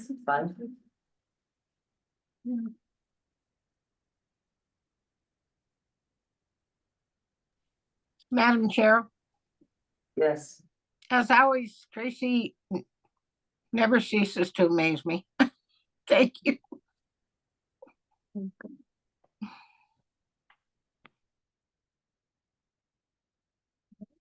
Well, then I will go ahead Thank and you. finalize it and upload that and work on a quick start, guys. Perfect. Thank you so much. Of course. Thank you. And Tom, do you have resources? Or was that? Well, we've got the excellent library services. Oh, sorry, award, that's and Ben. then- Oh, and yeah, oh, sorry, sorry. Marilyn will be coming Yep, in. yep. I don't know if she's coming down or doing it from The her Elsa, office, but. that's Marilyn, I'm right here, Not- so, yeah. not Tom. She's here. Sorry. Marilyn's here, Oh, good. but we'll do Elsa first? Yeah. The committee? And I think Kara actually is working with the library today, so. Oh, she is. Yep, so I'm gonna actually lean on Brian and Carmen a little bit. My understanding is the committee took a look, they met with Kara in March at MLA and had some suggestions for statistics to look at since libraries already have to do their public library statistics. So she pulled that together for you. She presented it to you. I know Brian and Carmen, you had a good conversation about it. And I don't know if you want to share, either of you, whoever wants to go first, about just your observations or anything like that. Well, I think the direction that the committee was going initially was as Tracy correctly said, was to try and use statistics that libraries already have to provide to the state library through this annual library survey. Is that what it is?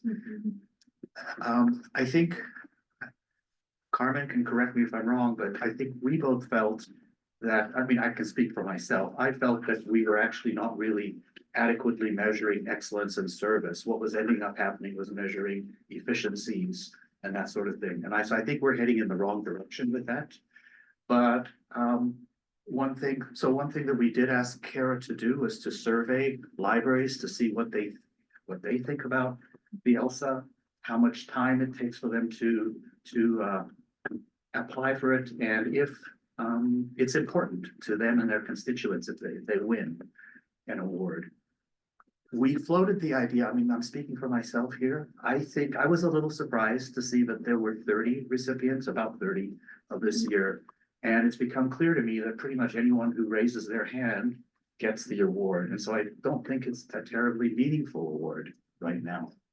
And if we can't come up with the way to adequately and efficiently measure library excellence, I would be supportive of perhaps retiring this award. I think it seems like it's a fair amount of work for library staff, which is, I think, where the impetus for this conversation came from. And because I don't think it's a terribly meaningful award, I would be willing to make a motion to retire the award. Carmen, what was your impression? I think that accurately reflects the process we went through. My motivation for trying to not, create more work for library personnel led us down this rabbit hole of how can we have a meaningful measurement. And we really went down the rabbit hole very deep and didn't come up with anything that really made sense. So I concur with Brian, and I would second that motion. I guess I would have a question for Jenny. What would your reaction be to retiring this award? Do you think it's important? Well, I think, and I don't know how much history the committee got into, but for the larger commission, this award has had, I think, there's just some institutional memory that maybe people should be aware of. I'm hesitating to say the word excellence. It's been a tool that's been both intended to motivate and then recognize behaviors in libraries, if you will. So it started out as a way to recognize those libraries that were making use of OCLC that had a collection development policy, that were sharing their resources and making their resources available through interlibrary loan. And so it was less about awarding excellence and less about, and more about recognizing those kinds of practices that we felt were important for libraries to engage in to help support resource sharing. So there was this broader goal to encourage resource sharing, and this recognition was a way to try to incentivize and recognize libraries that were accomplishing this goal that the State Library Commission had set for them. And then it morphed into a recognition of those libraries that were going above and beyond the minimum library standards and applying more of the excellent library standards. So again, it was a way to try to motivate and recognize those activities in libraries that went above and beyond. And so what I would want to think about if we retired this award is how important it is to continue to engage with libraries in ways that encourage them to continue to strive for excellence, and to the earlier question, what might libraries see that would be valuable to them to recognize that? You know, maybe it's a letter to the board chair, or a press release, or I don't know, something like that. It doesn't have to be an award per se. I would want to give some thought to that motivation and outcome of that award. I guess my question is, was it for excellence, or was it those that are willing to take the time to fill out the application? There were criteria. Okay. They had to meet a number of the excellent library standards. There was criteria, but pretty much anyone who applied would get it. Right. So, yeah. There wasn't a competitive process or a selective process, as long as the library showed that they were meeting the criteria. They met the criteria and then they Yeah. applied. Madam Chair.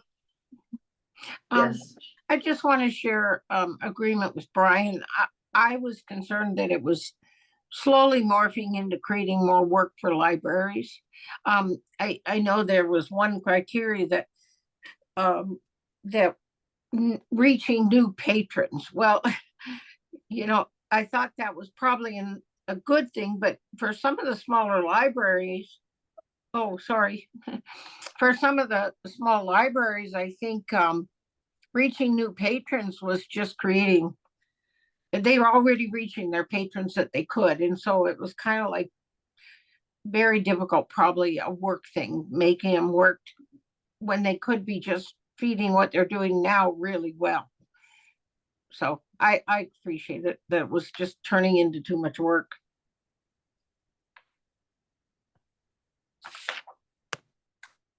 Madam Chair, Yes. did you say that we've got a question out to the libraries to ask them?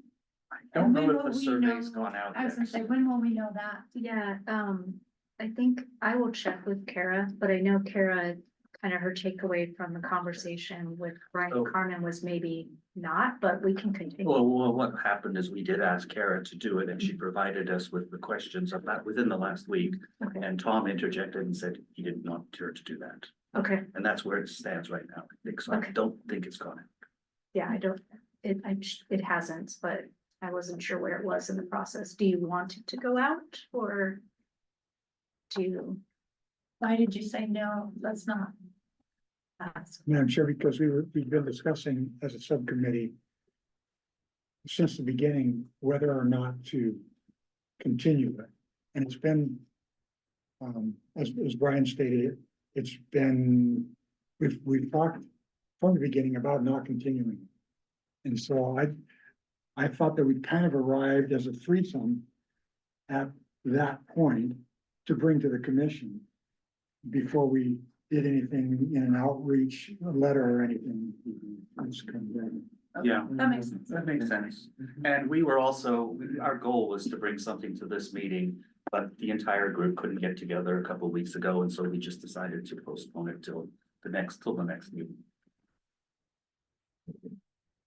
So So no, don't send anything out to librarians, or do you want to send something out to librarians? What is, I mean, since they know about it, I guess, do you want public comment, or what would you like? Yeah, We have an action on the floor, right? We do I not. think Brian No, made an no, action. It's. No, I there's said no I action. would be willing to, is what I said. Yeah, I But thought it wouldn't- Brian made a motion. It was seconded, but No, I no, can't, we can't take action, so. no, Yeah. no, we wouldn't be able to do, till next meeting, Yeah. he said, yeah. I don't think the librarians, Karen followed instructions, and so while she had the question, she did not advertise it or ask for any feedback. So I think that, I guess, if I were in your shoes, what do you need to make a decision about this? Would you find it helpful to get feedback from the librarians for whether or not they found it meaningful? And if they did, what particularly was meaningful about it, or what would be meaningful for them? Or do you feel like that would actually just muddy the waters? And what do you need? Madam Chair, Yes. we have, it's been a topic of discussion for a couple of meetings here in this public meeting forum. And the librarians listen in, and we've not heard back from them. I think that we've had sort of an informal airing of our thinking on this subject so far. And I think we can just let it go for an indefinite period of time. We do not need to make a large request of information. That's my perspective. It's been out there a little bit, available for discussion. We don't have people coming to our meetings saying, that's the greatest thing ever. Don't do anything against it. So. Madam Chair? Yes. I tend to agree with that, and I combine that with the convulsions we've gone through to figure out how to figure out what to give an award for, and how to create an award that motivates actions on libraries' parts that we want to see, and we haven't really come up with anything. I'm sure, if we made the award, if we attached $10,000 to the award, it would be an entirely different game. But I think it has kind of just petered out, and I agree with Brian. It's kind of lost its value. And taking that together with nobody really having come to us, no librarian said, I hear you're discussing that. Here's what you really need to know about this before you do anything. But nobody has come up with anything like that. I tend to agree with Tom. It might be okay to just quietly let it sunset for now. Yeah, and I see your point, but I still see 30 libraries applied this last time, and that makes me think, well, what, you still have the 30 libraries that did apply. So 30 out of how many that could have applied? While it's open to all types, realistically, it tends to be public and tribal college libraries, so it's 89, 30 out of 89. So that's a third. A third. I mean, anecdotally, I think it varies, but there are some libraries who do brag about getting the Excellent Library Service Award. They use it when they're talking to their local government officials or administration in terms of the tribal college libraries, but that's anecdotal. That's not definitive data. And maybe if that comes up, one thing that they could mention instead is that they're all certified through the state library. And that's also an assurance of quality and means you've put in some work and you're doing what is right. Yeah, that's true. I guess when we went, I can't remember which library it was, but when we went on a tour of the southern libraries, I did see a certificate on the wall, and I noticed it because my signature was on it. So, yeah, big timber, was it like that? So I did see it posted on the wall. The other thing that gave me pause is at the Tamarack Federation, I was talking to a director of one of the really small libraries, and she said, "Pah, I don't have time to fill that out." You know, she's practically the one person library, and she's like, "Well, that's not for me because I don't have time for these extra little frou-frou things." So that also gave me pause. Sure. That makes sense too. Okay, well, Sounds like the subcommittee needs to make a recommendation. right, so if the subcommittee would come to us with their recommendation next time, and let's make it an action item. Okay, Madam Chair, yes, I think the subcommittee has made a recommendation today, so Okay. it could go on the next agenda for the full meeting. alrighty, if that's what your recommendation is to just say, that's it, no more. Are the three of us all in agreement? I would support bringing it forward as an action item next time, as the committee has already made their recommendation. I'm aware of libraries who don't apply anymore because they've already gotten it, and they don't feel like they need to do it again. And so I think once it becomes a participation award, it's not valuable. All right, so Carmen, Brian, and Tom, your recommendation is to nix it. Basically, to let it go. Okay, retire it to, okay, so let's have that be an action item for next time. I will let Kara know. All right, And thank her very much for all her work. She did put a lot of work into pulling up some statistics for us, so that was appreciated. I'll let you know. And Kara was extremely diligent and really goal focused and really pulled this committee together. She did a really great job. I'll let her know. nice. Okay, so we're ready for you, Marilyn. Are you listening? Not quite. Oh, 1:45. Oh, Chief did it, yeah. Hi, Marilyn. Hi, Marilyn.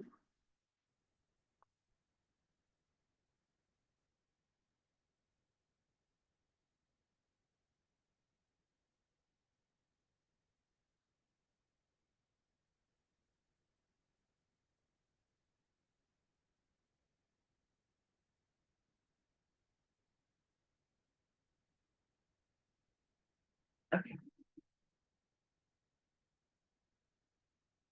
No, that's okay. All right, my name is Marilyn Bennett. I am the Outreach and Digital Resources Librarian at the State Library.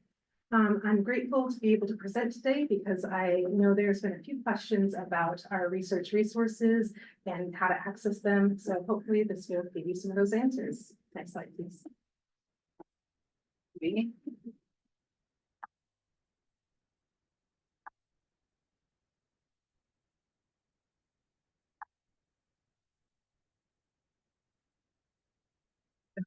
There we go. Oh, geez. There we go. All right. So first of all, I'd like to clarify who our patrons are at the State Library. Montana State employees, state agency contractors, and staff and board members of Montana libraries may request library cards from the State Library. That comes from our policy. So people who fall into those categories can request a card. We don't give out cards to just the general public. All right, next please. So now I'll talk a little bit about the Trails Montana State Library partnership and relationship. So first I'll define what Trails is. That's Treasure State Academic Information and Library Services Consortium. So no wonder they shortened it to Trails. Trails is a statewide consortium of 25 of Montana's public, private, and tribal community colleges and universities, and we are a member. One of their key tenets is through collaborative licensing and purchasing of resources, all member libraries benefit.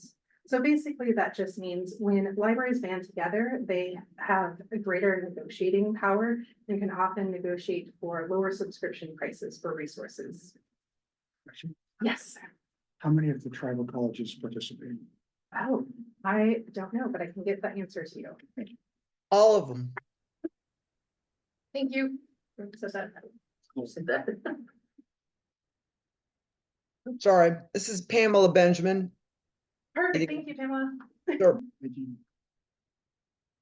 Thank you. So there are many benefits for being a part of this consortium, but one of the biggest that I'm going to talk about today is the decreased cost of resources. Because we're a member of the Trails consortium, we're able to provide our resources at a fraction of the cost of what it would be for us to provide these resources on our own. And while we are part of Trails, we can choose what resources to provide to our patrons. We can pick and choose what resources we decide fits our patrons' needs. And there are many resources that other libraries have that we don't, and there are some resources that we have that others don't. So it is not just one size fits all, it's very, pick and choose, that kind of thing. Next slide. Yes. So state library decides what parts of our holdings are available through Trails. So there are many different research resources available, and Trails, depending on interest, I think it's called the Trails General Council, and that is just a meeting that's held every, I believe, quarter, and people can kind of vote and say what resources they have interest in, and then Pamela and they will approach that database and maybe start some negotiation. And so there's a whole list of resources out there, and many that we don't have. And so, yeah, so we just choose out of the ones that are Trails, I don't know how to describe it, has and has made negotiations with that database or those resources.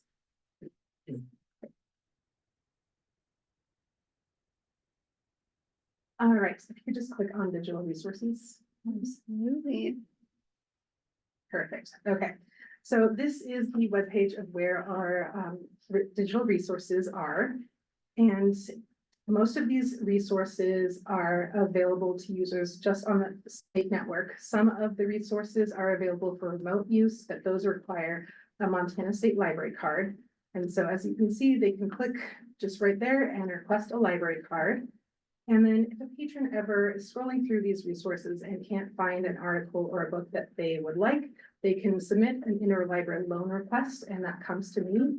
And then I go through my sources and try to find that article or book for them. And I would say 99% of the time I'm able to do that, which is great. All right, if you just want to scroll down just a little bit. Okay. So I will not go into these resources right now, because as you can see, there's quite a few of them. But these are all professional research resources that allow the mostly state employees that they're our patrons, allow them to do their job more effectively. And not all of these resources are available because of our partnership with Trails, but I'd say about half of them. And I will mention Overdrive. That is the same platform as Montana Library to Go and Libby, but our collection is different than the public library collection. Our collection is focused on professional and personal development, library development, and GIS, geographic information systems. All right, if you can navigate back to the PowerPoint, please. Darn it. Sorry, I knew this would be a challenge. I'm sorry. No, that's okay.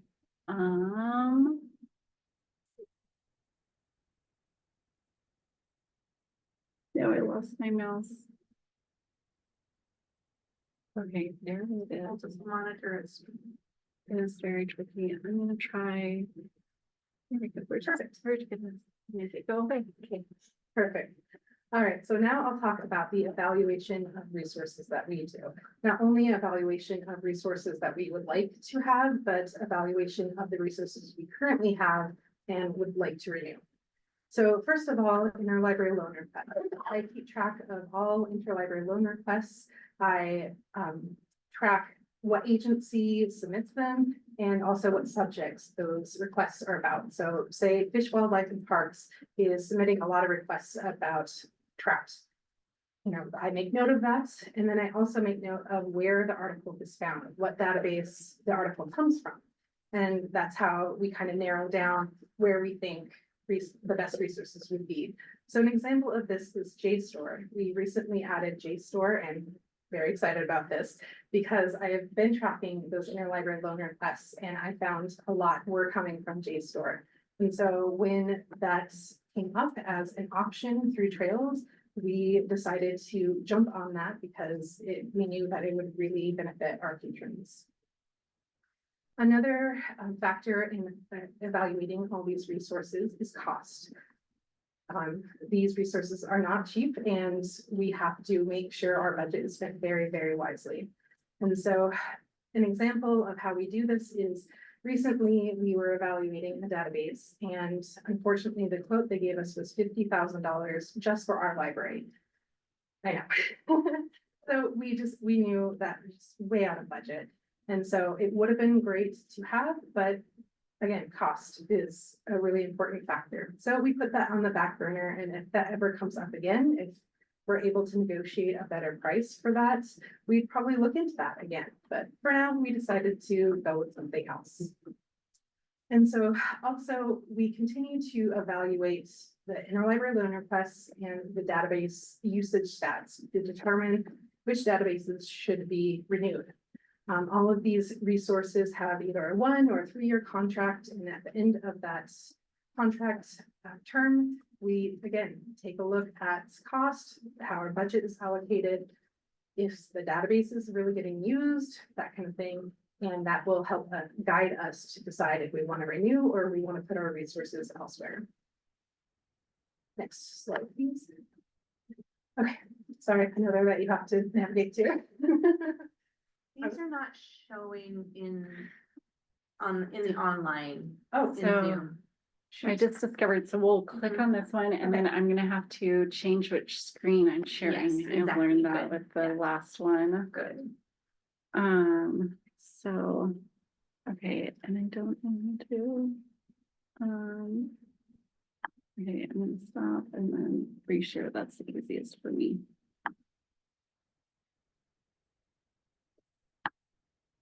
Very glad I'm not trying to do this.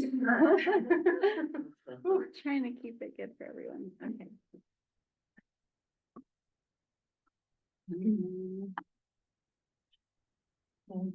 Okay, I think Perfect. we're good. Okay, so this is our research sharing dashboard. And again, Rebecca King has done an amazing job with this dashboard as well. As you can see, there's a ton of information. I won't go too deeply into it, but as you can see, there is a lot of information here. There's information on database searches, downloads from Overdrive, I believe. Sorry. Nope. Okay. Oh, I was looking at somebody's home screen with pretty boats on water. Here we go. Okay. So yes, there's quite a bit of information, and if you would like the link to this dashboard, please just let me know and I can share that. And that way you can do some deeper dives into all the information that's collected. So as you can see, we do a lot of statistics and a lot of information, and we use that to make decisions. We're also trying to get more people to use these resources because, you know, that is always the hope. And so recently there is a group of people at the library called the Digital Librarians Group. And that consists of Jennifer Brunel, Jim Kammerer, and me, and Evan. And we recently sent out a digital resources newsletter to all state of Montana library card holders, just to try to increase interest in our resources, try to let people know that we have new resources and that kind of thing. So we're hoping that that newsletter helps drive traffic to all of our resources. All right, we'll get back to. Say that again, who you sent it to? So, we sent it to all state library card holders. Okay. So I think I kind of jumbled that around a little bit. I'm gonna have to get a I have one, but I don't know my number. And yes, if you would like cards, please let me know. How can I And find out my number? I will write that down. And Perfect, that would be awesome. Sure. You could email it to me or whatever.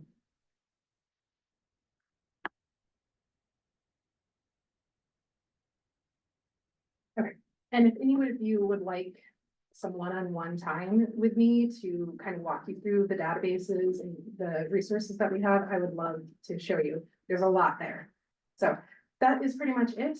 Do you have any questions? I'm going to dive into it. Now, I've been trying to get online and I was given a state card. And I could not get online. And it said because I wasn't a university person. You might have been on the wrong area of the website or the wrong website. Okay. I can send you direct links to these resources. Okay, so you don't have to be a university personnel to get on. Nope, this is Montana State Library card holders, so. Send me the links. Yes. Yeah, thank you. For sure. So just for clarification, you need to access, like you want to access JSTOR, you need to be on this webpage and use this link to get into JSTOR. Yes, and on the state network too. Yeah.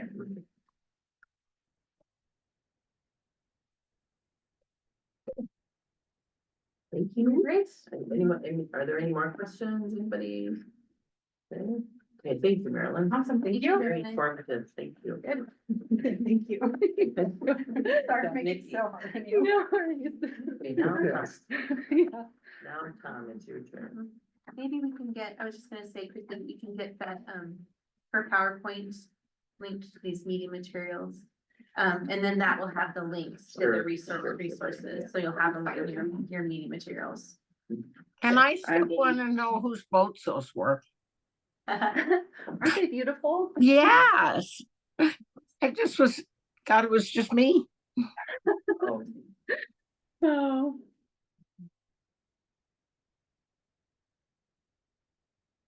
Hey, Tom. Hey, Madam Chair and Commission, as I was looking through public library statistics, the PLS data over the last year or two, I see library use falling, except for the last year, it's perked a little bit. In Montana, from 2013 to 2023, we are down 41% in library visitation.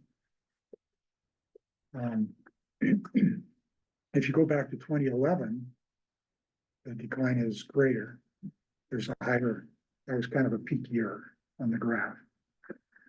And by rule, we require libraries of various sizes to be open a certain number of hours per week. And I'd rather do this as a motion, but we don't do that here. Because we could always have a motion and then defer to a later meeting for action. The motion, as we learn in our Robert's Rules training, is the most clear way to define a discussion. But I'll just do my best.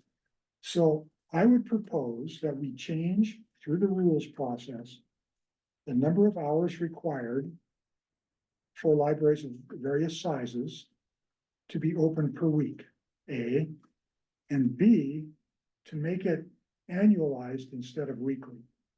So that super slow weeks are not required to be open. Some of those hours could be applied in busier weeks. So reduce by 30% across the board, totally at the option of the board of trustees of the local library. Not requiring anyone to reduce their hours, but giving them the option to manage that facet of their expenses and to annualize the number. Madam Chair.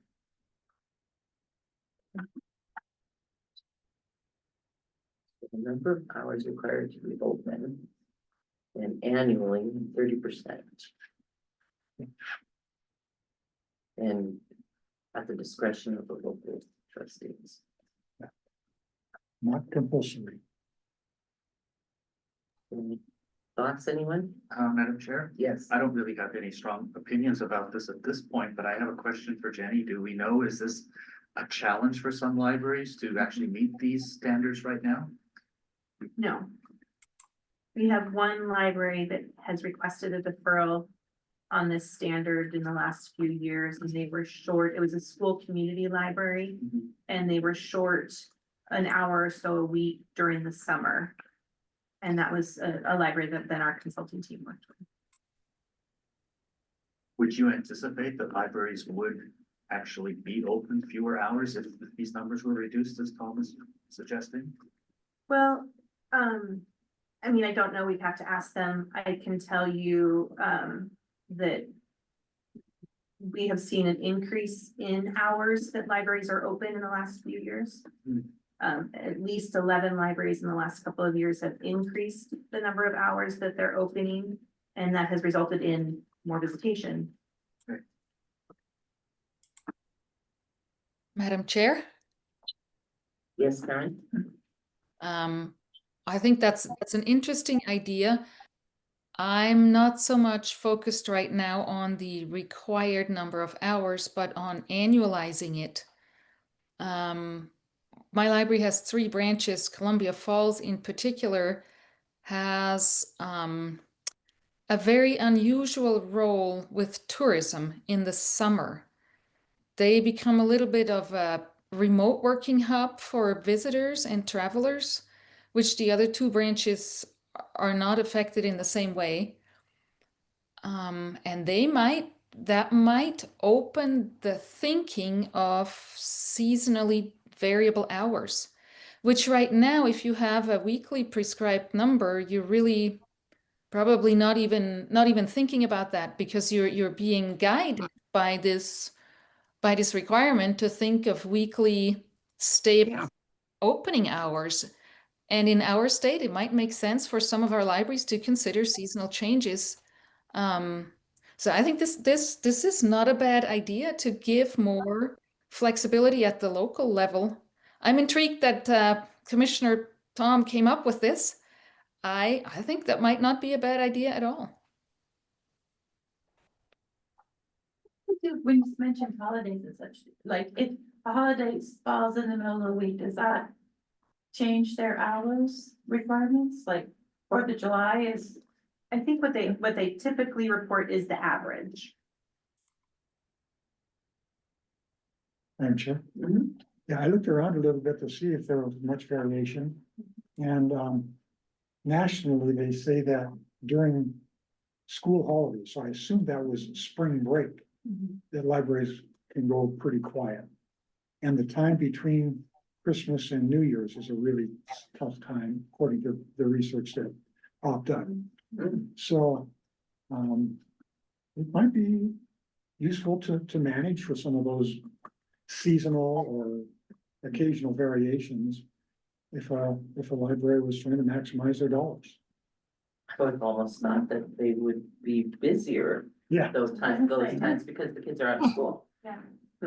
I mean, we could ask libraries if they would see value in having more flexibility in that reporting period. I would think it'd be really helpful with small districts that are having, sorry. Yeah, it's just, it's owners that go through a rulemaking process. What's happening? Oh, I would think it would be very, very helpful to have this yearly requirement so that small districts that are having a hard time certain times to get employees would have flexibility. It might help with their hiring when they can't get workers.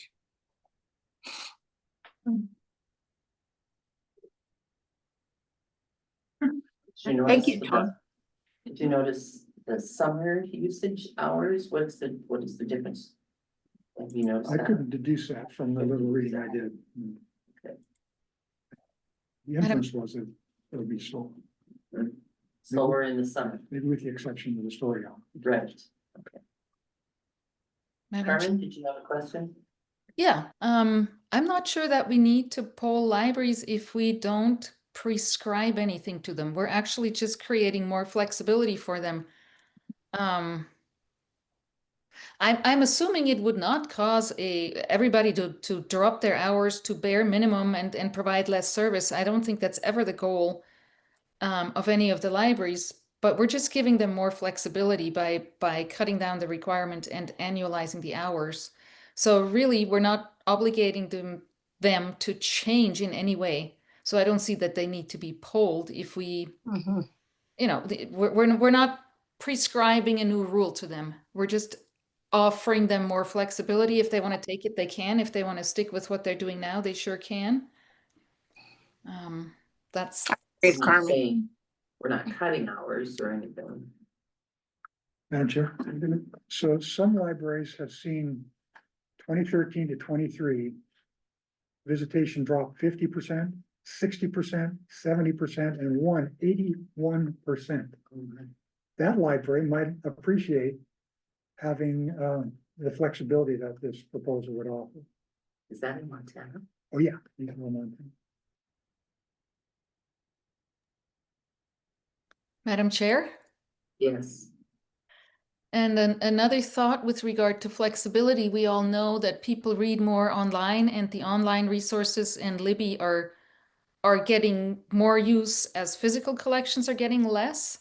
So if we allow the libraries to be more flexible with the hours, maybe it would allow them to assign more money to upping their digital resources, which in their community there may be more demand for it.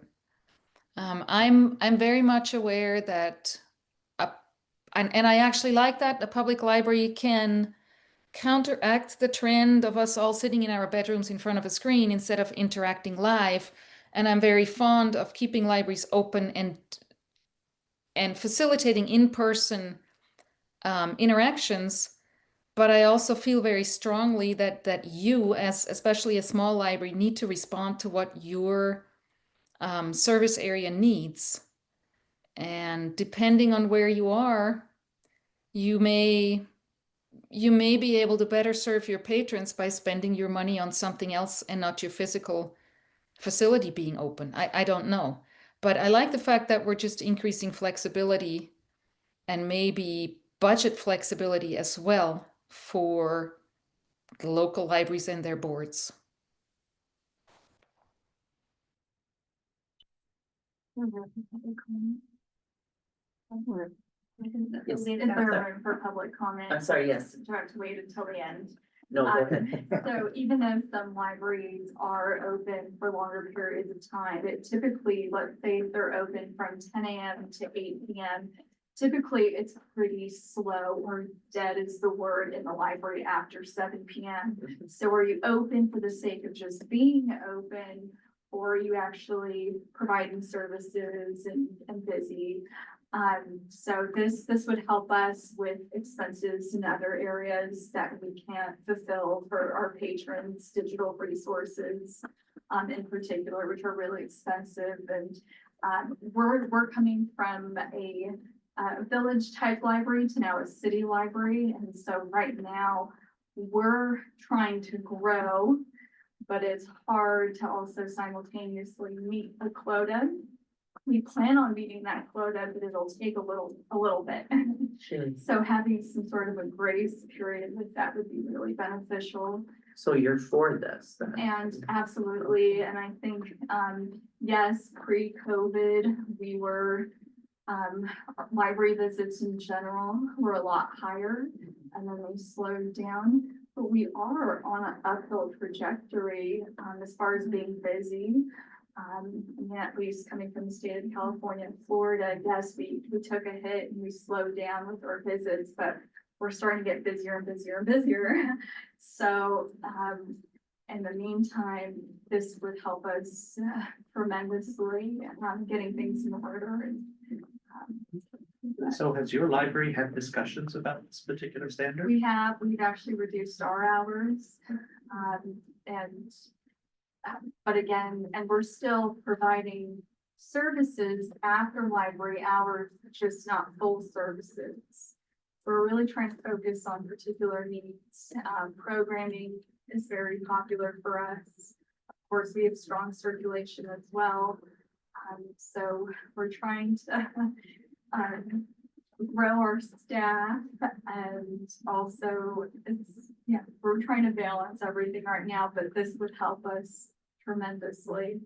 Alina, could you just introduce yourself for the record? Yes, so I'm actually the Belgrade Library, library director, Thank you.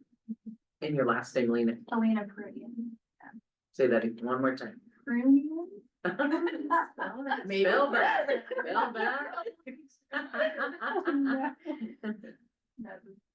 This would help tremendously. Okay.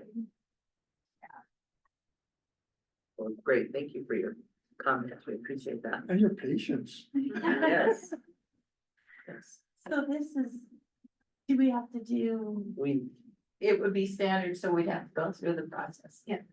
So maybe we should look at getting it started. Yeah. Okay.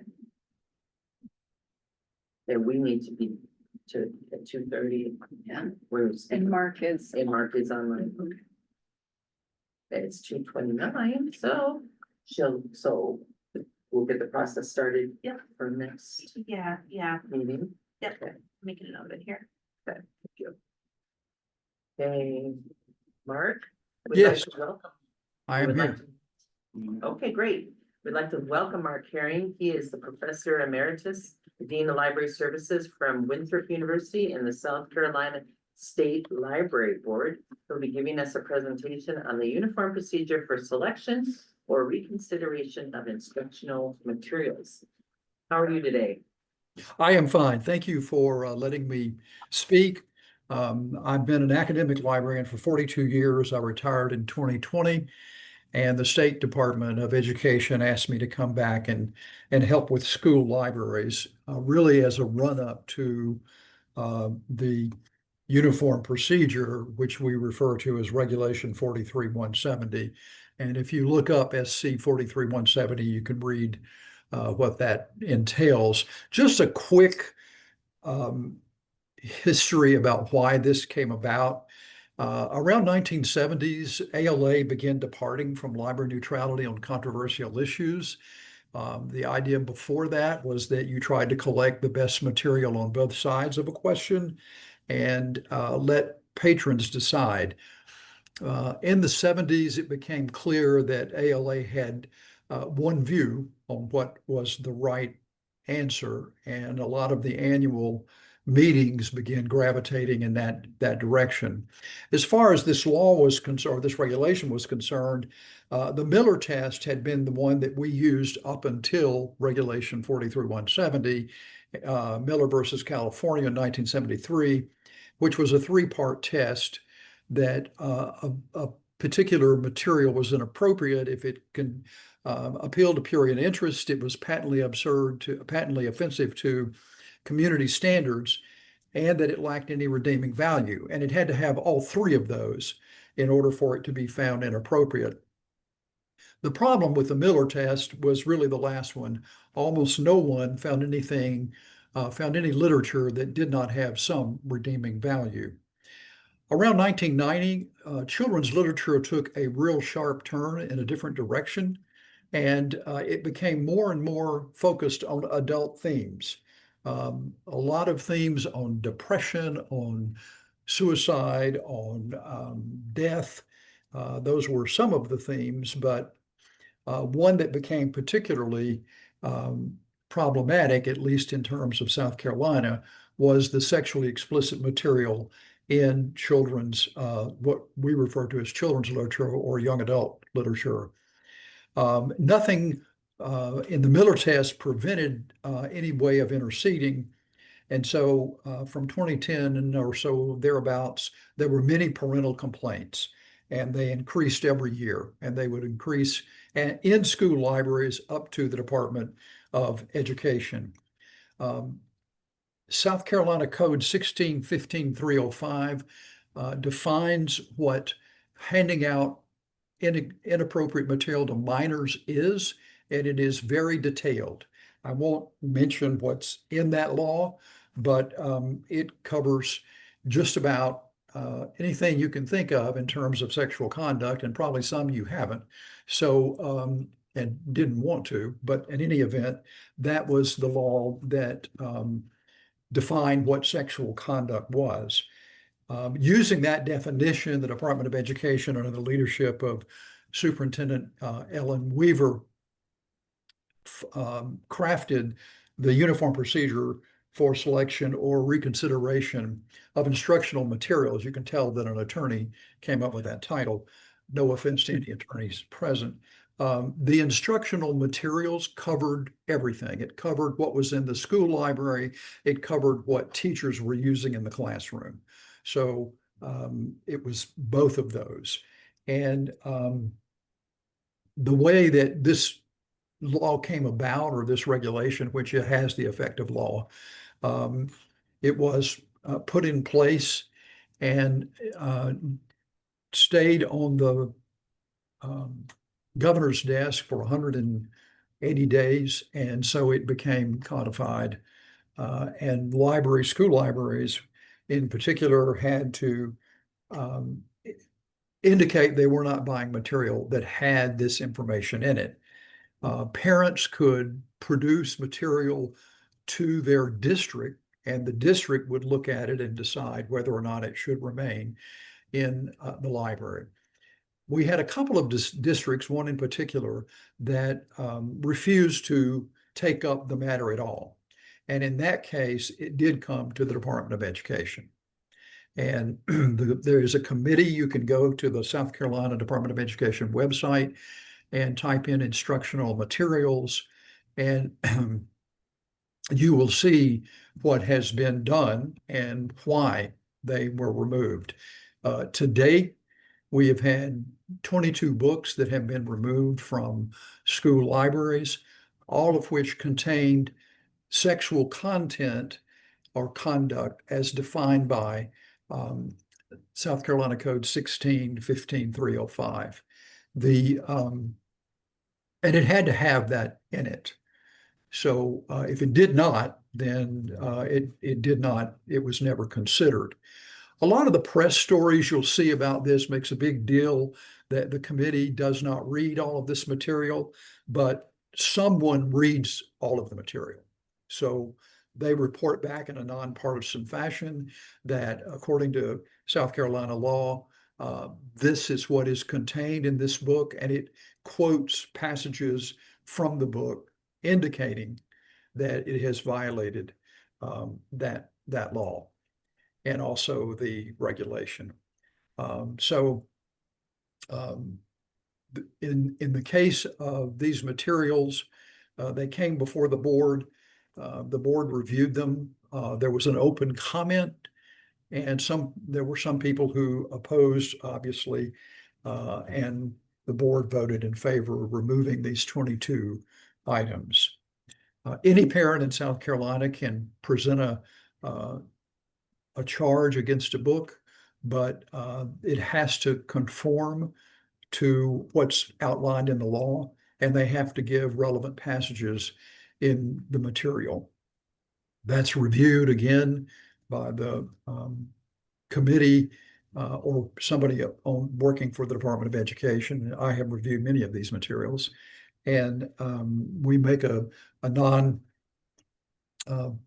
impartial response based on the law and send that to the committee, and the committee decides what to do about that. Some of the complaints that have come up is that it's only a small part of the book. Our response to that had been, if it's that small, why was it included? If it's not germane, I think that's referred to in film as a MacGuffin character. It just carries the story, but not really material. And we've asked that if it's not that important, why should it be in there? Once the material has been removed from the shelves, we do not follow up. However, there will be some question of a district, for example, if if a book, one of those 20 books has been removed and it keeps showing up in the same district by parents saying, why wasn't this book removed? Then we will get in touch with that school and chat with them about why, or what kind of problems they're having getting that removed. I guess that's about all I'll have to say at this particular point about that. I think I can assure you in reading some of this material, I was very surprised. I grew up in a time when children's literature was exactly that. And I'm surprised, I've been very surprised at some of these materials that graphically portray some type of sexual conduct that in a couple of cases I was very shocked, which I grew up, I came of age in the late 60s, so I would thinking not much could bother me, but some of this material really was quite surprising. And I thought, why in the world is this being provided to children? And we define children as 17 and under in South Carolina. Couple of things I'll mention, and then I'll entertain any questions. Interestingly enough, there has never been a court case to the United States Supreme Court but one. And pardon me, that was the Tree Island case versus Pico, when some students brought that to the Supreme Court and said, we don't like the idea that these books have been removed from our library. The Supreme Court gave a sort of fractured decision. It said, you're right, they can't do that. And then it turned around and said, but some material may not be age appropriate. So it was kind of a yes-no situation with that case. Recent law, pardon me, in the Fifth Circuit Texas case of Little versus Leano County, it pretty much made impotent that law, that PICO law. It said that you cannot challenge that just because a library removes material, you can't challenge that removal based on the First Amendment. That it does not remove it from people being able to go out and buy it. It does not remove it from being able to get it at another place. So the court will not hear any cases when they're brought on the basis of the First Amendment. There is, excuse me, there is one Supreme Court case, United States Supreme Court case, that's being decided or discussed now, Mahmood versus Taylor. It's a Maryland case where parents brought to the court the fact that their children were having to read LGBTQ books for elementary school children and were having to take part in a curriculum that discussed that. And the parents were saying, we think they should be able to opt out.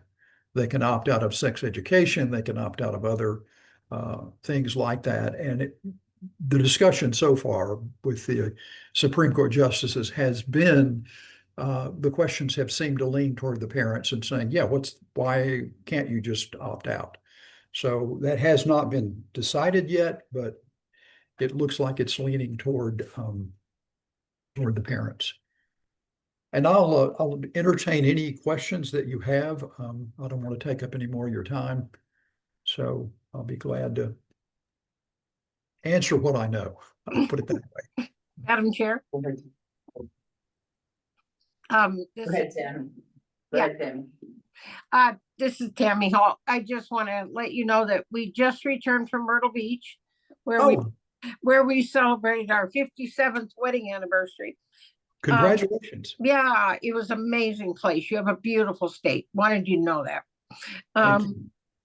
I really appreciate you sharing. It's not all that hard to specify what things are offensive and violate your law. I also appreciate you sharing that it is okay to have laws on how to protect children. I think we have to start growing in this area of being concerned about protecting children. One of the things that I've seen, and I wondered if you saw it in some of your literature, was more of a tendency in two things. One, violation against women and young girls, that there seems to be a great amount in these books of sexual violation of young girls, which I find very disturbing. And secondly, the graphic novels as an excuse to get things in front of children. The Bozeman Library is just recently seems quite happy to have spent their money on 2 books for 3 and 4-year-olds, graphic novels entitled All About Penises and All About Vaginas and Vulvas, and displayed at the level for 3 and 4-year-olds to find. So this issue of violating girls and the issue of graphic novels to reach children, would you address those? Yes, those are, in fact, some of the material of the 22 that we have removed from libraries did in fact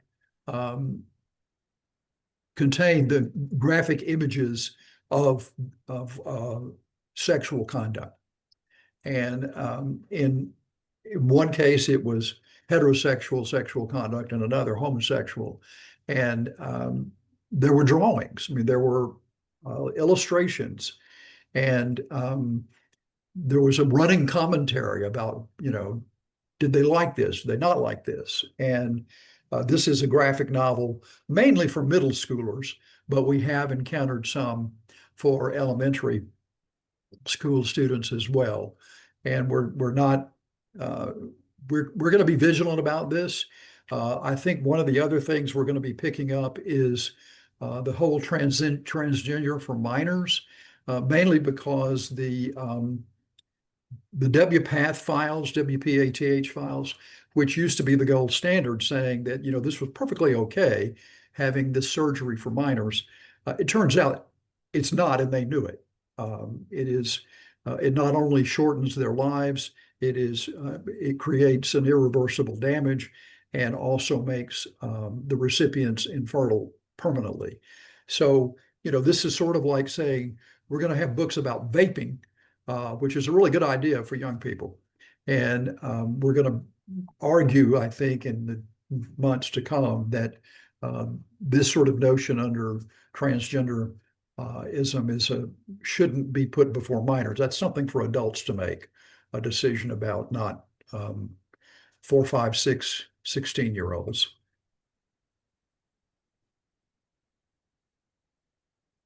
Madam Chair. Violence against girls. Oh, yes, and with the real thin line is it has to have some sort of sexual conduct to it. If a book has an occasion where a man slaps a woman or a child, a female child, that does not violate 43170. That may be enlarged upon later, I don't know, but right now that does not, and it would stay in place. You also, at least so far anyway, and I think that's going to remain the case, that no book can be brought forward on 43170 without any sexual misconduct. It can't be based on the fact that you don't like the content. You have to have the specific sexual conduct in the material. Madam Chair. Hey, Carmen. Hi, Carmen Cuthbertson here. Bless you. Thank you. Does this South Carolina law only apply in school libraries, or does it also apply in public libraries and children's sections in public? It does not apply to school libraries. Proviso 27.1 does. And that is a very almost identical kind of law, but the public library has to certify to the state library that they are not purchasing materials for minors that contains sexual conduct in it. And if they do not certify that, then their funding can be cut. We're not involved in that. The Department of Education is not involved in the disambiguation of that law, but it is on the record. I happen to be coincidentally on the board of the South Carolina State Library, and we're working to make sure that the director looks at these and decides, yes, that they have certified, and which libraries have not. But we are working, not the Department of Education, but through the state library. Thank you. Madam Chair. Mr. Herring, the 22 books that have been evaluated in this way so far are not possible to be placed in the subject libraries anywhere in the state. Is that right? Right, in any context of instructional material, it can't be put in a school library, and it can also, a teacher can also put it in her classroom library. Thank you.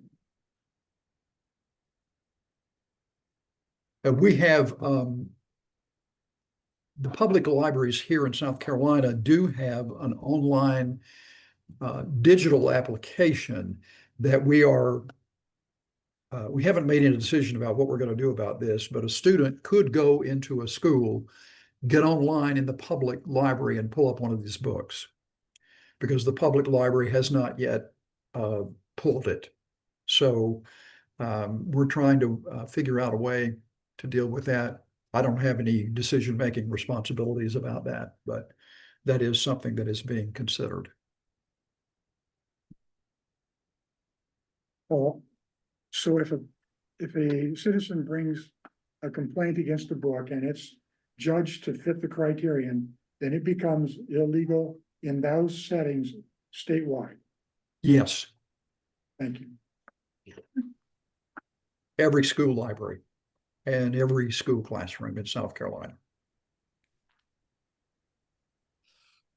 I'd like to ask another question, but only if other people haven't. Second, Tom has a follow-up. Okay. Mr. Herring, were your references to Mahmoud and Little pertinent to the article I read in the Wall Street Journal a week ago about a ruling on lewd, lascivious content that was adjudicated recently? And what was the case you mentioned? Well, you mentioned Little versus some county and Mahmoud versus Taylor. Oh, Were right. those the cases that I read about in the Wall Street Journal about a week I ago? think so, yeah. I'm trying to remember off the top of my head. One of them was about Uncle Somebody. It's an elementary school book. And another one I can't remember. Oh, it was about penguins.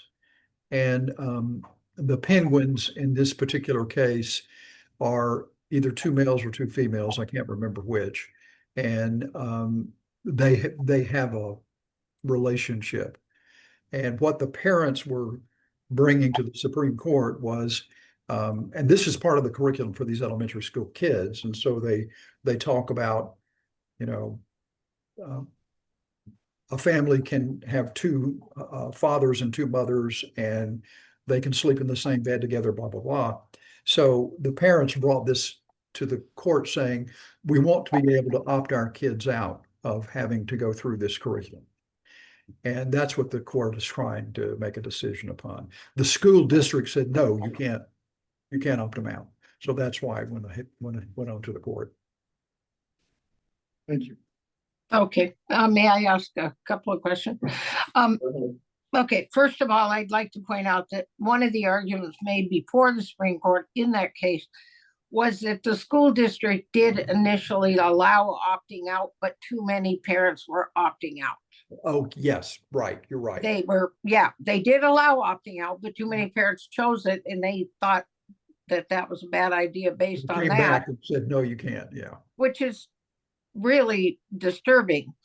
Secondly, I wanted to clarify the question about young girls. I was asking if you've seen an increase in sexual content about sexual attacks on young women, because I've seen more of that with things I've read that were, but I didn't know if that was accurate in what you're reading. There is I mean, in the books that I've read, yes, there is, in many of the books that I did a report on, there were more than one rape scene and a lot of abuse that occurred during that depiction. And it involved either an older man or a boyfriend, but very abusive and creating really a terrible situation. And I can't imagine young people reading that and getting any sort of, I don't know what they would get out of that other than this is awful. But I think people already know that. So I'm not sure what the value is in depicting it. I think a message they could be getting is that it's acceptable if it's their first reading of a sexual experience. I guess. I mean, the first time we took Crank before the committee, which is, I think, Ellen Hopkins, the book contains more than one rape scene. There is an enormous amount of drug use that ends in sexual conduct of some kind. And the committee at first said, well, maybe this helps families that are going through this with their children, because Ellen Hopkins, I think the author, wrote it about her daughter and the trouble her daughter had getting off of drugs. But later, in presenting page after page from the book, the committee decided, well, yeah, this is too much, and went ahead and removed the book.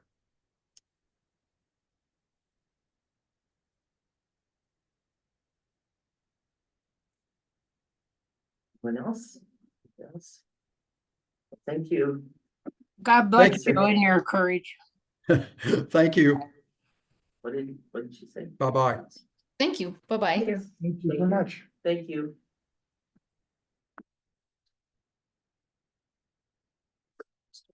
Okay, all right, let's go on. Jenny? All right. Well, I have just 3 updates for you. The first is just a summary of the legislative session for the state library. This information shouldn't be new to you because it was what I was communicating to you during the session, but I wanted to just provide a final summary of the legislative session for the record, and in case there were any questions for the commission at this time. I have a question, Yes. and maybe you already addressed this and I just don't remember. What was the goal, or what will be the result of MSL being broken up into 3 programs? Does it just take away financial flexibility for us? I would say it doesn't necessarily take away financial flexibility. It provides that we will do all of our budgeting and our reporting in these 3 program categories. And then should we need flexibility to spend dollars across those programs, Melissa and her staff have a process of going through the budget office to move monies across those programs. The goal of the legislative committee that proposed this was just to try to raise the visibility of some of the unique work of the state library. So calling attention to the fact that we do library development and patron services, GIS, and information services. So it kind of creates more transparency for future legislators to see what the library actually does. That's right, exactly. Madam Chair. The library was the beneficiary within a cap of new recordation fees. And Jenny, would you describe what the old recordation fees were and what the new ones are in that legislation? Sure. So originally, the state library receives $1.50 per page of any file and document that's recorded at the county level. And then local counties receive, I believe it's 75 cents. I see that Evan's online. He might have to correct me on that. In the change in House Bill 192, we will now receive $2.25 per page, and counties will receive, I think it's a dollar per page. I could have that wrong on the county side. And that fee increase takes effect on October 1. And I'll point out that this makes, that money goes into the MGIA account to benefit the state reference network and some of the grants we make to local towns to do GIS type work primarily. Those the 2 big recipients of those funds. I would say primarily it funds our GIS coordination work, Erin Fashway and her staff. Michael Fashaway and his staff, the cadastral application and updates to the cadastral application. Only a small percentage of that goes to grants. And we have had some one-time appropriations for the state reference network. Yes, yeah. It's really our GIS program that it funds. So the legislation made it so that if those funds, well, first of all, that's another imposition upon taxpayers. And sellers and buyers.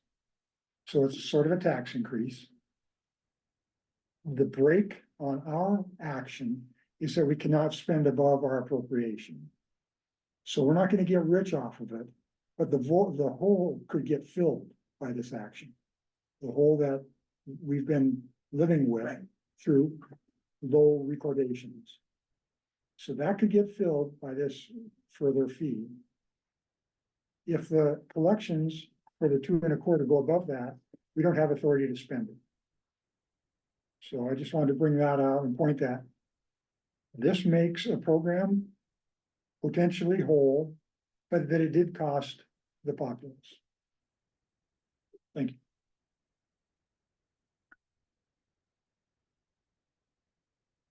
Madam Chair? Yes. I just wanted to observe to the rest of the commission and that I attended the education subcommittee hearing. I attended the first meeting in person and the second meeting on the second half on the second day online.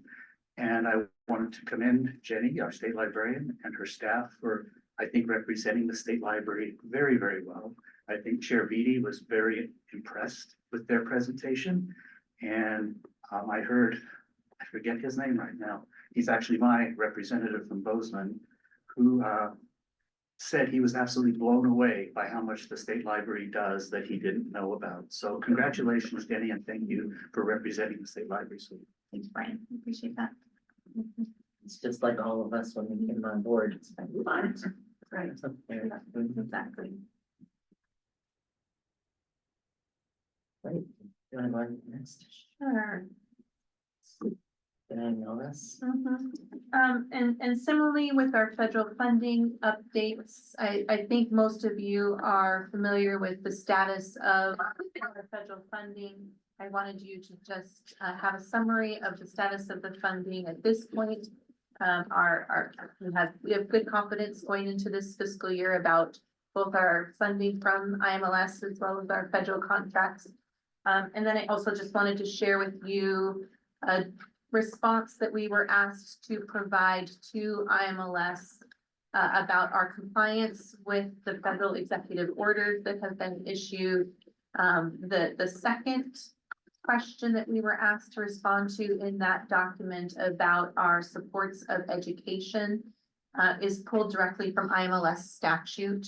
That's the statutory language, and so we were being asked to provide information about how we comply with IMLS statutory requirements. And then similarly, the America 250 program falls under the authority of IMLS at the federal level. And so they have statute and that they were asking us to respond to. So I just wanted to share for the record the response that we were required to make. Madam Chair, can I ask a question? Jenny, do you know, given that IMLS was basically eliminated, who is doing the work now? They were ordered under legal action to rehire their employees that they had put on administrative All of leave. them? Not all of them have returned. Some voluntarily chose to leave, but others have returned. How many was it? Like returned? I don't know how many have returned. I do know our program officer has returned. I'd like to make a comment about that. I really think personally, this totally me. I really was saddened by the response that not us, but that people were overreacting, I felt, to, oh, well, we've lost the ability to have funding for the IMLS. What happened was that they initially laid off everybody, and then they added back 9 people to fulfill the grants. And then the other roles had turned into very objective roles of jobs other than the grants. And so they have been able to fulfill that need. Whether the others come back or not, I personally support bringing back the people who do the grants, but not bringing back the people whose roles are very woke or superfluous. And I just hope we can all just take a big breath and say, look, the grants are getting paid, and let's not panic right now, because some of those other things were very questionable to begin with. I thought Jenny handled it very well. She was, I mean, there was an upset in the beginning, but then she calmly handled it. Madam Chair? Yes. I just asked ChatGPT. It returned the result that were about 75 staff members before the executive order. All but 12 were placed on administrative leave. And that as of May 2021, about 63 had returned. If that's any good. Madam Chair? Yes. I was very disappointed when this started with some of the reactions that I thought were totally over the top from everylibrary.org and also from the MLA. And in contrast to that, Jenny stayed factual, and the information that the state library put out to libraries remained factual. And I think that is really an accomplishment, because I think it's easier to scream and yell and panic than it is to just remain objective and say and either say we don't know yet, we're worried, we're monitoring it, or here is what we know. And that's precisely what Jenny did in a heated environment. She remained factual, and I congratulate you for that, Jenny. That was really well done. Thank you very much. I really appreciate that. And I thank you, Carmen, for making that clarity. And Tom, I thank you for updating the statistics, so it's going in the right direction. There you go. And Jenny put out a follow-up information as well.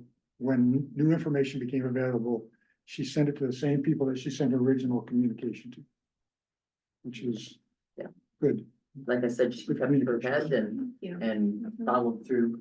Thank you. I try to do well in stressful situations by looking at the information that's in front of me and trying to evaluate and make decisions based on the information that's in front of me, and not catastrophize, not to jump to what ifs.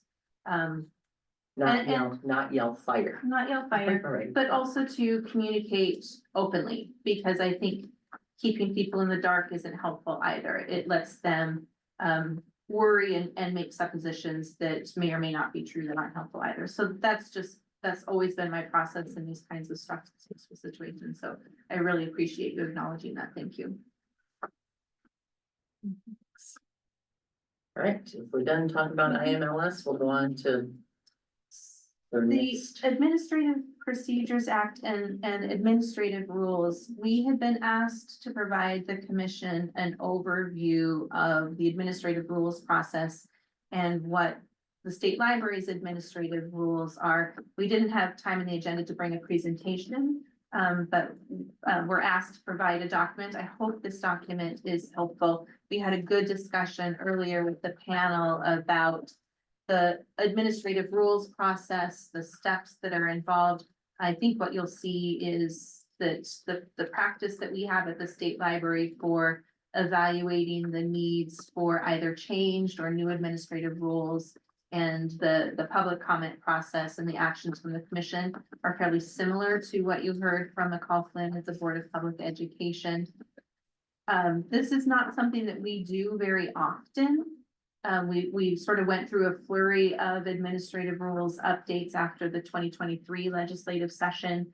But we can typically go several years between administrative rules actions. And so we do lean very heavily on the Secretary of State's office. They have a fantastic team in their office that guides us on the procedures, especially when it comes to publishing the draft rules, going through the process of the public announcement process and bringing back public comment, all of the official filings and reporting to the legislature that has to be done all the way through the final action by the commission and the posting of the final rules. So again, this is informational for you as the commission to have in mind as you contemplate future administrative rules.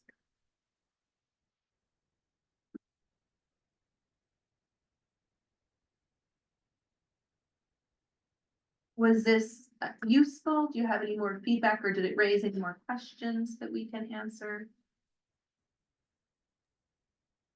That was great information. I was just curious how many rules we have made and how many rules we are responsible for. So thank you for putting that together. Nikki was a big help in pulling that information together too. Thanks, Nikki. Kind of simplified the language also. Good flow chart. Yeah. Right. Right. Yep. Thank you.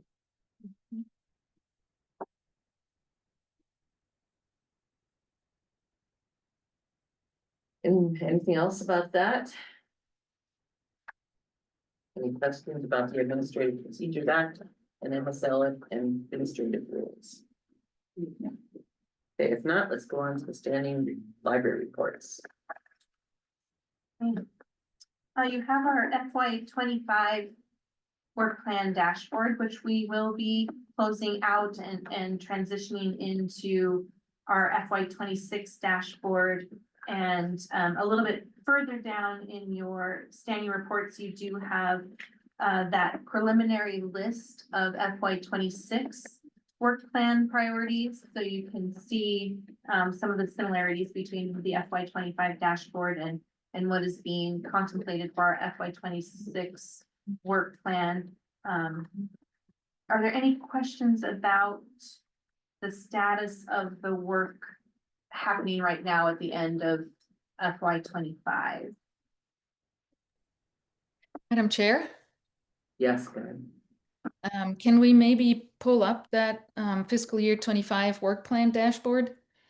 I looked at it and I don't know if I was alarmed because I don't know what I was looking at. But I was a little put off by how little has been 100% completed. And I don't know if that's because a lot of tasks are simply ongoing or if that's what always happens. But for example, under statutory requirements, there's not a single task that is 100% completed. And maybe that is normal and I'm not reading the information right. Or I also thought maybe we need to define and track our goals differently. So Jenny, if you can give me some background information of how to interpret that information. I was a little worried about that. Maybe we can move into some of the other tabs.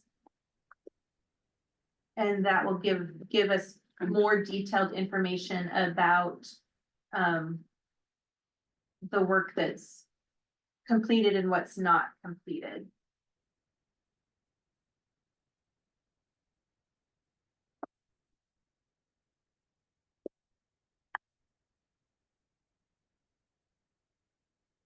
And maybe I would look at like the far right.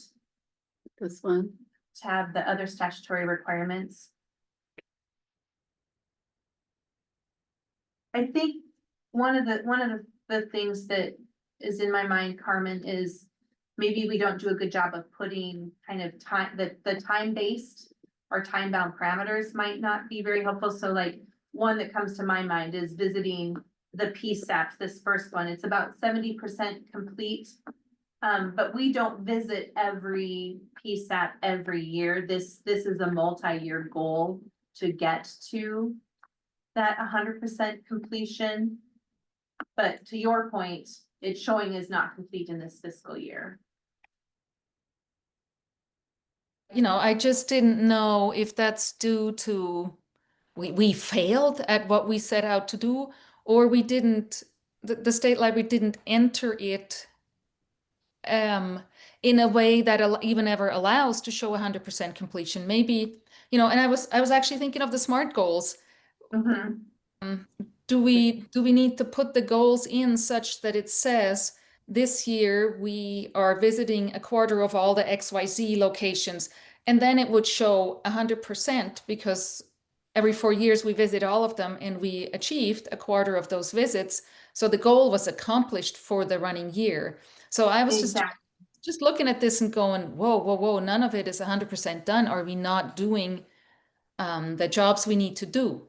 But if you can explain it, or if we can change it to where it reflects that the actual goal that was achievable within a year was achieved.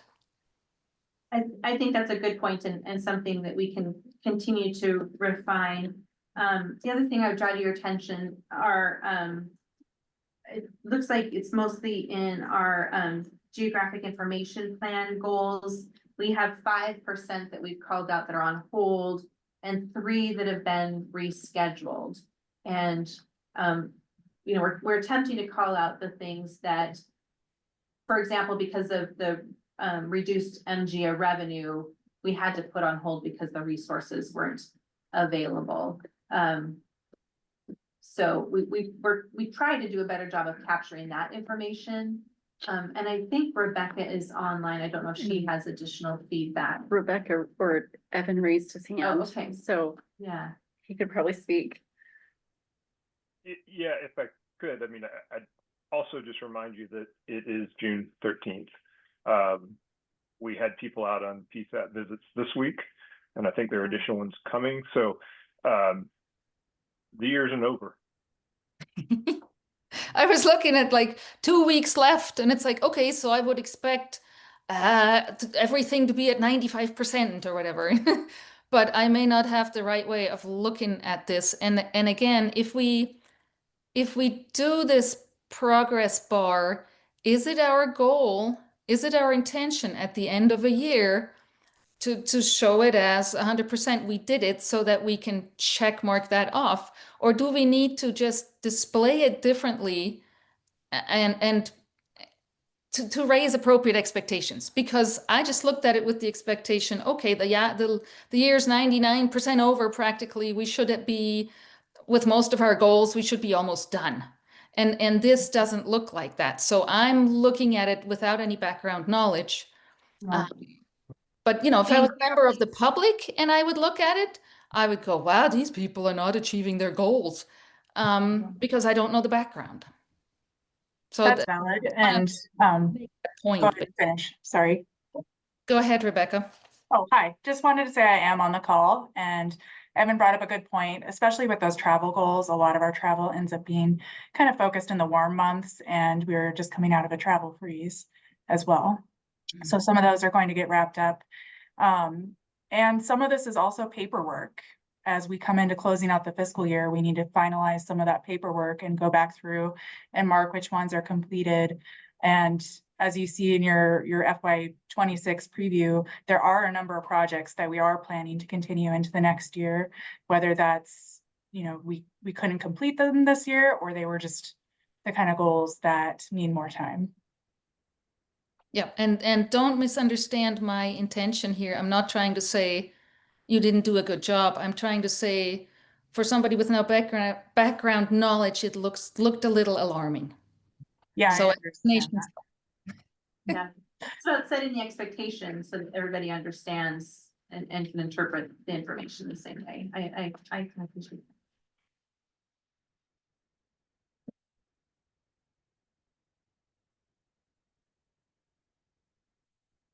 Can I follow up with that? Yes. I mentioned this a year or two ago, and it's been deemed to be infeasible, but and we do have technology to measure such things, and I'm going to continue to promote some implementation of my idea, which is that this project, one of these line items, could have staff hours budgeted to it. We think this is gonna take 85 hours. And then it could be reported how many hours had been applied to that project. Now that shows employee time, not completion of the project, but it would be good management to do that. Everyone's got a cell phone, and I'm not sure that the accounting software would be free for it, but if you were doing project 311, you'd say, I'm on 311 now for the next hour and, well, until you sign off that project, and you go to another project and you attribute the time spent on that project, and it would reflect in these bars. You'd show that you budgeted 751 hours to developing this map, and we've used 621 hours toward that. So that's another level of reporting of our most precious and most expensive resource, which is the people on these projects. So it may be pie in the sky of me to suggest that management tool. There you have it. Thanks.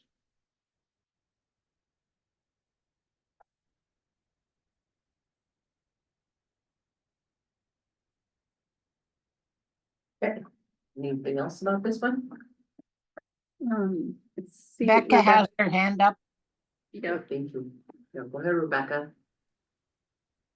Yes, so the mention of progress bars sparked something that I meant to mention earlier when I was answering a question from Carmen.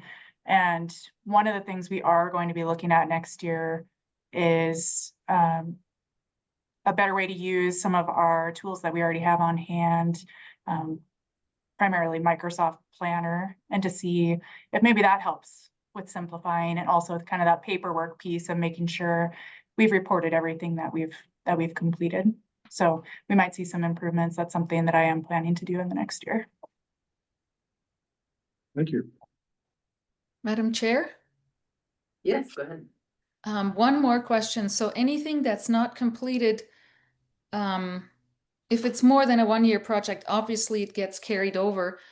What happens to any of this that was meant to be a one-year project and it's not completed? Do these projects get dropped? I mean, we can't always carry everything forward, I'm assuming, because then we could never attack anything new. So what happens to these?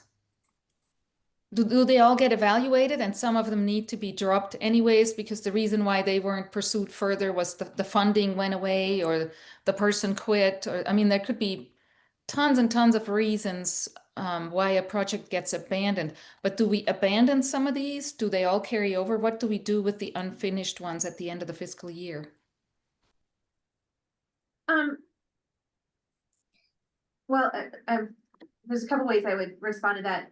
You know, we're constantly evaluating the plans themselves, so, you know, a lot of them will carry over.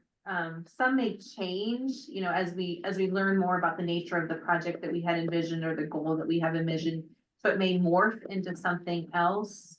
Some of them could get just completely rescheduled or left on hold.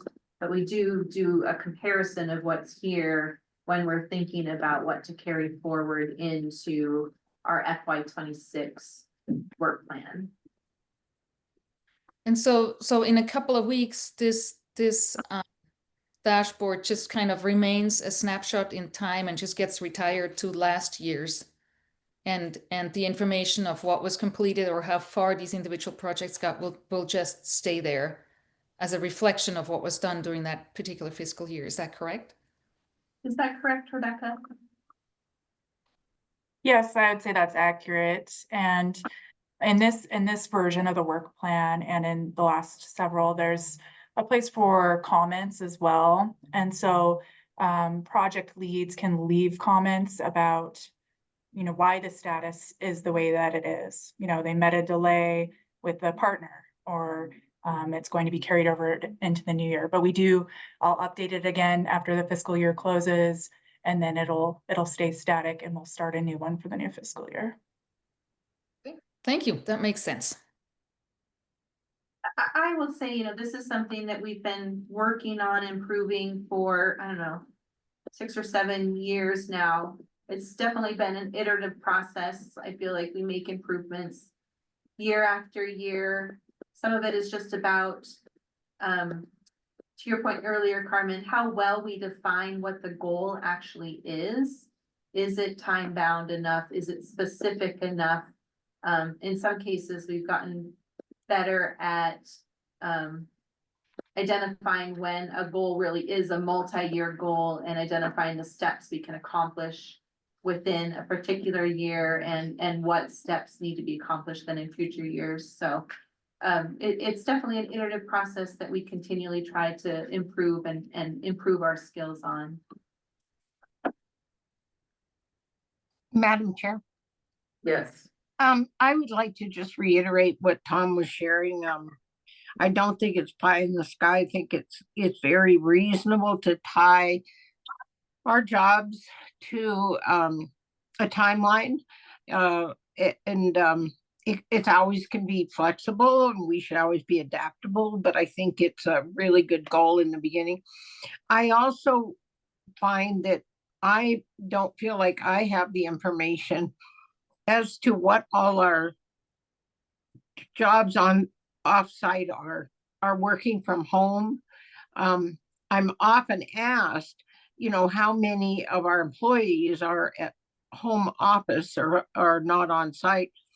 And I know it's a good percentage, but I don't know what they do, and nor if that's evaluated at the end of the year, or if we are looking at, now that we have these offices, are we looking at bringing more people in to work on site? I think after COVID, there's a move now towards getting people back into the office. And I realize that some of our workers can't do that, but I would like a better understanding personally of how many people work at home and what specifically their jobs are, and if they have a timeline around what they're doing. Thank you.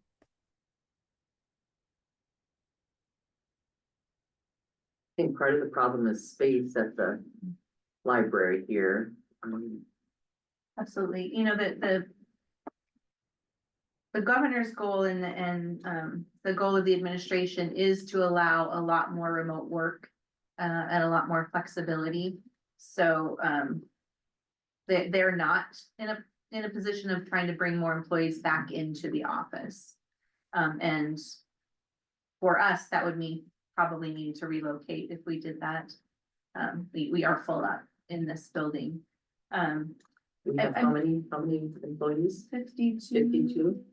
And yeah.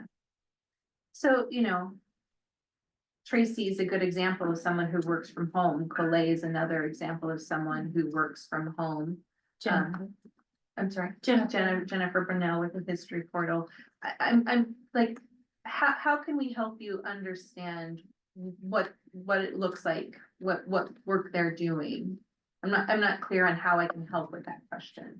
I would like job descriptions. I do not have job descriptions of people working at home. I've learned what Tracy does, and it's a phenomenal amount. And as you say, the other ladies you talked about who we have as a regular basis as presenters, but I absolutely am unclear as to what all the other people do who work at home. And I would really appreciate more. It would help me to have better job descriptions of, here's the people that work from home, here's their job descriptions, here's what they're working on, here's how we know it's completed. Will it be end of the year and they're done, or will it be is it ongoing? Is it, right? It just would be very helpful to have that information.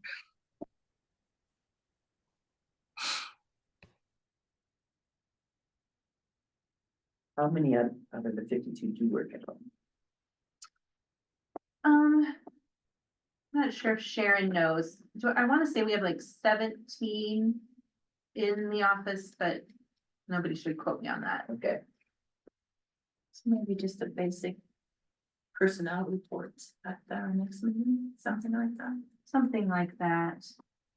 Maybe, I don't know if this is something we could work with the personnel committee on, but.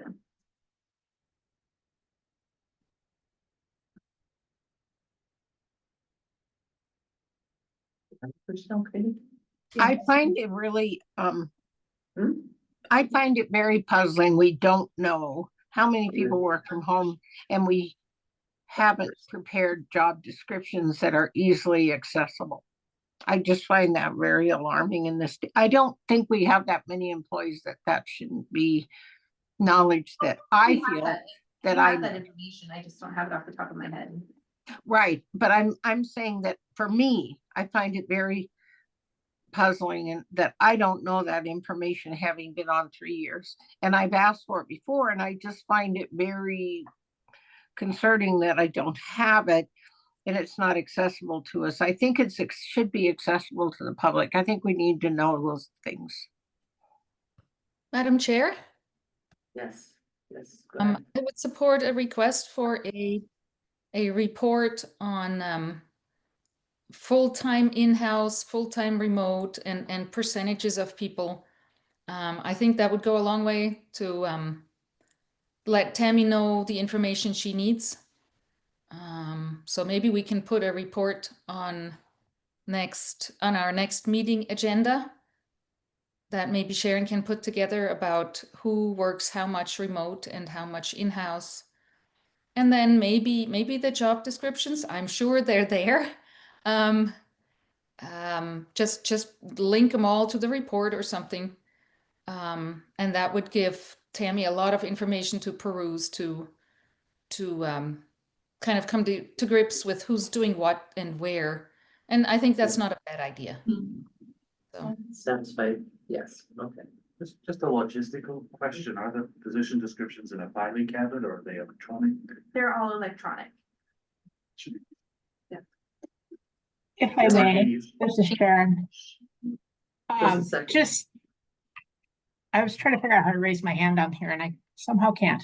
Oh, just for reference, we have 51 staff. And that's what we have on staff right now.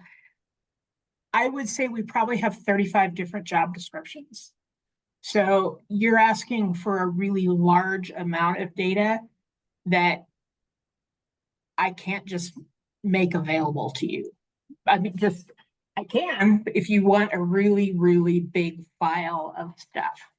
So and I would dig a little deeper into your question, Commissioner Hall, in terms of what is it that you are really seeking and what is information that you really need that you're going to get from reading 35 job descriptions that we can't provide to you right now. Again, I find it absolutely appalling that we do not have that information available. We have hired people, we are paying people to do a job, but we have no job description for them. And it would be absolutely a deep dive to find that. No, that's not what I'm saying. We have job descriptions for every position. Then That is it would not be hard to classified. get. It is something that there are 35 different jobs. We have very few people where we have multiple people doing the same job. That's what I mean when we say we have 52 people and 35 job descriptions. So many of the staff are they're the only person doing that job. I think everyone has a job description. Then it's very easy to put those 35 job descriptions. They're already there. I do not find it difficult to lay out what the job descriptions are. I think in any government job in the state of Montana, taxpayers have a right to say, what is this job description and what is it? I think we need to be informed to that. I'm very shocked we are. I do not think it's a deep dive or difficult. You said yourself, they all exist. It's a question of putting those job descriptions on. I will send you a great big zip file and then you can open that up. Don't try to just overwhelm me. We've had that 3 or 4 times this year and it's just not a game I want to play. Madam Chair? Yes.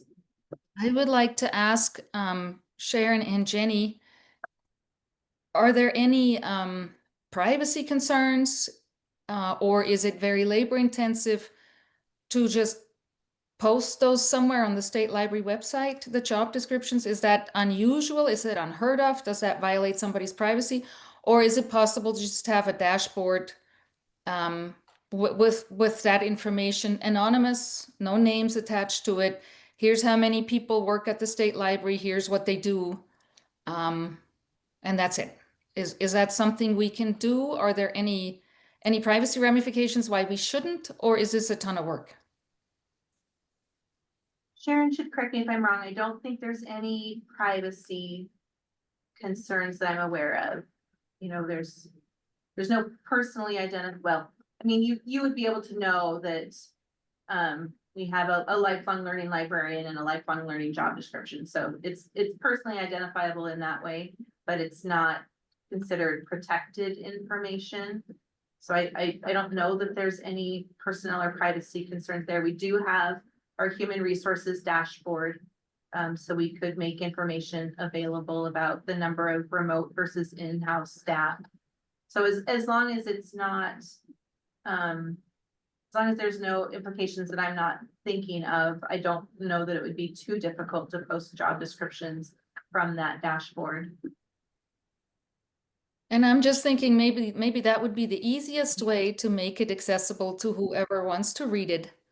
I'm just trying to think of how to put that information there so Tammy can look at it, and it's just easily available, and it doesn't violate any laws or rules, and it's not that, not a ton of work to put it out there. I don't want this to be a 10-hour project. This is Melissa. I'd like to take this and do a little bit of research and talk with state HR and provide the information in whatever way we can at the next commission meeting. I think that's a great idea. And I'm all for transparency towards the public, but there's always the the privacy concern is always there. We don't want to get in any kind of trouble. So thank you, Melissa. I think that's a great suggestion.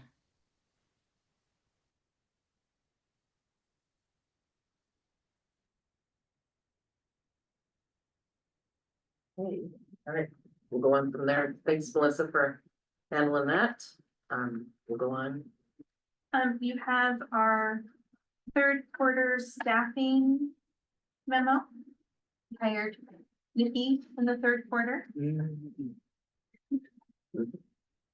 And then you have our third quarter grants and contracts memo. You will see indicated on that memo which of those grants and contracts we are intending to renew into this next fiscal year. Any question about either of those memos? Madam Chair, could we ask Jenny just to thumbnail about how much the contracts went up? How much we're paying more for contract renewals than we were.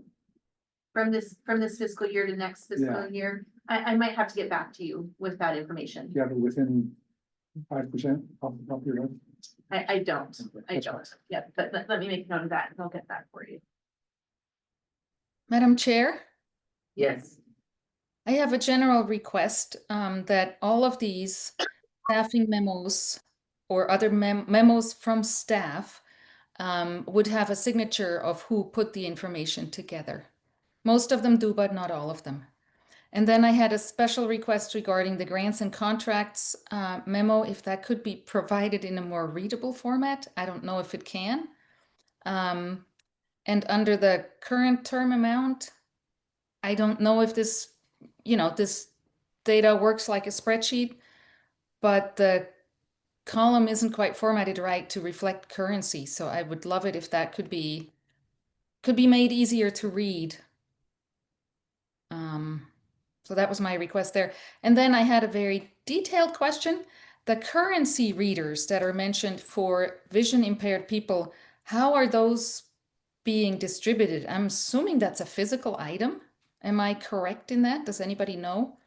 And if it is a physical item, how is it distributed? I've never heard that they're available through Flathead County Library. I think that would be very cool because we've actually had some interest from, I think, the local Lions that are doing stuff for the visually impaired. And And so it piqued my interest to see this thing about currency readers. So I wonder if Jenny, if you know how those are being distributed. I don't, but I don't know if Evan or Marilyn are online. Marilyn is the one who's involved with managing that distribution. Yeah, I was just trying to track down Maryland. They are physical devices, but that's I'm not sure the details of the distribution, but we can get that info for you. Thank you.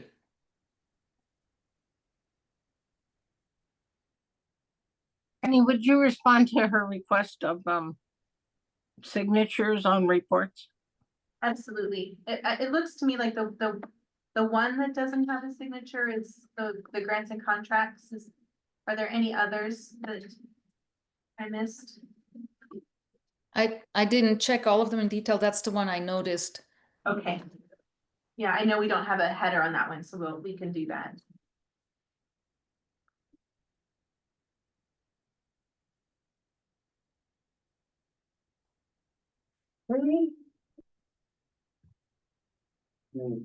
Education and certification dashboard. The continuing education and certification dashboard, that's information that has been requested as a part of our look at the continuing education and certification programs. The commission wanted more information about the number of librarians and trustees that were earning continuing education credits and certification, and the courses that they were taking. You'll recall at your last meeting, we had sort of the first half of the year. So this is just your third quarter snapshot of the courses that have been taken, and we'll continue to provide updates on the information moving forward. There's a number of different versions of this information for you. So we have the dashboard itself, and then a report on the FY25 third quarter courses taken for credit. Excel version. So, okay.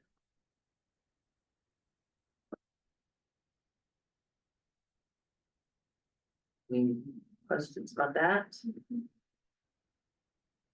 I know we've discussed that already, so. Okay, let's do the hotspot final report. So the hotspot program is concluding in just a couple of weeks now at the end of June. And we did receive word from the State Department of Administration that officially their grant request for the Digital Opportunity Plan was terminated. The state never actually received any funds. The grant was terminated before those funds were received. So we know with certainty that those funds are not available. The digital capacity grant that the state library was included in under the Department of Labor and Industry sort of still shows as pending with no action on it. And we have no reason to think that those funds would come. And so I just really want to give a big shout out to Savannah and Gil, who've worked very hard to work with libraries to determine whether or not they want to carry forward with the program locally or not, and then to actually transition responsibility for those hotspots to those libraries that are continuing the program. I think it's 38 that have chosen to do so. And then the memo itself just kind of serves as a summary of the program as it's winding down, including information about the impact of that program over the last 5 years that the state library has maintained.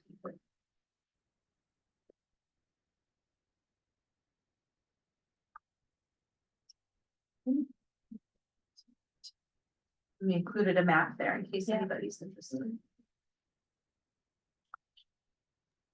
I want to mark on the map. I saw with astonishment that Flathead County is listed on that map as continuing, but then I realized the county library is not continuing, but the Whitefish Library is. So part of our county is continuing, but not really the whole county. So it makes me look at that map with some caution. That was why we provided the detail at the bottom below. And I do have an additional county that will be continuing. So that map is outdated, but I just got notification today. So there will be one more county that will continue. Which library is that, Savannah? Mineral County.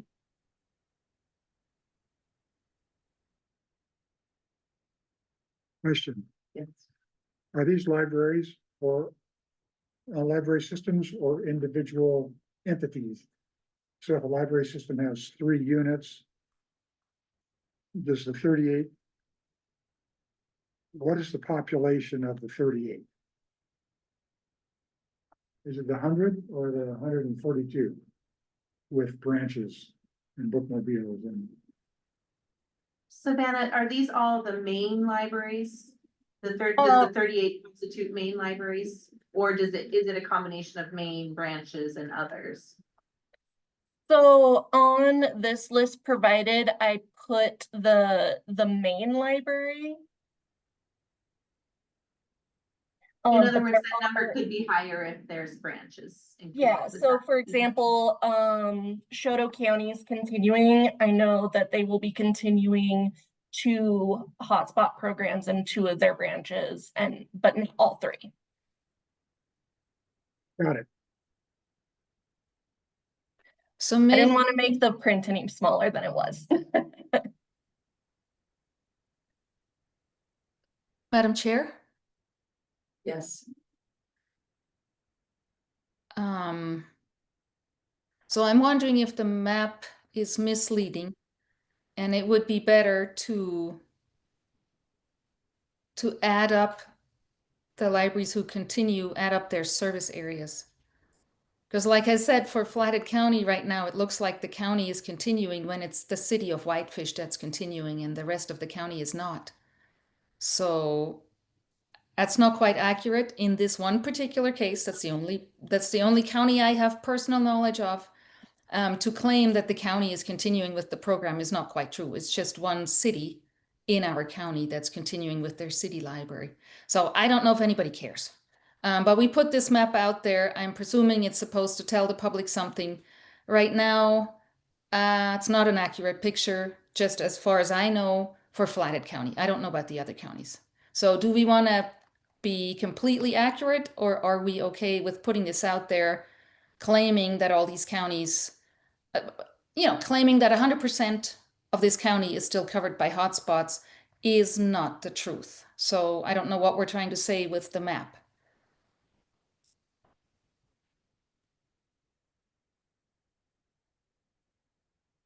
What is the purpose? What is the intent behind the map? And does it correctly reflect that intent? Madam Chair, I suggest a solution, which is to take the colors out and just leave the dots. The color infers the whole county, but the dot infers a spot in the county.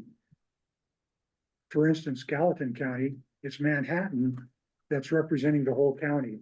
The Bozeman and Belgrade libraries and Three Forks are not in there. So the dot applies to Manhattan and not the other 3 libraries or West Yellowstone. We could probably more accurately map the city, or, if to your question, there's 3 cities in a county that have it, there would be 3 dots. Yeah. Leave the green out. Yep. If it's worth bothering. I don't think the public's gonna look at this map. I don't know. Back to my question of what is the purpose of the map? What are we trying to show the public with this? Yeah, it was intended to just be a summary and a kind of a quick visual of where the libraries are continuing. But my question, and I'll go back to Savannah and ask her, is, if we intend to have a map on our kind of wrap-up webpage that the public might refer to, then I think we would want it to be more accurate, especially if it was intended to be a reference tool where people could go to find out a library that would have a hotspot. We would certainly want that to be more accurate. But I think that's something we can address.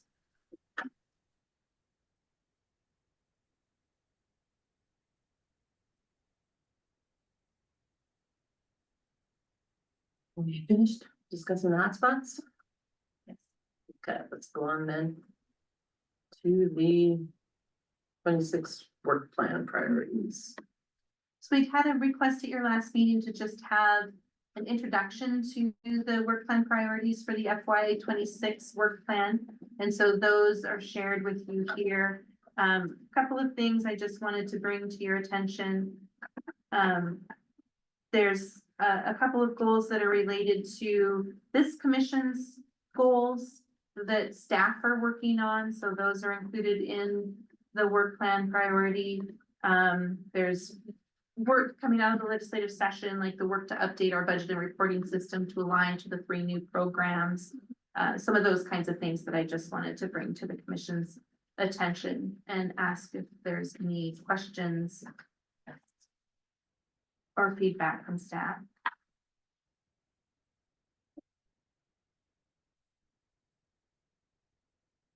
But What is the blue highlighting? Not my question. You're faster than I I thought it was no's and yeses, but it's not. Right. I'm sorry.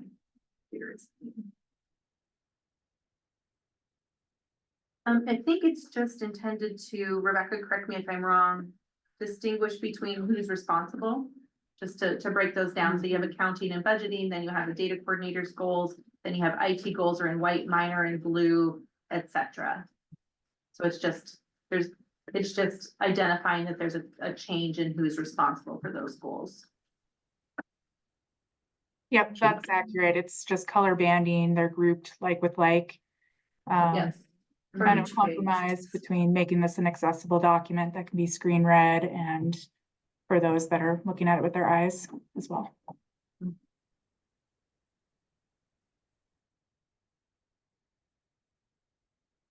One thing.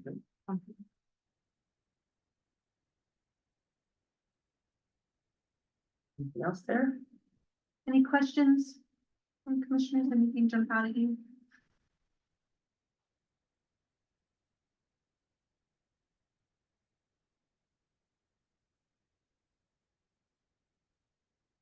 Anybody else? Tammy, Carmen? Okay. All right, should we get on with the commission goals and objectives? Let's review the meeting motions and directives to staff to confirm the commission intent. So these are the things that I have just from today's meeting. There'll be a motion regarding the distribution of read posters. A motion to consider retiring the Excellent Library Services Award. Motion or action to consider revisions to the administrative rules regarding the open hours from libraries. The directive that Tom suggested was a 30% reduction in the open hours and the flexibility for libraries to report hours annually. Those are the 3 action items I noted. And then additional requests. There was a request to make sure that in October, our Federation coordinators are reporting the outcomes of the trustee funding and trustee involvement. We'll work on a quick start guide for the trustee manual. And I did make a note that I think I would like to do that for the commissioner handbook as well. Have a quick start guide for our commission handbook. We will work on a report and we'll consider putting this on our human resources dashboard of the number of staff that are in-house versus remote and look at ways to provide access to those employee job descriptions. Melissa is going to follow up with the State Human Resources Office on that question. Just some follow-up questions. We'll provide an answer to the question about the percentage increase in our grants and contracts this over current fiscal year into next fiscal year. There was a request that our staff memos and reports all have the name of the person providing that information. We'll make sure that that happens. Figure out a better formatting for our grants and contracts report to make it more readable. We'll follow up on the question about the currency readers and how those are distributed. And we will address the hotspot map on our public facing information. Did I miss anything? Madam Chair? Yes, go ahead, Tammy. I think this would be appropriate time to appoint that, given what we've just reviewed, I got very sensitive when I felt like somebody was questioning my motive when I was just asking what I thought was a very reasonable question. My motive was just asking a very reasonable question. And if I'm the only person who is interested in the job descriptions of our employers, I do not expect as one member of the commission to have the staff address something that only I'm interested in. I will try to do my own research on that, if that be the case. And thirdly, I want to make very clear that Sharon does not think I was saying that she personally overwhelmed me with information that I could not decipher. That was not her, and she was not involved in that. So I want to make that clear. And if I made that impression, Sharon, I apologize. Again, I do not expect to be the only member who you have to go follow up on if nobody else is interested in job descriptions. Madam Yes. Chair? I want to make a comment. If we've been talking about Jenny's job description, so I think it would be an appropriate time to address all of them. Mhm. I'm interested in it also. I would like to, I mean, I'd like to see what everybody's job description is. I mean, it would be interesting. Mhm. Madam Chair? Yes, Carmen? My comment on that job description concept to maybe post them on the website was motivated by the fact that not only do I think it's appropriate for the commission to have access to job descriptions, being that we're a government agency, I think it's appropriate, as long as we don't violate anyone's right to privacy, to have job descriptions on the website. So my intent with asking that to be a solution was, my intent was to support Commissioner Tammy Hall's request for that information to be available. I thought at the same time we could make it available to the general public, because that also seems appropriate to me. So I support that request for information. Thank you. Okay. Somebody's hand up, Ashley. Hi, this is Ashley. I don't know if this is helpful information, but I keep a copy of my personal job description, just so that I can review it and make sure that I'm working on the things that I'm responsible for. And my personal job description as an accountant is 5 pages long. And I think that's where Sharon is coming from, was saying it's a lot of information. And so I don't know if that's helpful to this conversation, but I that's just one job description. It's 5 pages long. So it might be helpful in determining how much of this information you're looking for. Okay, I see. That makes a lot of sense. So if we had 50, a brief, 250. pardon me? Sorry. Okay, a brief job description, if you could put it into a paragraph. Madam Chair, Yes, that's only 50 PDFs. Or 50 Word documents. It's not that big of data. It can be put on a website. We have the stuff. I think it would take our data specialist 3 hours to accomplish this task. I could be wrong. They're out there. It's just data. And it'd be boring to most people. It might be interesting to a few. okay, And it doesn't violate privacy. We talk about the position and what the position is supposed to do. I'm not sure, 50, why, We have hers is 10, 52 employees. 52, okay, so 52 times Five. 5, so yeah, 250. Well, somebody said earlier there were 36 positions. No, Right. 30, 30, right, Exactly. exactly, right, 35, 30, yeah. Madam Chair? Yes, It might be a huge zip file to email it to Tammy Hall, but I don't think it's a big deal data-wise to post it somewhere. So that's where my thought process went. It is not necessary to put that, in an attachment to an email or whatever. That is a ton. That's 150 pages, whatever. 30 job descriptions times 5 pages is 150 pages. I understand that that's a big file to send around in an email. That's not necessary. But I'm always for transparency towards the taxpayer, and if we can just post it, great. Then anybody who wants to can read however much of it they want to read.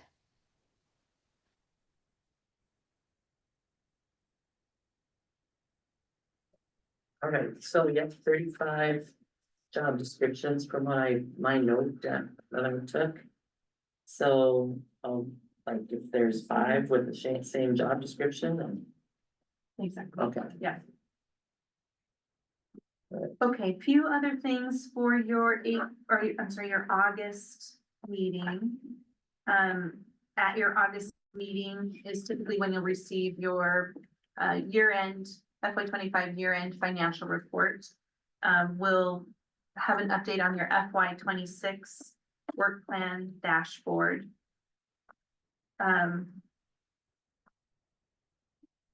In some conversations with the finance committee, we talked about trying to provide more information and develop some kind of sideboards for the budget planning process, which we will be looking at this time next year. And to start that process earlier in order to provide better, more detailed information to the commission. And so I'd like to talk to the commission about what you would want to see from staff for the budget planning process for next year. So I have that listed as an agenda item to talk about at your next meeting. And then we had earmarked for your August meeting, spending some time on some of your GIS goals. In your goals document, you have some links to some of the suggested training videos that staff have provided. We have listed a presentation on the public versus private versus nonprofit role in GIS and LiDAR work for your agenda. And then we've also talked about doing a show and tell on the MSL Learn platform, which is somewhat equivalent to the hub, OPI hub system that you heard about today. Those are the things I have identified for your August agenda at this point. And then what, on the then everything we listed previously. And then we listed previously, exactly, from this meeting. Does anybody have any other suggestions? Madam Chair, Yes. Jenny, it would be helpful to me. I know that we have separated from ALA, and MLA is, we're trying to make clear that we do different things. ALA and MLA are sort of I would like to have a clarification of how those three, we see the MLA and us and how we interact and what is clear with that role. I'm very unclear about that. Madam Okay, Chair, so Sure, yes. Go ahead, Herman. the MLA is the official state chapter of the ALA, as per the ALA website. So they are not separate. They are our state chapter of the ALA. So do you see that when we separate from ALA, we separate from them? Is that correct, Jenny? I've never heard that before. I think they are, and they have an ALA, they have an ALA rep. Okay.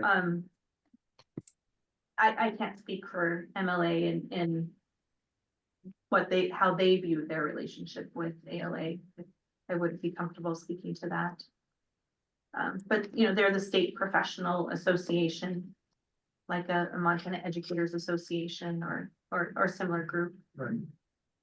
Madam Chair, Yes, Herman? they are listed on the ALA website, it's the state chapter. So they are an arm of the ALA. They are not an entity. I did not know that, Carmen, so thank you. I didn't either. And I think maybe we need to go back and revisit the motion we made. I remember that as having to do with payments to the ALA. So we may need to revisit that and get clear on the intent behind that motion. And see where we want to take it with regard to the MLA. Seeing as they are not their own entity, they are the state chapter of the ALA. So maybe it needs to be on our agenda for August. Revisit. I would support that, Carmen. I don't think we pay any money to MLA. Someone would have to correct me if I'm wrong. But, you know, staff, well, that's not true because under our new collective bargaining agreement, we as the organization pay professional dues to professional member organizations under that collective bargaining agreement. I'll make a note of it for the agenda. Explore this further. Jenny, does that explain why, and I'm not clear, but on the new workshop, we received information on, I thought it was a trustee workshop. It was being presented by an attorney who I believe is the attorney for the MLA. Was that a bargaining workshop or was that for trustees? There is a law for libraries series that is being promoted to trustees. His name is Chris Goss, who is the attorney who's providing that information. He's the librarian at Helena College and is also an attorney that works for a law firm here in Helena. He is under contract to MLA to help respond to legal questions from MLA members. He's not necessarily MLA's attorney, but he is under contract to Thank you. MLA. Yeah, So he's under contract. he's under contract to MLA. Okay. I went to a presentation that he gave back in January, and he's basically a resource where libraries can get free legal advice if they have a legal question that they're struggling with. When I talked to the representative of the Montana School Boards Association regarding what they require in their certification for trustees, his name came up as a really good resource for that because he evidently was a trustee or. He most recently worked as an attorney for the Montana School Boards Association. Yes, that's it. And so he was used as a resource for that. So if he's a general attorney, then that makes really good sense.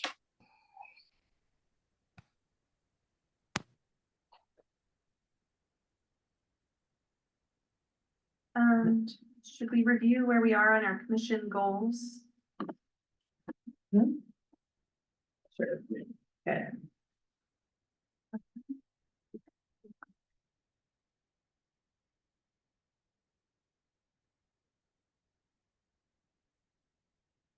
Okay, so what I see on mission goals.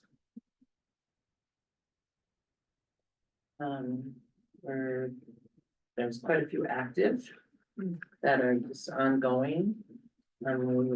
Completed has been, okay, we discussed the an instrument used for the state library evaluation. We will, so that, Between now and September, we need to. yes, so come up with something, yeah, something in there. Would you like Sharon to call a meeting of the personnel committee to talk about that? Yes. Yes. Yeah. Mhm. Okay. Let's see, and then we'll review your job description also. And review accreditation certification. Okay, they're working on that. And we got suggestions for that. But it won't be complete. Will it be complete next time? Or not really? Not yet. I think we need to, They're going to discuss it. more. they'll discuss more and bring back additional updates.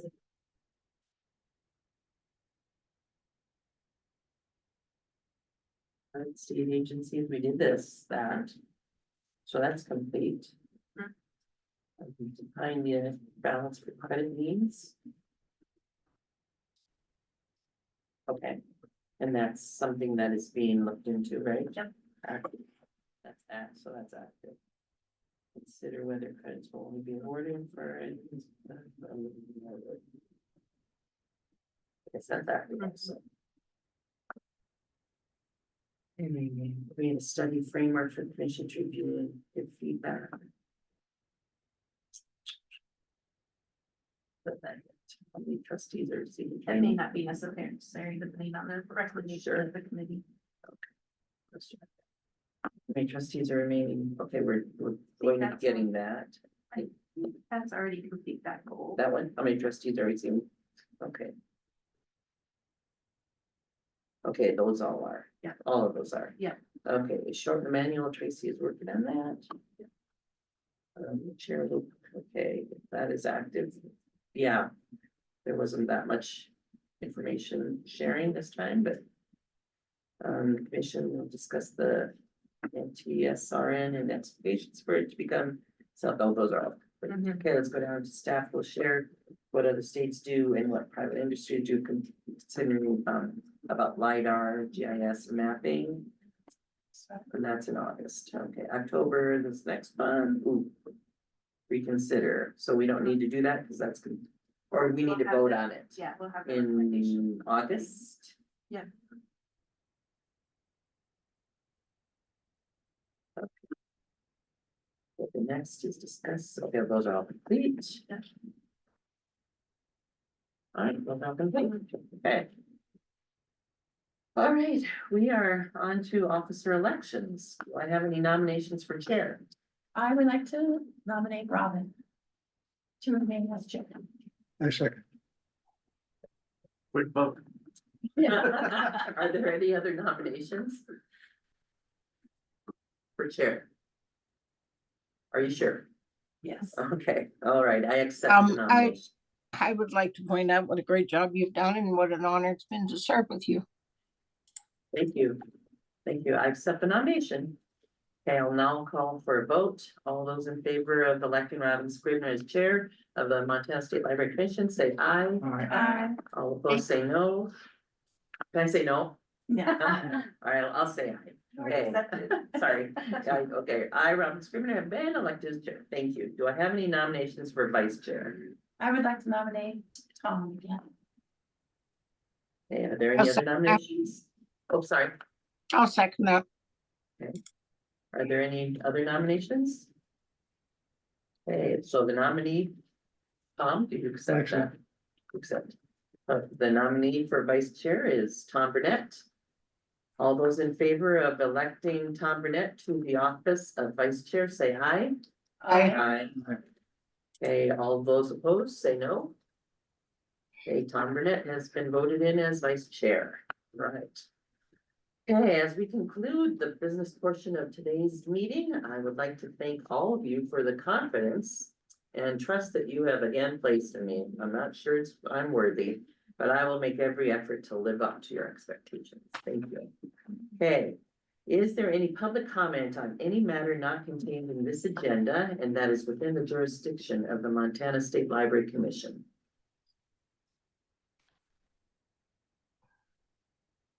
I just want to call attention to the written public comment. Yeah. That was received and that is included in your minutes. I believe this came through Commissioner Hall. Yes. I have a question about that, Jenny. Is it appropriate for us to send that on to you? Is it appropriate for us to respond to that? What's the procedure when we receive those letters? No, I received one in the mail from the same person. Oh, you did? I did. I think it's you're in a public office, so I think it's appropriate to forward those on and we'll just include them in the record in this way. I saw that she had already done it, so I did. Okay. But not respond directly. If you are responding, you're responding as yourself. Yes. Individual, not as a member of the commission. And so it's up to you if you choose to respond as an individual or not. If there's something in the public comments that the commission feels like you need to respond to as a body, then you would determine what that response would be. So I think just making it clear if you're choosing to respond, you're responding with your own information or your own opinion. But certainly there's no necessarily a need to respond. Thank you. All right, so seeing as there is none at the present time, okay, is there any other business or announcements? Madam Chair, Yes, Carmen? I was wondering if we could pull up the State Library website and look at a document called Federal Library Funds at Work. And put it up on the screen if we can. It's under publications on our website.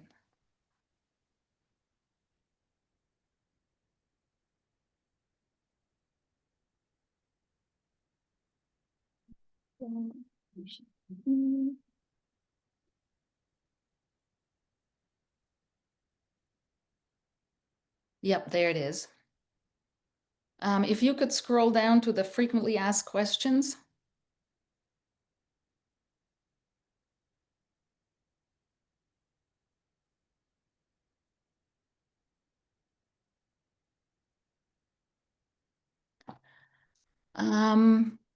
Let's see.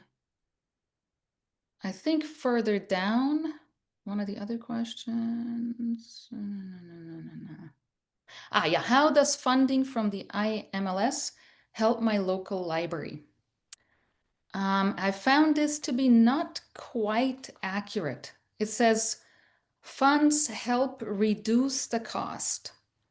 I would like to point out that the cost remains constant. The cost of services and programs such as Montana Library to Go and the shared catalog, the costs are the costs. All we're doing when we receive funds from the IMLS is move the cost to federal tax dollars instead of local tax dollars. So the cost really does not get reduced. The Montana Shared Catalog has a cost associated with it that remains whatever it is. But if we get funding through IMLS and apply it to that, we are just shifting those costs away from the local library. We're not really reducing the cost. This is a minor detail, I understand that, but I like words, I like language, and I like accuracy. So if we can just say we're shifting the cost instead of reducing the cost, that would just be more accurate. So I hope we can small change. Carmen, would it be acceptable to just say, help reduce the costs to Montanans for services and programs? No, because we're Also- really not reducing the cost of the product at all. The cost of the product is whatever it costs. People work there, they get paid. The software costs money. We're shifting costs. The price of the services. Paying the cost, Paying the help pay the cost. cost. Helps to reduce the payment of the cost. Yeah. It helps Yeah. shift the cost, or it shifts the cost. Yeah. Helps. I think it's a good catch, Carmen. I appreciate that. I just would love this information to really be factual and correct. Yeah. Thanks for indulging my Your love of words. Yeah. Well done. Well done. That's because you speak so many languages. Alrighty, so is there any other business then? Does anyone else have any comments? I've been looking about MLA being a state chapter and what that means. And according to the ALA website, a state chapter is an official affiliate of the American Library Association that serves as the primary professional organization for librarians, library workers, and library advocates within a specific US state or territory. So these are autonomous organizations. They have their own bylaws, officers, membership, and activities. So MLA is a separate 501c3. So it is not part of ALA. It is just affiliated with ALA. And I think that's a distinction that's important to understand. Excellent job looking that up. I would like us in August to review the intent behind our original motion and revisit that motion and see if we want to amend it or leave it or clarify what we wanted to say with that motion. And I think that's excellent research to go to the source, see what that actually is, and then we can get clarity and see what we want to do. And I just want to make sure I understand, you're referring to the motion from a couple of years ago where we withdrew from ALA, that motion. Yes, yes. Let's get the exact verbiage of that motion and see what we actually did. And maybe even listen again to the discussion behind it and what the commission was actually trying to do there.